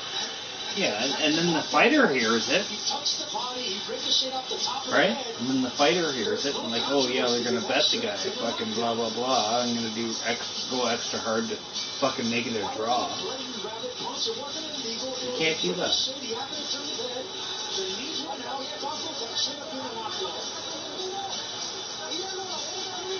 That's fucking crazy. When you think about it, Ed? You can fuck a lot of people over there.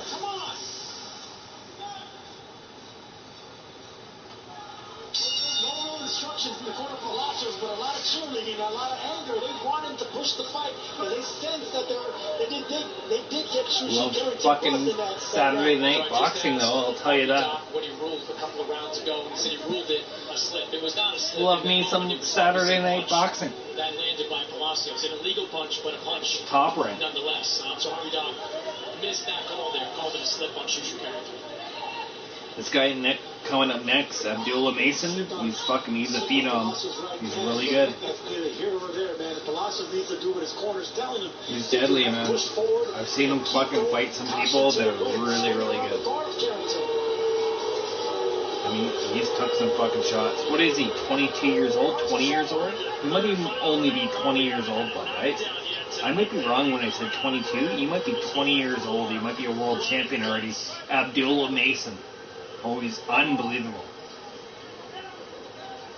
I'm telling you, he's a phenom. Abdullah Mason? Oh, buddy, watch out. I will dominate him. There's a difference in levels. It's crazy that he's fighting a guy that's 28 wins, no losses. Difference in levels. Shushu clearly the superior boxer. This Shushu Carrington, he's supposed to be the same thing. He's supposed to dominate this fight. Get on the inside, make it physical, let his hands go, back him up into the corner. He's not doing enough. I think you're good friends. Oh, Shushu just fucking... Sean, did you think that was a knockdown earlier? I didn't think that was a knockdown. I did not think that was a knockdown. Listen, we're the police up here. We're reinforcing. It was not a knockdown. Reinforcing what we believe as far as should and shouldn't happen. When you get hit on the back of the head, that's an illegal punch. How should an illegal punch? Shushu, stay in there. Come on, guy in the red. Fuck you, Carrington. Shushu, fuck you. I'm gonna smoke some marijuana. I'm gonna come back in here, and I think Shushu Carrington's gonna be on the fucking mat. Harvey told me it was a slip, so he saw a slip. He didn't see the illegal punch. I don't want to see Shushu Carrington do real good. Like, to make the right calls and things of that nature. Harvey's a great guy. Definitely going to back him up. He obviously made the wrong call, calling it a slip. However, I'm good with him waving it off as I'm here to see Abdullah, not this guy. You know what I'm saying? Are you in favor of open scoring? I am in favor of open scoring, and I'll tell you why. Not that he's not going to lose this. He'll win this, whatever. I'm not here to see this guy.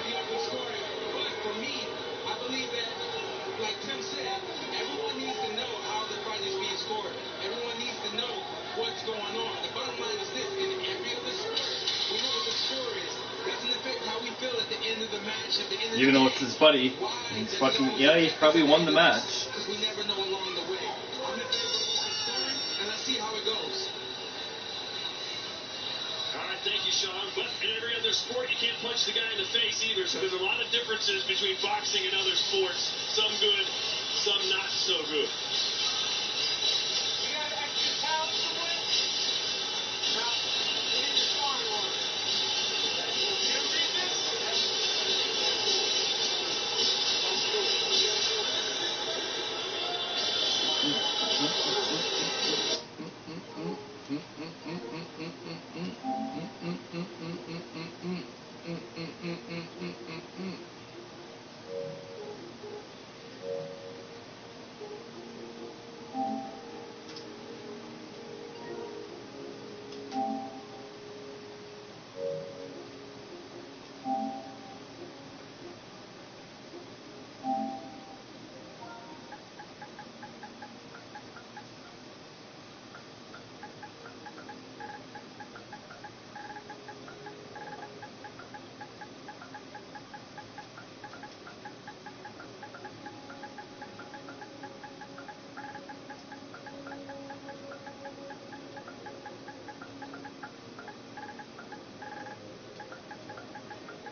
card, Abdullah versus Albert Bell. Are you fucking ready to go?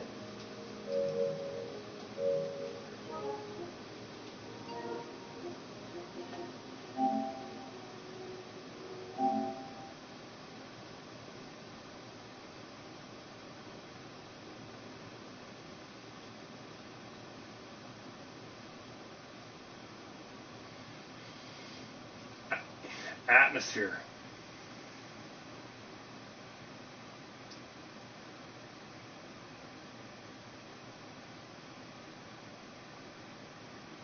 See?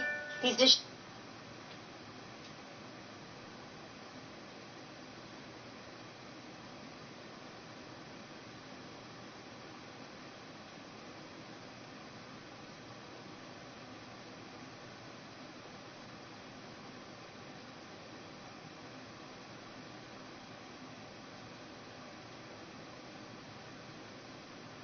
Atmosphere.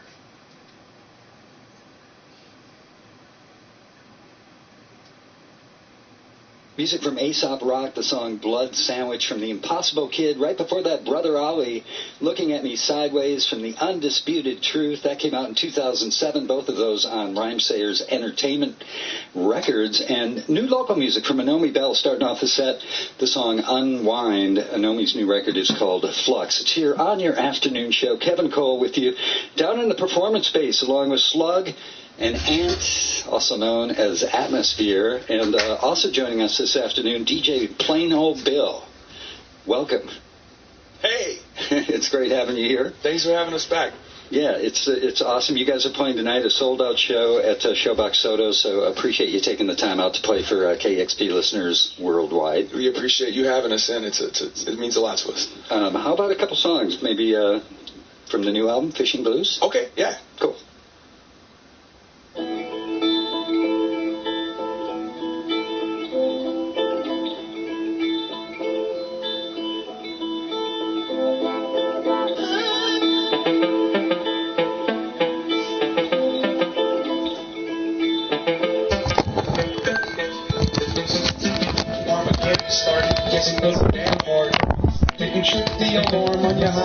Carbon footprint and darts are rigged, and I'm the artist prince. There's a marginal risk that your cards won't hit. It's like trying to borrow a barbecue rib from a starving kid. Be thankful if your stars are lit, or you might get caught between the Charmin and the armor fits to stay out of harm's grip. But karma's a bit, so when your heartbeat quit, consider all the death you've invested with. The shoes, the booze, the phone that you're texting with. Disrespected gets Second Amendmented, but the species still seem to be trending. From the friend zone all the way to the Kremlin, the devil give a F about a flag or an emblem. Things ain't been the same since Trayvon. Things ain't been the same since Reagan. Things ain't been the same since the days when the gods went crazy and broke the languages. We trying to make these payments, ain't got the privilege to exhibit the patience. Go on next week, so tonight we lie with no lives to save. Seismic waves.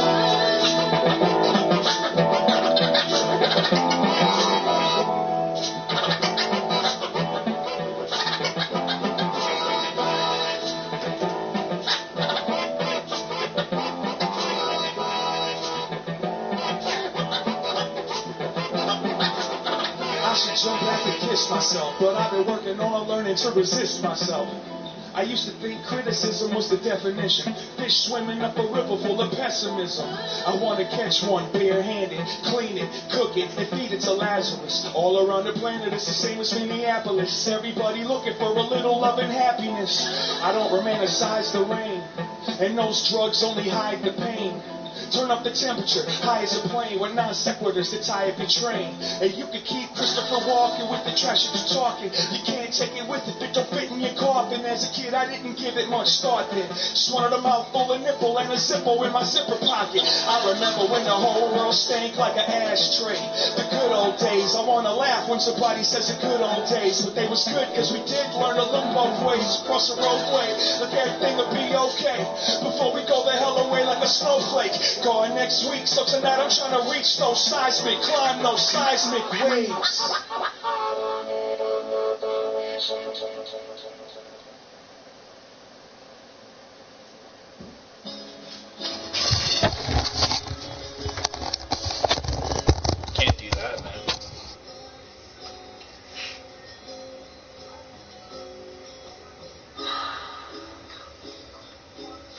couple.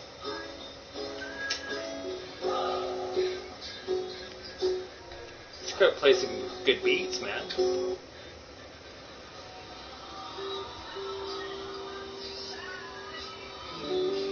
That's all I do at.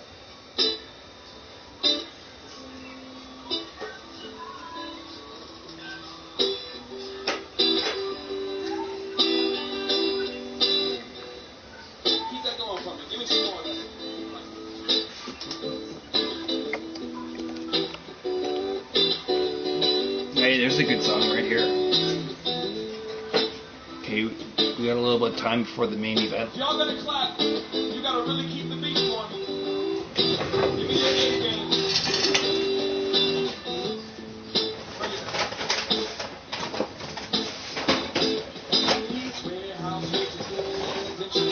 I should have skipped it up. What happened? Should have stopped the plan. Always had the key to being more something further than my kid's a teenager. Now he needs the health insurance, so break. My body break, so down. It's the levers. I'll be walking right through your ghost town. Pull up to the bar. To probably take the top the power. Ain't nobody really go that jolly at your happy hour. But I don't wanna go home yet, so I'ma talk to my cigarette and television set.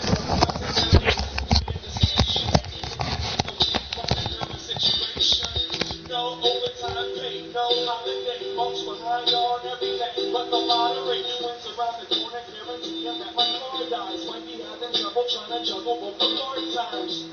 My club ain't close to filled up. We trying to build up just to have enough. What? When we finally get the color, won't be nothing left to pain on. A friend of mine tried to kill himself to the...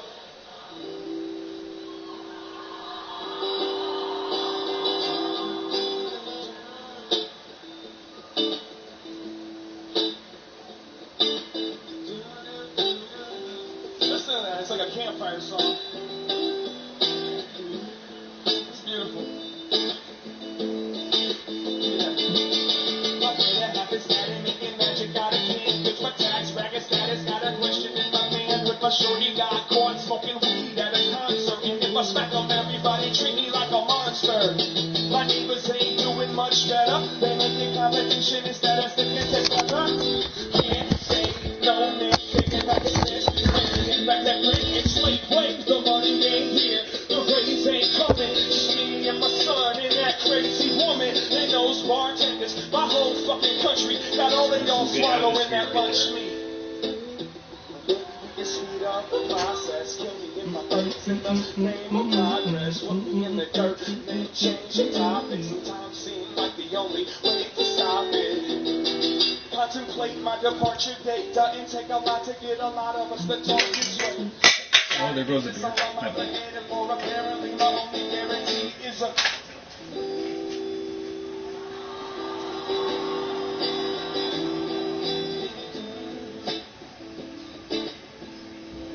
You guys think you're fresh.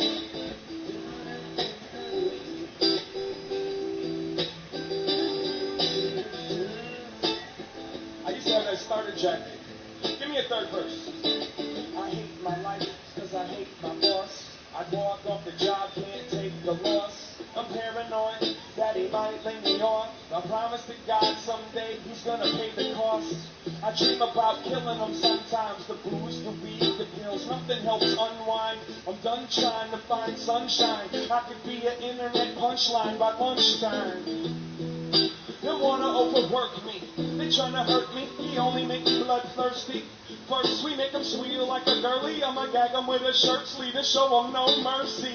He's out of shape, I'm young, I'm sturdy, and I ain't so early that I don't know how to carve a turkey. Plus I'm clean, I can purchase a Bernie and put a couple black-eyed peas up in his Fergie. Attitude check, I catch a red rat, the rugs are red mat, they'll get fed the lead X-lax. Left him dead flat on his dead back, let the neighbor kids poke him with a stick like a dead cat. Do it right with the human rights, for no other reason than losing life. And tell your boss better watch what he say, cause today just might not be his day.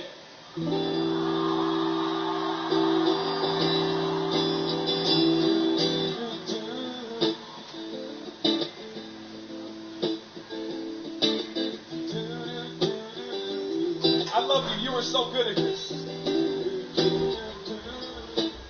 Alright, all together. campfire song. Help me out. The only guarantee in life. I'm in big trouble here. I'm just trying to smoke some good marijuana. That's what I'm talking about. You know campfire, motherfucker. That's always I'm definitely in a lot of big trouble here, but I'm just trying to smoke some marijuana. I got one beer left. I've probably got 2 whiskeys left. And a little bit of a Mickey. And after our Debbie goes to bed, we'll sneak into her cooler and take her Budweisers. Damn so you know you're going to do the doo-doo part, the end of it. Do the doo-doo part, right here. Is that Atmosphere? Yo, do you know who they are? You know what? You ever heard of Atmosphere? You listen to them? No? They're unstoppable on the field. You're unmovable from the couch. One of my favorite, man.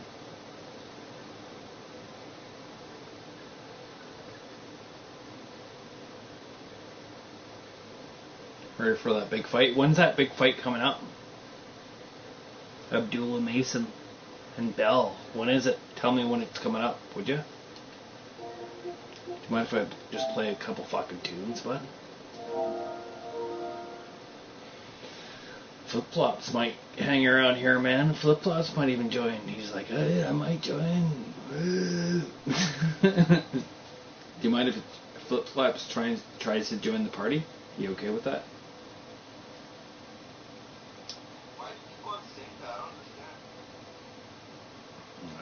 I'm just saying it's just, I don't even know, man. I'm going to say it every time because, hey, there's a big fight coming out.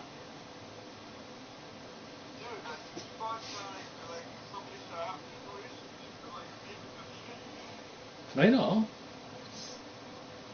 He just said it's fucking, it has nothing to do with that, brother, it has nothing to do with that. Just because he popped online, that's all. That's the only reason why I said it.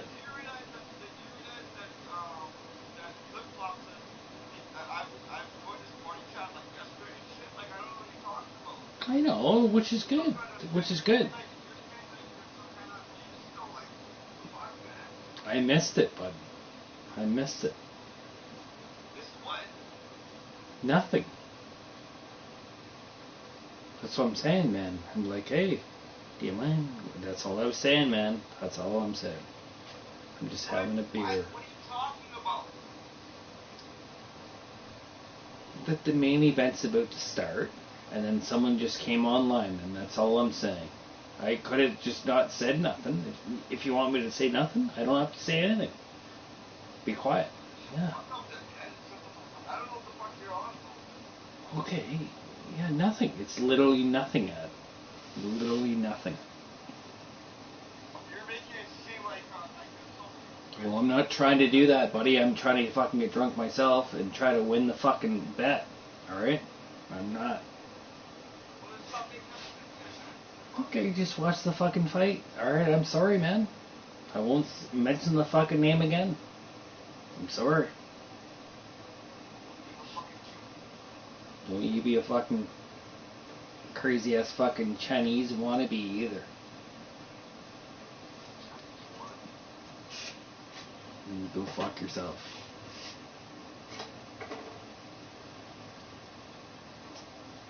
I can definitely drink some whiskey.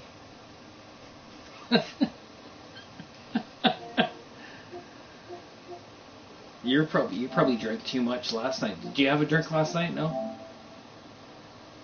drank today, man. I was drinking beer today. Walking up with And then you just call her down. We're like, hey, fuck, I can't do anymore. Abdullah Mason.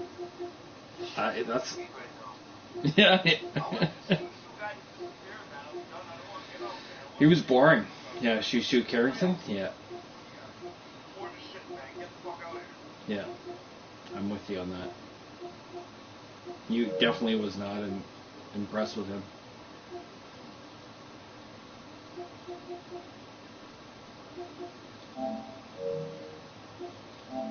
Is he out of the ring finally? That's why I'm kind of chatting with you. Like, fuck, I didn't want to get in too deep because you're like, oh my god, what's going on here? Nothing. And the guy that I don't even like.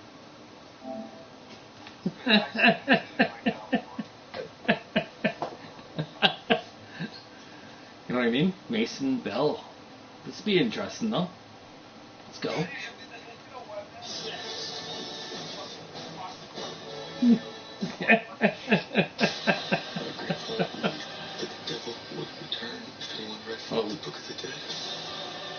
I watch every week, man. I want to see when the new fucking event's coming up. Did you know there was an event earlier today over in France? Did you know that? But it wasn't televised. And then fucking there was an event 2 days ago, like fucking... Cheers. Yeah, there's been boxing. It's a slow period right now for boxing. To our best deal ever for the same price. It's crazy. It's the most financially irresponsible idea Lindsay's ever had. Lindsay is really sticking her neck out for this. Whose idea was this? Yeah, millions of people need to order this or she's definitely fired. Wait, they said all that? Every day I wake up, what? Every day I wake up and go to like Fox Live or like boxing schedule. And they'll give you two of them, right? You'll get the TSN one or whatever it is, ESPN one, and then go to Fox Live, and that's where you get everything. Fox Live.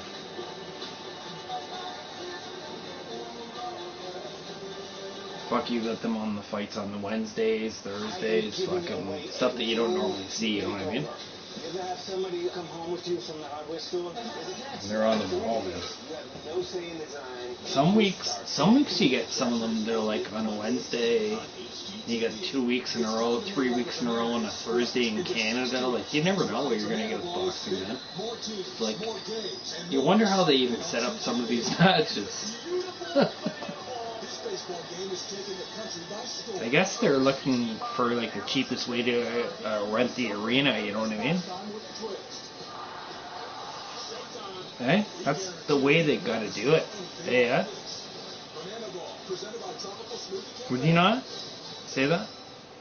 Like, some of these matches are Wednesdays, Thursdays, Fridays. How much more is it from a Thursday to a Friday to rent the arena? And you have to know that you're gonna sell out the arena. You know what I mean?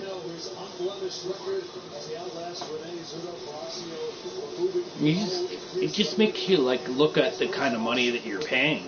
You know what I mean? And then your promotions and whatever else and everything. You know what I mean? It makes you look at it. I never really like, because I'm not like, I see that because I watch it every fucking weekend. Then I see some small venues, and then you see like some that are okay, and then you got some big stars. Like what are these like in a small venue at? What do you think the big star is making in a small venue? What do you think he's making? That's a question for you. In a small venue, what do you think like a star is making at that venue? Is it 50,000? Is it more than that? Is it 100,000?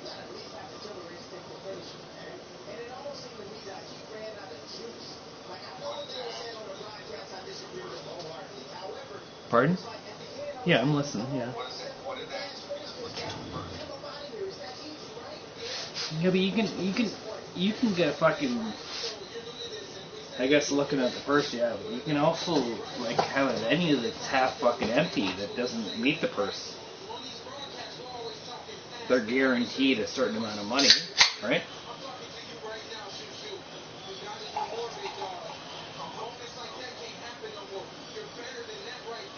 Yeah, maybe I'm not looking at it the right way. I may very well be looking at it the right way.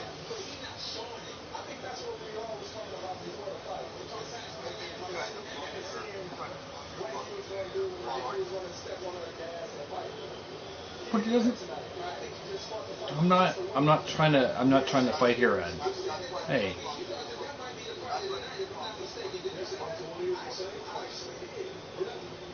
I'm just saying, there's no one at this fucking building right now.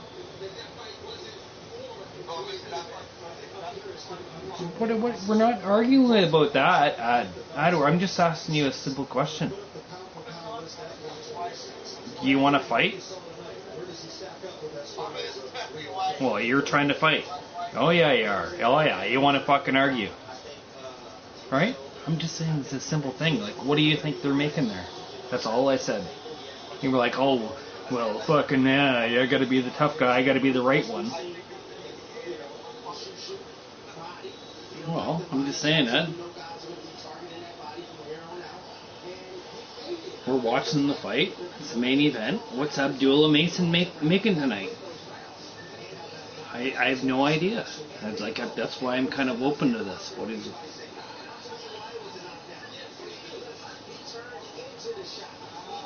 Because there's not a lot of people there that's what I'm trying to say, right? There's not a lot of people there.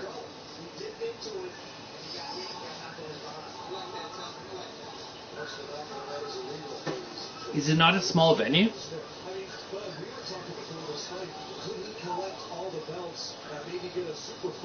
And that's not even sold out. You can see all the empty seats there.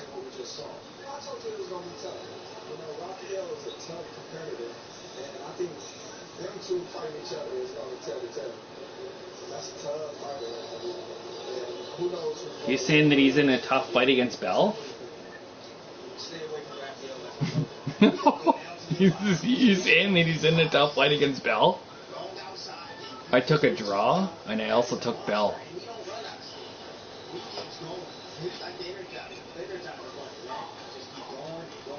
I'm the Energizer Bunny, not the fucking Bruce shooter again. I'm the fucking Energizer Bunny on Saturday Night Boxing, bud. Here we go. Abdullah Mason versus Albert Bell. 28-0. Oh my god. Are you ready to fucking go at it or what?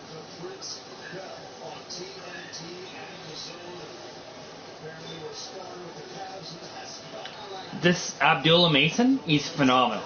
He's unbelievable. Unbelievable fucking speed. Unbelievable reactions, unbelievable fucking KOs. The guy is really the real deal. He's that good. Tony, he's fucking awesome. We'll see what Albert Bell can do. 28-0. I'm loving the Friday night or Saturday night boxing from Top Rank. I don't give a fuck, man. After today, fuck, there's no more fucking 250 years fucking Super America, Friday the 13th, fuck, July 4th, Bill bullshit.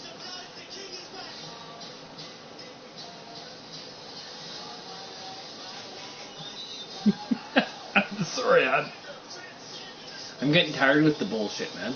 Like, yeah, America's the best. Yeah, well, America's trying to fuck Canada over, so hey, why don't you get fucking recognized?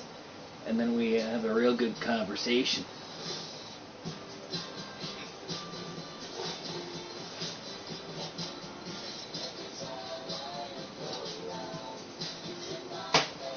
You like the hockey though, eh? You were doing good. You said you had a 10-point game, man. Were you liking that though? You were enjoying it? But we also said that you didn't. And what you also said right before that, you said that, hey, fuck it, I'm not liking the hockey anymore. I don't feel it. But when you got that, you fucking are all over it. And that's fine. At least you're honest. Yeah. I've always liked the shootout, buddy. Love the shootout. And 3-on-3, that's my thing. 3-on-3 hockey. Yours is 6-on-6, eh? You always sit with the 6-on-6. That's cool. I love playing goalie. Man. I've always been a goalie. I was actually a good goalie for a long time, man.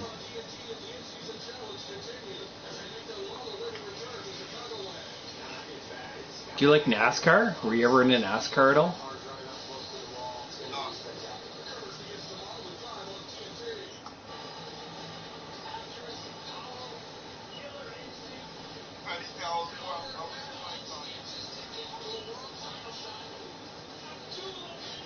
Oh man, this guy is lights out.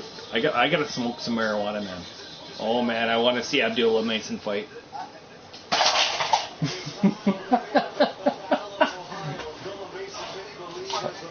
I'll be back. Hey brother, no disrespect. I gotta go out and smoke some marijuana. I definitely want to see this, so I'll be right back. All right, I'll be back in like 2 minutes, 3 minutes. I promise you. I want to see Abdullah Mason fight. Here we go.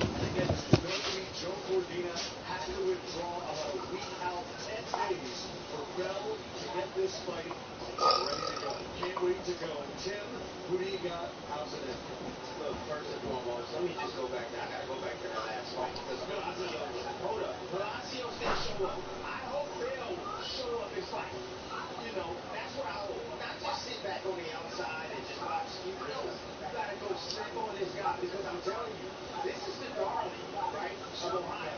So I got, you know what? I'm gonna go with Bill, man. I'm picking up my guns. I think we're gonna surprise him.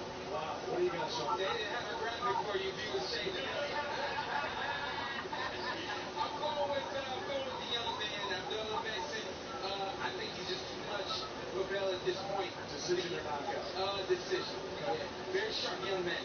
Listen. I got love for both fellas. You know what I mean? But I think it's Mason's time right now. But you can't count Bell out. He's been hungry. He's been waiting for this opportunity. Long time, and that's a dangerous thing. I can't wait. This place is not just all Mason. When they put Bell up on the screen, there was a true pop in the crowd. Yeah. Again, DraftKings Live in all 50 states. New customers, $5. You get $200 in bonuses. Download the DraftKings Sports app and use promo code DAZN when you sign up. DraftKings, the crown is yours. Abdullah Mason, Albert the Prince Bell. It is time. He has the appetite for smoke. He has invited us all to the cookout. Sparring partners, prayer partners going at it. Next in the main event.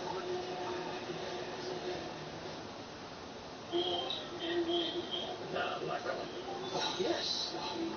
Say yes. Why not? Sleep. At my age. Legendary moments sparkle the light. It's Miller time.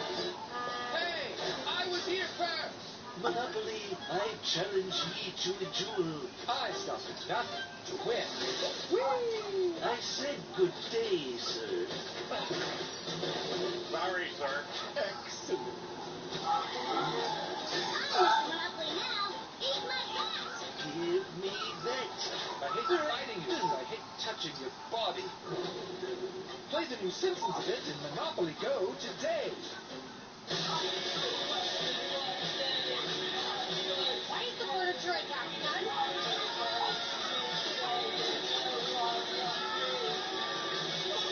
Please don't take me to join some kind of rebellion. Where's Grandma? Anything is possible when everything is possible. Rick and Morty. New episodes Sundays at 11 p.m. Only on Adult Swim. Now streaming on HBO Max. This is the U.S. national team. This is the state that you want to be on.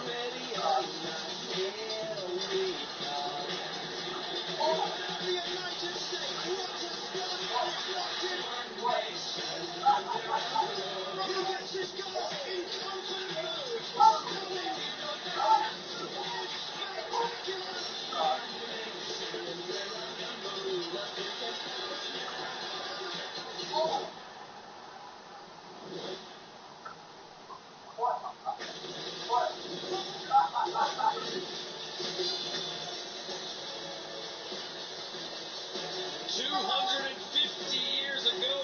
declared its independence from those guys across the Atlantic in England. And we're still going strong. The best country in the world, baby. Popping off fireworks outside. We're hoping to see some inside. It's been a slow night. We're not going to lie to you. We're not pushing the narrative. We want things to heat up. And Abdullah Mason and Albert Bell should deliver the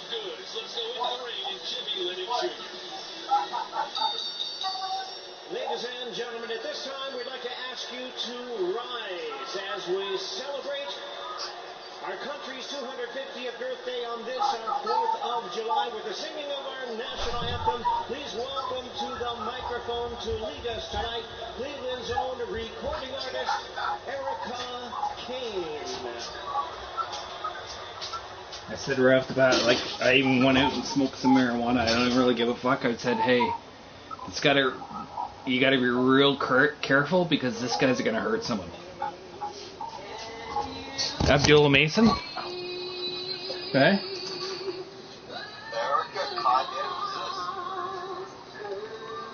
Oh yeah. I said right off the bat, I went up and said a prayer, like, fuck it, smoke some marijuana there. And I'm telling you right now, this guy is a phenom. Dude, they're singing the American national anthem. You have respect? You have some respect for the national anthem? This is a good fight, man. I'm happy that I made it for this. It's great. Are you standing? Abdullah.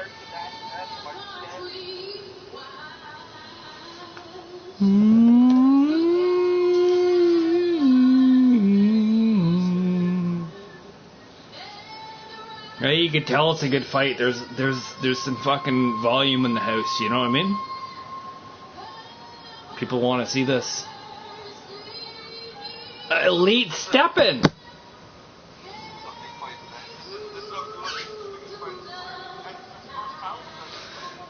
It might suck too. Like, I don't know what's gonna happen here. On late notice.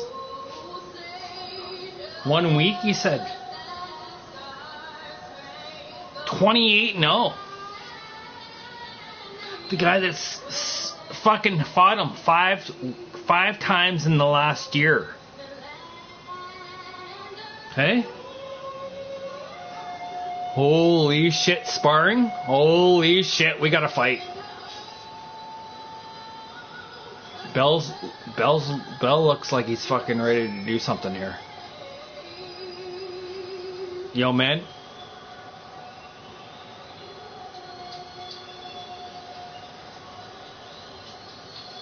Happy 4th of July, man, to all my American friends.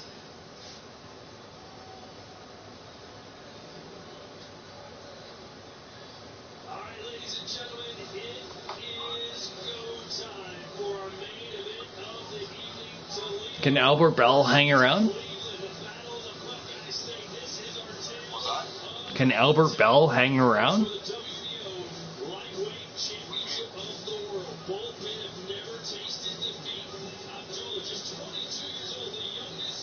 Let's go, Mankey Crazy. You think Mankey Crazy, you think he can hang around?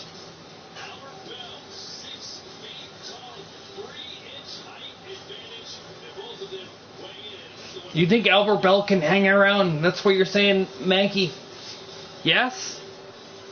Baby, let's go. I can't wait for this fight, guys. Abdullah's fabulous. Abdullah is fabulous.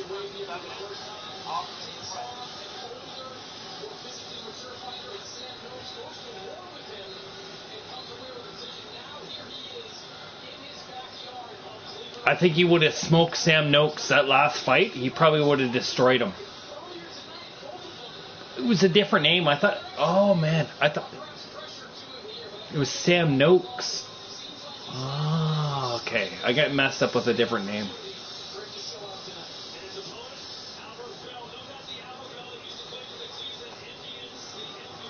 Let's go.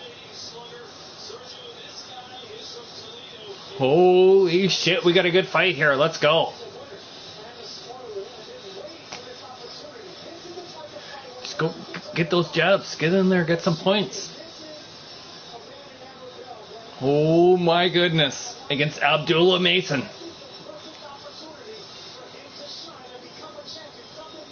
Abdullah Mason is fucking phenomenal. He's one of the best I've seen.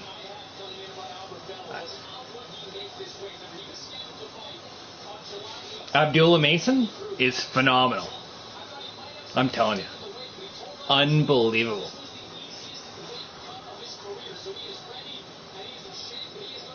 I've seen him get knocked down twice and still knock the guy out in the first round. Oh, former sparring partners, let's go.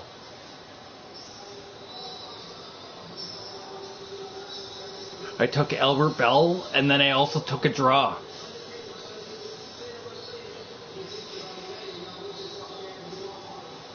$28 nobody. Must be doing something right.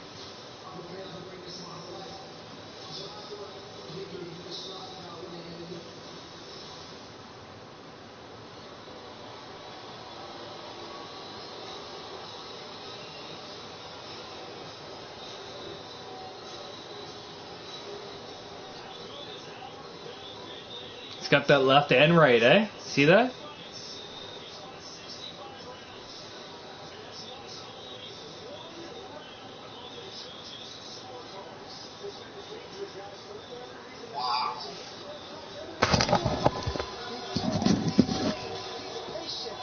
Let's go, bring it.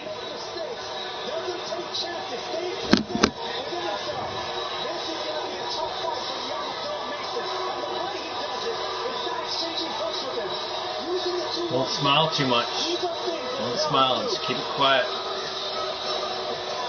Albert Bell from nearby Toledo, Ohio, used to fight for Top Rank, but they said they parted ways because, Chris, no one would step up and fight this guy. No, 2019, Albert Bell beat Andy Fences, and a lot of people thought that would be a springboard to a world title shot. Didn't get there then. This is gonna be a good fight. I hope to God that fucking Albert Bell upsets this guy. I'd love to see it. We gotta see some action in boxing. Like, this guy is so good though that he's fighting. So good. Abdullah Mason, he's unbelievable.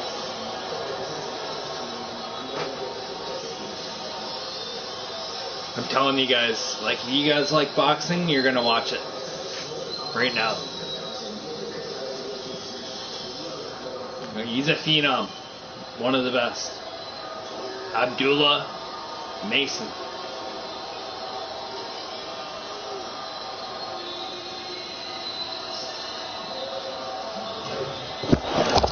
Look at this.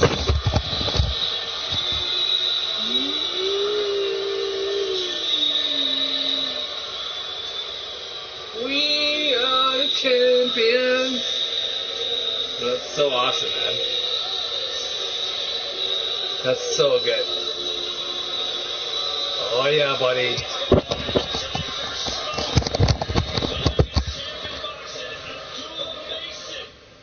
I love it. You knew it was gonna be good. It's a big fight. Big fight. Abdullah Mason. I believe he's explosive offensively. Always goes for the knockout from that southpaw stance. I love what I see. Sky's the limit for Abdullah Mason. Hey, happy July the 4th weekend, American people.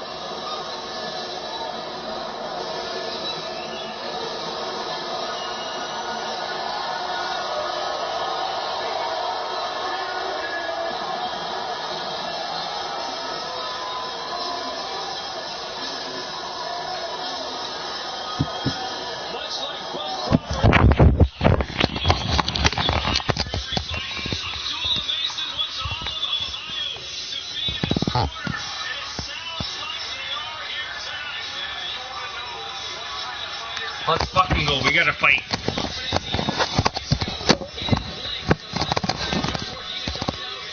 We got here for a fight.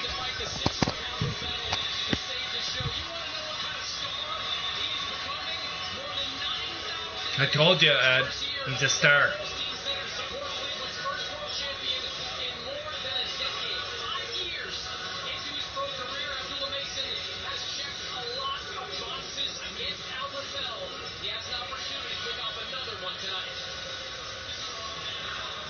Come on, Albert. Come on, Albert. Just hang in there, bud. That's all you gotta do. Just hang in there, play the game, get a draw, or an upset, and I win.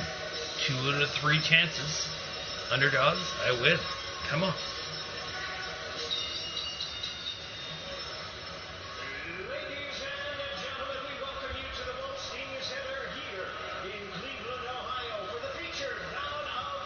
Jimmy Lennon.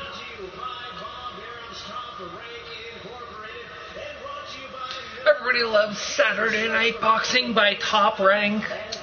And by the old guy that's 96 years old that can barely even sit in a goddamn chair. I'm not even going to have to say it because I know he's almost dead. You know what I'm talking about. The big money maker.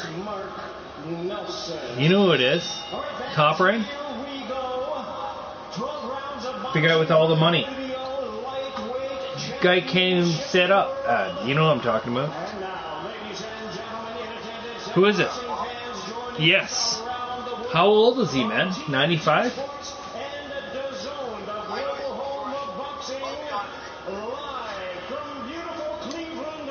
And he stayed with it, eh? Never sold it. He always stayed with the sport. That's awesome. I gotta love it. Hey? Yeah, he's still alive, man. He was right at the corner there.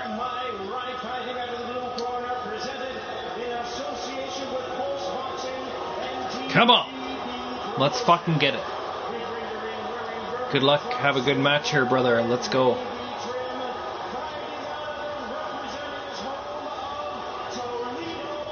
Look at this. 28 wins, 9 knockouts. He's a good boxer, obviously.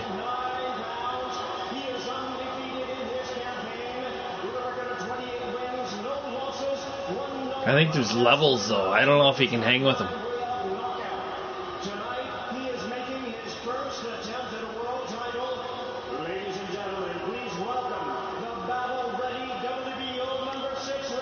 I'm gonna be surprised. Like, what do you think is gonna happen, Ed? What are you thinking? What are you predicting? What's your prediction? Quick. What's your pick?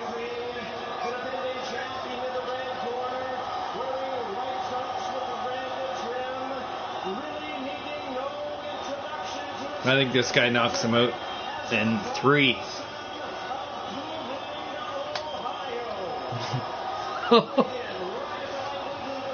Abdullah Mason? Oh, buddy. Watch out. You never seen this guy fight before? Oh my god. I know you have. I've just said that. I use that. I just use that. It's not... I know boxing too. I love it. Yeah. Yeah. Abdullah Mason? I think he's like a big favorite here. Big favorite.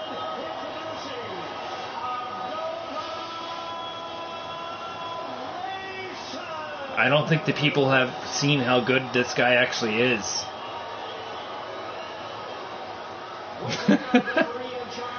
I hope he gets into a fucking fight, and then I want you guys to see this guy fucking, and not even just you, Ed. I'm not saying you. I'm just saying I want people to see how good this guy is. This guy is a phenom. We'll see what happens. If it's for real, we'll see. If it's a joke, we'll see. This Albert Bell is 28-0, 9 knockouts, no losses. Let's see the levels. It's a good fight. I think Abdullah schools him. I think. We'll see what happens. What do you think, Ed? Does he get schooled?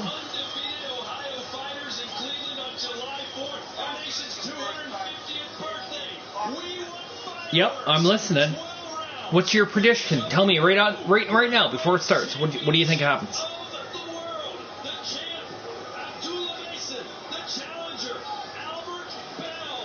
Bell or Abdullah Mason? Yeah. What's your prediction? Go right now. What's your prediction? Say it again. This first round is going to be very important for Mason to establish dominance, the middle of the ring, show that the change of your place opponent is not going to be a big difference. I'm sorry, brother. I'm sorry, bud. I'm just watching it right now. He's the better counter-puncher in this situation. He wants Mason to kind of step in. I know, and I forgot. That was my fault. I remember hearing that. Hey, Ed, I remember.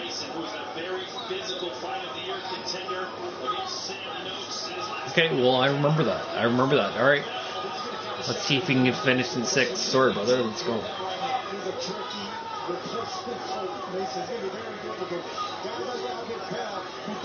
And I get ripped. Yeah, I get it. I don't mean to do it. And I'm trying to do. I won't say another word. I'm sorry, man. Let's just watch the fight then. All right. I'm fine with that. No, I'm not.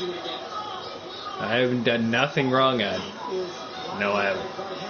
He doesn't waste punches. Everything accurate. Everything lands.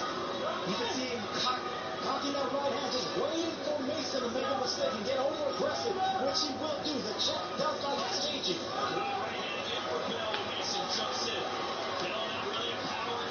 You said Mason by 6th round knockout? Like, fuck.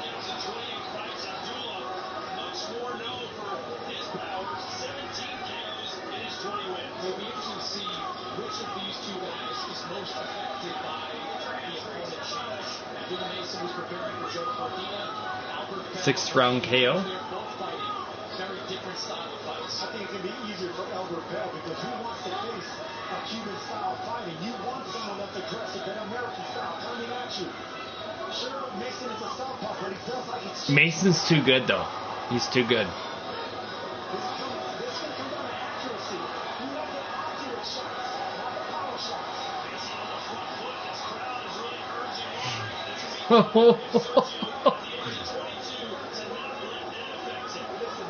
Bell versus this is a good fight, guys. Elite stepping. You grow from every fight, and he's going to grow from this one. I love the fact he's aiming for the body right now. You don't want to aim to the taller target punching up so early. Aim at the midsection, break the taller man in half.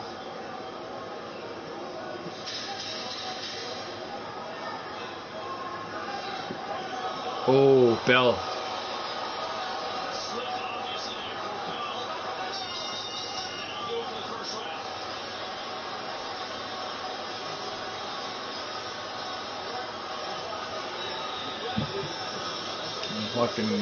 I'll belly you, bud.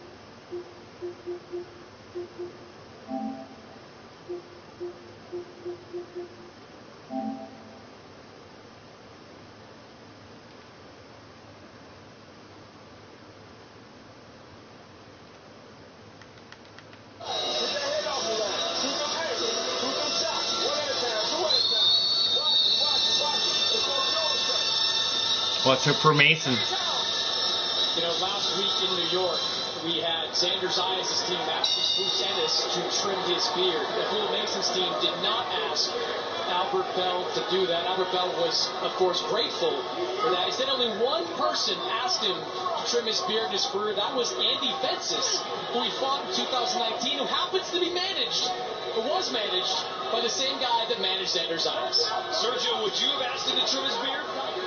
Listen, man, this goes beyond the beard and playing, games like that. These guys share the same religious belief. They have the same faith. They're friends outside the ring, but inside the ring, it's all about boxing. I love the fact that happened. Not in this instance.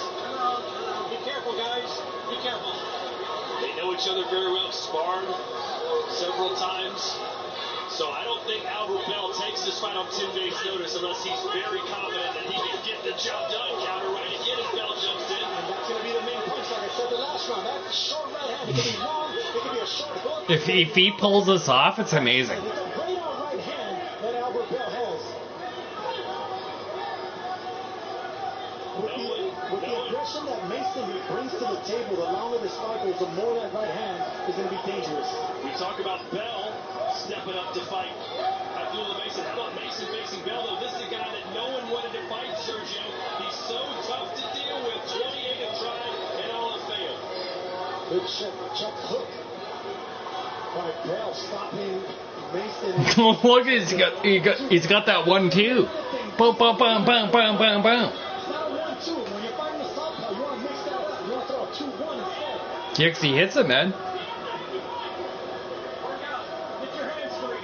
Overbell's hanging in there, man. This would be a chess match early.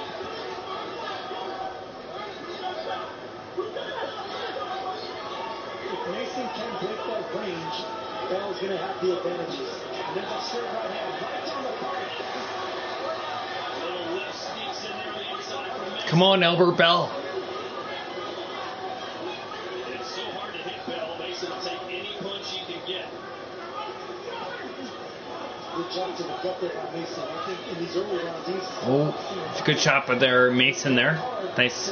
In. Bell ending clean upstairs. You know he does fight up hard, keep that chin a little bit high. He perfected that style. There's that 2-1 I'm talking about that just landed on Mason. Yeah, I bet on Bell, and I also bet on the draw. I can show you both of them. I bet on 2 of them, guys.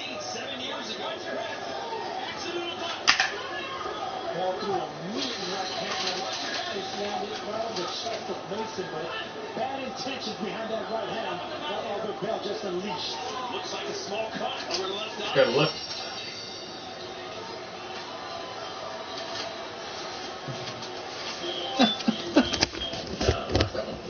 Yes.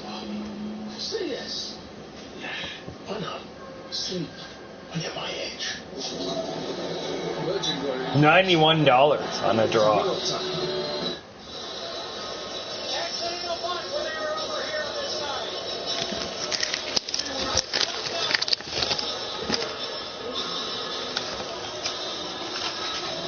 That's a good one, guys. You guys saw what I saw, man, but I saw Albert Bell controlling Mason nicely with that right hand.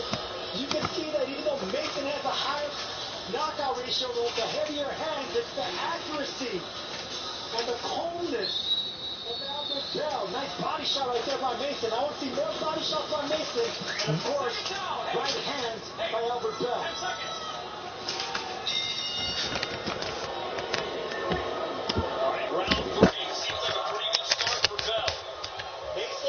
Turn this into a physical fight. Bell wants to stay on the outside. Bell.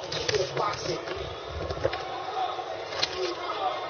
The fucking bell, boys. The fucking bell. Yeah, I'm getting 2 rounds to none in favor of Albert Bell. Competitive second round, but I thought the cleaner punching was by Albert Bell. Look, I think this is the style that he wants to fight. He wants Abdullah Mason coming in. I think Mason, frankly, needs to box a lot more. On the outside, use that range, try to have some success. Even if coming in, Albert Bell, this is a very good counter puncher. What an athletic combination by Albert Bell. 2 straight right hands and a guy consecutively. That demands a lot of balance, athleticism, and confidence. We got a confident fighter.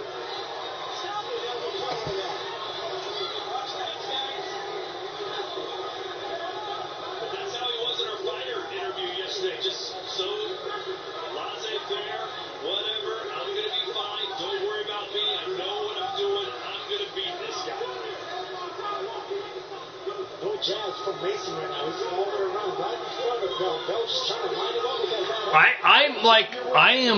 I am pleasantly surprised. Like, I can't believe what Bell is doing. I can't believe this. Because Abdullah, he's phenomenal. Like, he's that good. He's really good. Mason right now.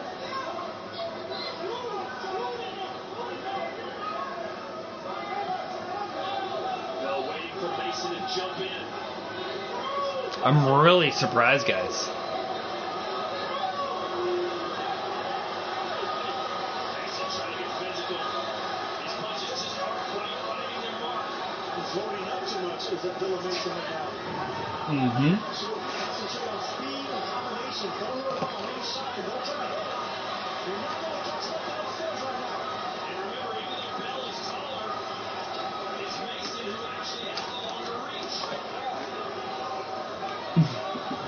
have another beer. Let's have another drink.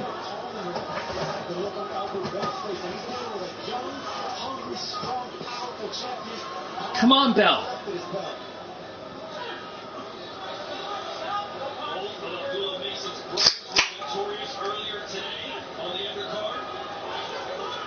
Come on, Bell. Winning by decision, Ibrahim Mason winning by KO. And they go 3 for 3 tonight in their hometown.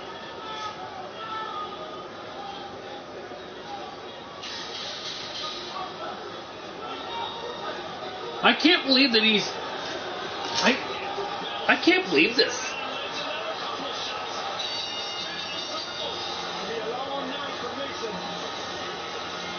I can't believe this, guys. I thought that Abdullah would put up more of a fight. Wow.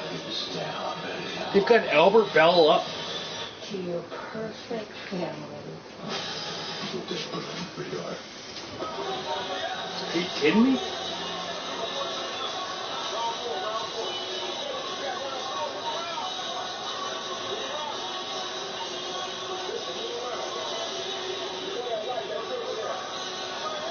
See, they got Abdullah as the star. We'll see what happens. Man, how is this guy winning?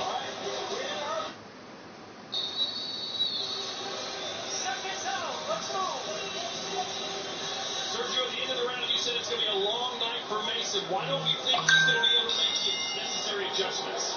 Mason is What was that? He wants to push up anything the opponents give him. Bell's not going to give him anything. And if you listen to the instructions of his corner, they're saying to back up and move. I mean, these early rounds, the right hand has been keeping Mason on check. Now, time for him to close that distance, starts moving laterally. Get the young man to chase you. Albert Bell in that last round was just 6 of 31. Not the greatest of percentages. Come on. 2 of 29. He's gonna run into trouble here, I think.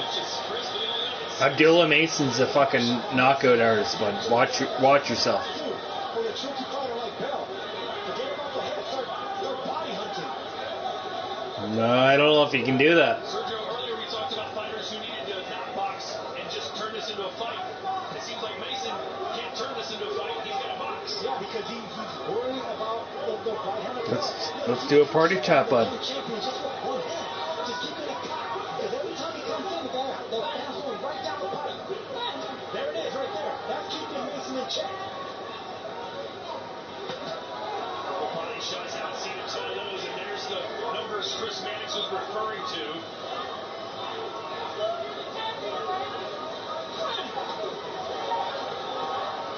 Sergio, I think that Mason, his game plan always should be to box. He gets sloppy, he gets clipped, and he comes up. This amazing guy's good, man. I'm telling you, watch out. It's fucking gonna light him out.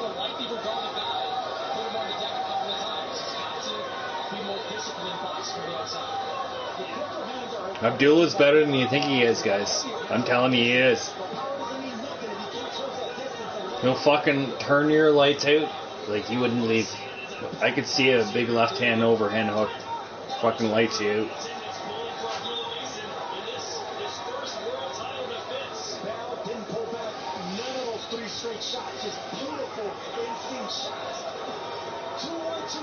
Abdullah's gonna knock him out. Chris, are you surprised by what we're seeing? I mean, yes, you're surprised that, at least in my card, it's 3-0. But I always thought that the style of Albert Bell coming into this fight was going to be favorable for him. Again, I go back to the biggest fight of his career against Andy Benson back in 2019. Benson just coming at him, trying to throw shots, and Bell just slipped him, countered him, was really effective in that fight. I can see a similar thing happening here. That's crazy. To me, this is crazy. Ken up. Oh. This is crazy to me, man. They're saying that Bell's winning this.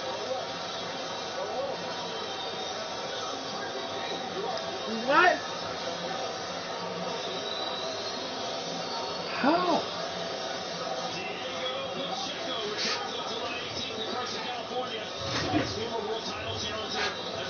How, Ed? How?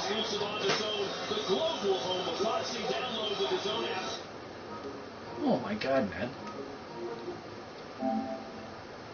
How? How?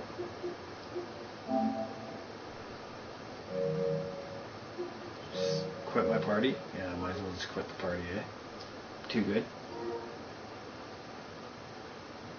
Yeah, for sure. Like, I'm gonna quit the party chat. I'm just saying, fucking, like, yeah. He's doing what he's gotta do. Yeah, like, I'm blown away by this. I can't believe this so far. Thought he would.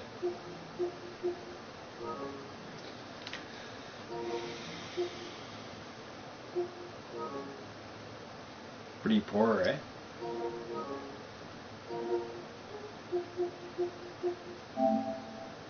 Or we'll go back to it now.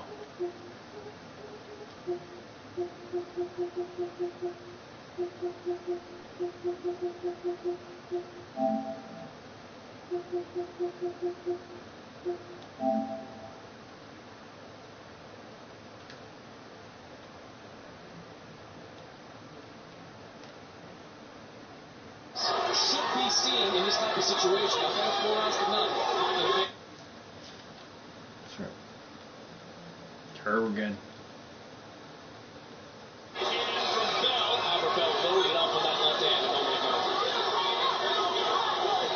He's quick on the trigger. The thing about Albert Bell, he's quick on the trigger. He doesn't pull back his punches. Everything's short and concise. He doesn't try to overload. That's what he has over Mason. Mason always tries to overload with those heavy hands. Sergio, do you have it 4-0? Look at this! Bell with another 1, 2, 3, 4 fucking combo there on Mason. Unbelievable. We got a 4-0 for Mason. Or for fucking Bell. Wow. The only idea by Mason. He should be throwing straight shots, backing him up, and then they said it was a big problem here. Just attacking that body. And this crowd reacting to anything that I cannot believe this. Like, I thought this Abdullah Mason would walk through everybody. And timing beats power. Bell with 11 years more experience than the 22-year-old.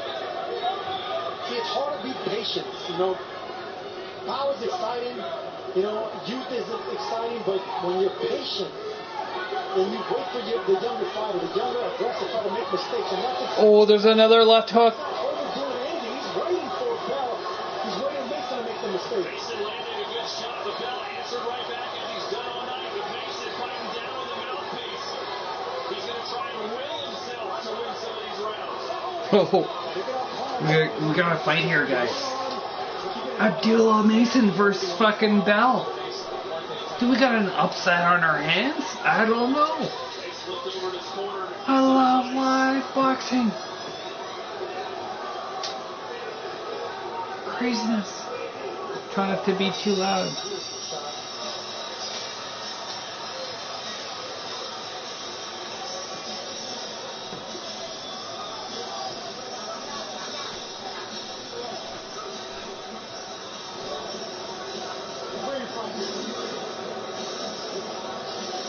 Can't believe that. He's probably winning this fight, guys.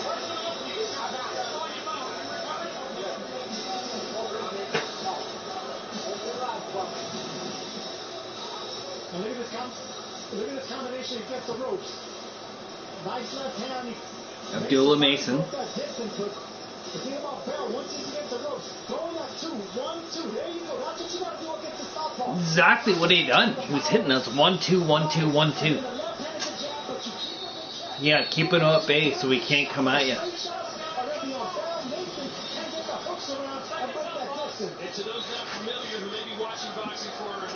That's what it was, right there. The 1 means the jab, which is the lead hand. The 2 is the power hand. And you're saying basically that Bell should be throwing his power hand or his backhand first, then throw the jab. Round 6. Bell's ahead. Abdullah Mason, the champion, is in big fucking time trouble here of losing his world championship belt in boxing. He's in a big time problem. We could have a new. Supposed to be obviously influenced by the crowd, but when they're reacting to anything that Mason does, it's kind of hard to block that out. It certainly is a variable. I'd also add that aggression could be a variable. We saw that in our first fight of the night with Carlos Ramos against Scooter Davis. I think we ringside and probably the crowd gave Carlos Ramos a lot more credit than the judges did. They had wide for Scooter Davis. So aggression in some situations, being the hometown fighter, that could favor. But right now, Mason's got to really cut down things and start taking things into his own hands, but he's not. Now Mason's on the back foot, going towards the ropes here. I mean, they're coming from everywhere. You can see that Mason has respect for the punches that are being thrown at him. Look how Bell just has his breathing Hey? He doesn't want to get hit. He's fucking scared of getting hit. Mason may be the champion. All right. Bell's back on the ropes. Oh, he's used his athleticism to get him back on the ropes here. Here we go. Bell's fighting off the ropes. No big trouble yet, guys. We're in round 6. We got 1 minute left. 1 minute and 4 seconds. Let's go. Mason versus Bell. They just come off the fucking ropes. Bell just nailed Mason back. They're standing almost right back in the center of the fucking ring. Let's go. We want some upsets. Everybody's got to win some money tonight.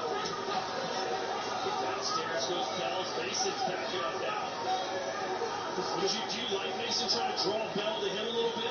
He needs to try something right now, because coming forward, he's getting clipped on the way in. And easy, clean shots to see like Ramos performing now. Albert Bell's not going to get crazy. He's too experienced, too smart. Is Albert Bell ahead?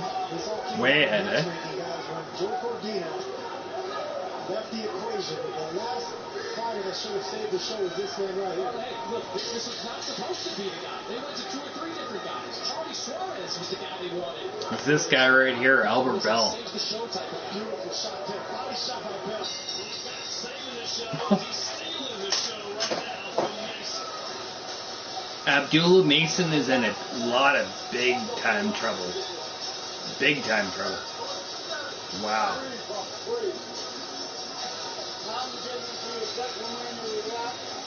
Wow. Abdullah's in big time trouble. Like, I don't care, man.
But, I mean, it just looks like Albert Bell is just able to take advantage of that aggression from Abdullah Mason. That right hand on the counter, that just seems to be what shot the...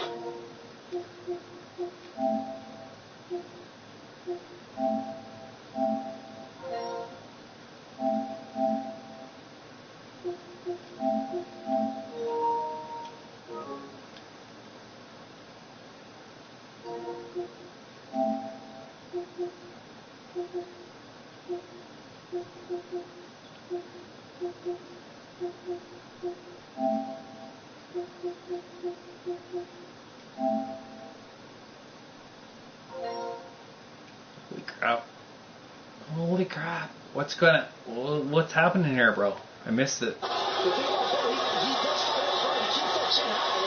I'm at 110, 117, 116. Where are you at, Ed? Start making yourself a smaller target if you out with Bell. Good shot. Good right hand right now by Bell. Holy crap. What a fight. Twos and twos with Albert Bell. He's not throwing hooks. No uppercuts. It's 1-2s and 2-1s.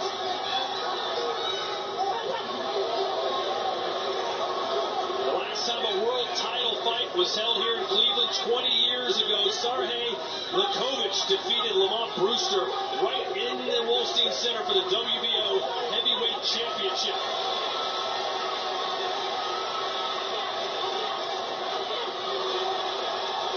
Good action here from Mason. Look at the fight here. They fought 5 times fucking within the last year.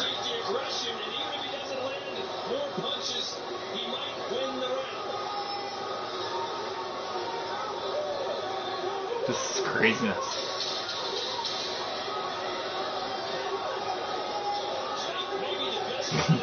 we got to fight here, guys. Saturday night fun.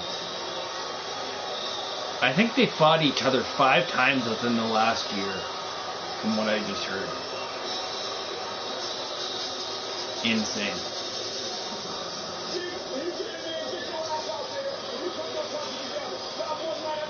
Yep.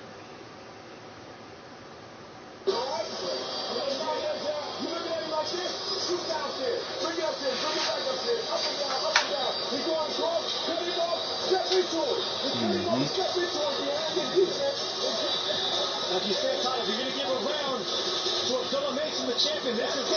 Finally closing the distance. Landed some clean shots.